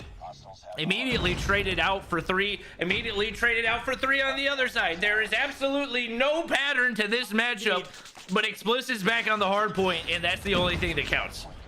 Well, they got the spawns for new too. Well, they invest a lot. You can see the players actually focus right here. They want to maintain this lead, and they want to keep it without any kind of worries. Well, why not do it on the P1 that's hella competitive with 30 seconds left? Plenty of time to scrap for it. It is going to be Awaken finding the 2 in the feed. He's going to be able to get the rotations over. No, it's Rihan. Bright now sitting on a Predator and is that a Hunter Killer he can't use? You can use a Hunter Killer. Yeah, oh, you can use a Hunter Killer. Okay. Oh, yeah. My fault. I just haven't seen it a lot. Okay. Touche. All right. Well, Hunter Killer definitely can be a solid streak because it's low effort to get, right? It's not a Pepe killed himself. Yeah, I mean it's low effort to get. It does. I would say 75-25 result in a free kill if used, correctly, just because it's essentially going to dive bomb anybody who comes out into the open. You have to be a little bit careful about throwing it inside of buildings, but that is neither here nor there. And, well, what is here and right now is potentially Truckers, a.k.a. Explicit, looking to close out a matchup I did not think that they were going to win. Yeah, coming into this, I'm not sure I necessarily counted them out, but they're definitely the less experienced team. So the fact that they're coming up against an upper echelon roster that, like you mentioned, 3 of these players on this roster came 2nd place in all of the West last year. So they've got the experience, they've got the gun skill, they know how to play the game. And still these young guns over on Explicit, you got some players from other rosters with some experience, but a lot of really young players that have not been to this stage before showing out big time and looking to secure themselves a guaranteed spot in stage 4. Right now, UE doing everything they can to hold on to this hard point, but Pengy gets absolutely turned on by Bright. They're investing the Annihilators right here, but Veteran's going to get wiped away. And that should be a wide open break. But Snipes is going to find 2. 1 for Pepe, 1 for Jesus. They're keeping the money hill alive. And right now, trying to keep their hopes alive in this matchup as well. Yeah, you can see it now. Claps making that early rotation over. The Predator's going to get burned. It's going to go right for Claps, and that is absolutely crucial. Why? Because he's got a Goliath in his pocket. And I'm just waiting for him to find the opportunity to pop it and just end this game right there. That could have been a pivotal moment. Fortunately, he gets bitten by the Predator up top. He goes ahead and burns his. Now the opening for P4 courtside We shopped up the high tops. The boys are looking to make the break. It is up the staircase. Down we go. Pepe on point is going to be able to clear it out, but there's still one player there. It's going to be Awakened. He's lurking. He's dealt with. Up top is Bright. He's dropped. The fight the dog is still there, and Cold Shower is still alive. And I'm sitting here scratching my head. Explicit, you've got the bull by the horns. Go ahead and take him down. Yeah, you're not going to get a better opportunity to use the Goliath. Like, the next hard point going to be completely exposed. P1 going to be completely exposed. You're not going to get back to P2. It's really now or never if you want to use that thing and get any type of value out of it. Clap's going to get dropped off once again, and they are allowing UE to stay in this game for absolutely no reason. They finally get the break in, but Pepe's behind, and he's going to be able to clear them. Trades left and right. Peggy drops right there. I don't think they can win it here. I think it's going to be 1 second. That's exactly what it's going to be, and they might try to march the Goliath on in, but it is going to be exposed to everything possible. Drone in the sky for... Oh. Buddy? Oh. I didn't see the break. Oh. Well, that was a big attempt for the side of Cold, but, well, Truckers came through and did come through with this strong victory. Again, I think this is maybe not necessarily an upset because, you know, we knew this team was looking better. No, that's an upset. Do you really think it's an Yeah, I think that's an upset, dude. That's an L. Like, UE has been one of the most inconsistent teams that I've ever seen. So I don't think it's an upset. I gotta agree there. And on the opposite side of the spectrum, like, again, I expected UE to win this matchup, or Cold to win this matchup. But, you know, the thing with Explicit / Trucker is this team is surprisingly stronger than the sum of all of its parts, right? When have we ever had a season where we're like, oh my God, Bright was such an amazing player this game, or Claps was such an amazing... Like, they've just never been on teams that they clicked with, right? Well, they came through, they had a strong performance here. I agree with you to an extent, Verdict, that it's a little bit of an upset because, again, the experience that we have on the side of Cold with multiple Stage 5 second place finished players. But, you know, I think that's maybe a little bit in the chemistry. And I do think it's important to make note as well, because I do have people, at least in my chat, asking, losers bracket does not necessarily mean that you're out of the competition. No. I think you have to make it to, if I'm not mistaken, round 8. Yeah, they just gotta win. They just gotta win one match. Yeah. Okay. So, well, I mean, here's my train of thought. It's 4 out of the 5 players on the roster for Cold Shower played in Stage 5. Didn't matter if they made it to Day 2 or not. 3 of the 4 made it to Day 2, obviously. And on the flip side, you've literally got one player to Awaken who only made it to Day 1. This is an upset. This is an upset. I don't care how inconsistent Cold Shower has been playing. They were supposed to be a shoe-in on this matchup. Okay, I'll say relative to 2021, this is an upset. Relative to 2022, this is not an upset. There we go. Yeah. I will admit that. That is as far as I will go, though. No, kind of like the P4 spawns for Raid. I do think that's fair. Compromise. Though. I'll take it. Well. I think that's the last bit of our games for today, huh? Yeah, we've got a few teams remaining. So obviously each team in the losers bracket tomorrow is going to need to get a win in order to advance to Stage 4. It's going to be Undream versus Orbit. I would be absolutely mind blown if Undream lost. Oh, Meeseeks lost. Okay, that's actually a little bit surprising. Who's on Orbit? Wow. Naz, Asian Blaze, Hermes, Julius Pringles, and Mods. Okay, I've never heard of any of these guys. You've definitely I've heard of Naz. You've casted Naz. You've definitely casted Modsy. You've definitely casted Hermes. They play in Mobile Mayhem. For who? Shred It. So like Strike Force. Tier 7 teams. Yes, but you've casted them. If you say so. It's all a blur. There's so many of those teams that have been in Mobile Mayhem and they are literally out like within the season. So it's tough to keep track. I'll tell you, even with that being the case, I in no way, shape, or form expected Orbit to take out Meeseeks. Yeah, that's probably the first real upset that we've had. Unless you decide that you want to call what we just saw an upset, then the second upset that we have. But still, that's definitely a bigger upset than the other one. So maybe Orbit can take down Undream. I would be completely shocked. I assume that at the very least we will see Undream in the winners finals or losers finals, correction, as it will be Destiny Alpha versus Get Merged, and I don't really know any players on either team.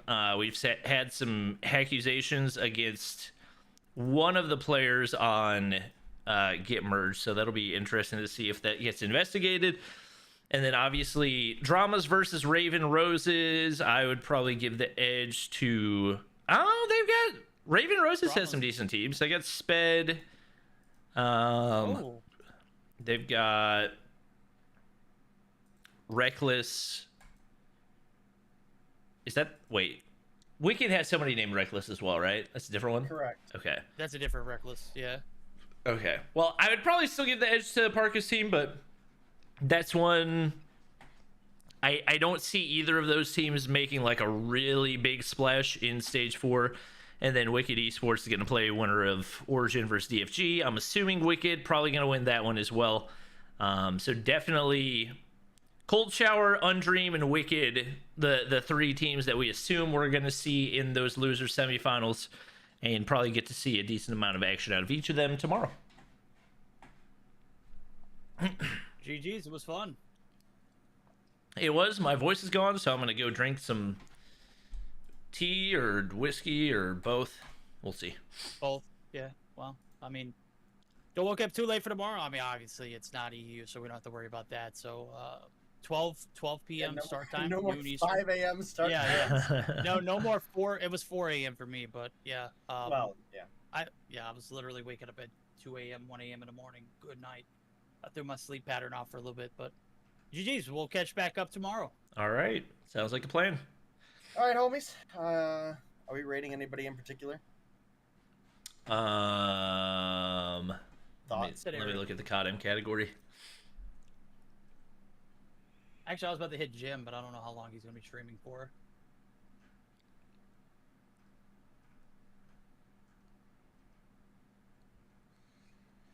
Is Jim live? He must not be in COD Mobile. No. Oh, yeah. Oh, is it not? He's no. He was just playing COD Mobile. Just going to raid this bot instead. Yeah, he is playing COD Mobile. Okay.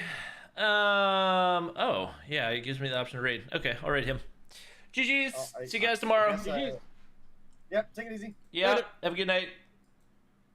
All right, chat, thanks for watching. Hope you enjoyed. Like, subscribe, follow. See you guys in the next one.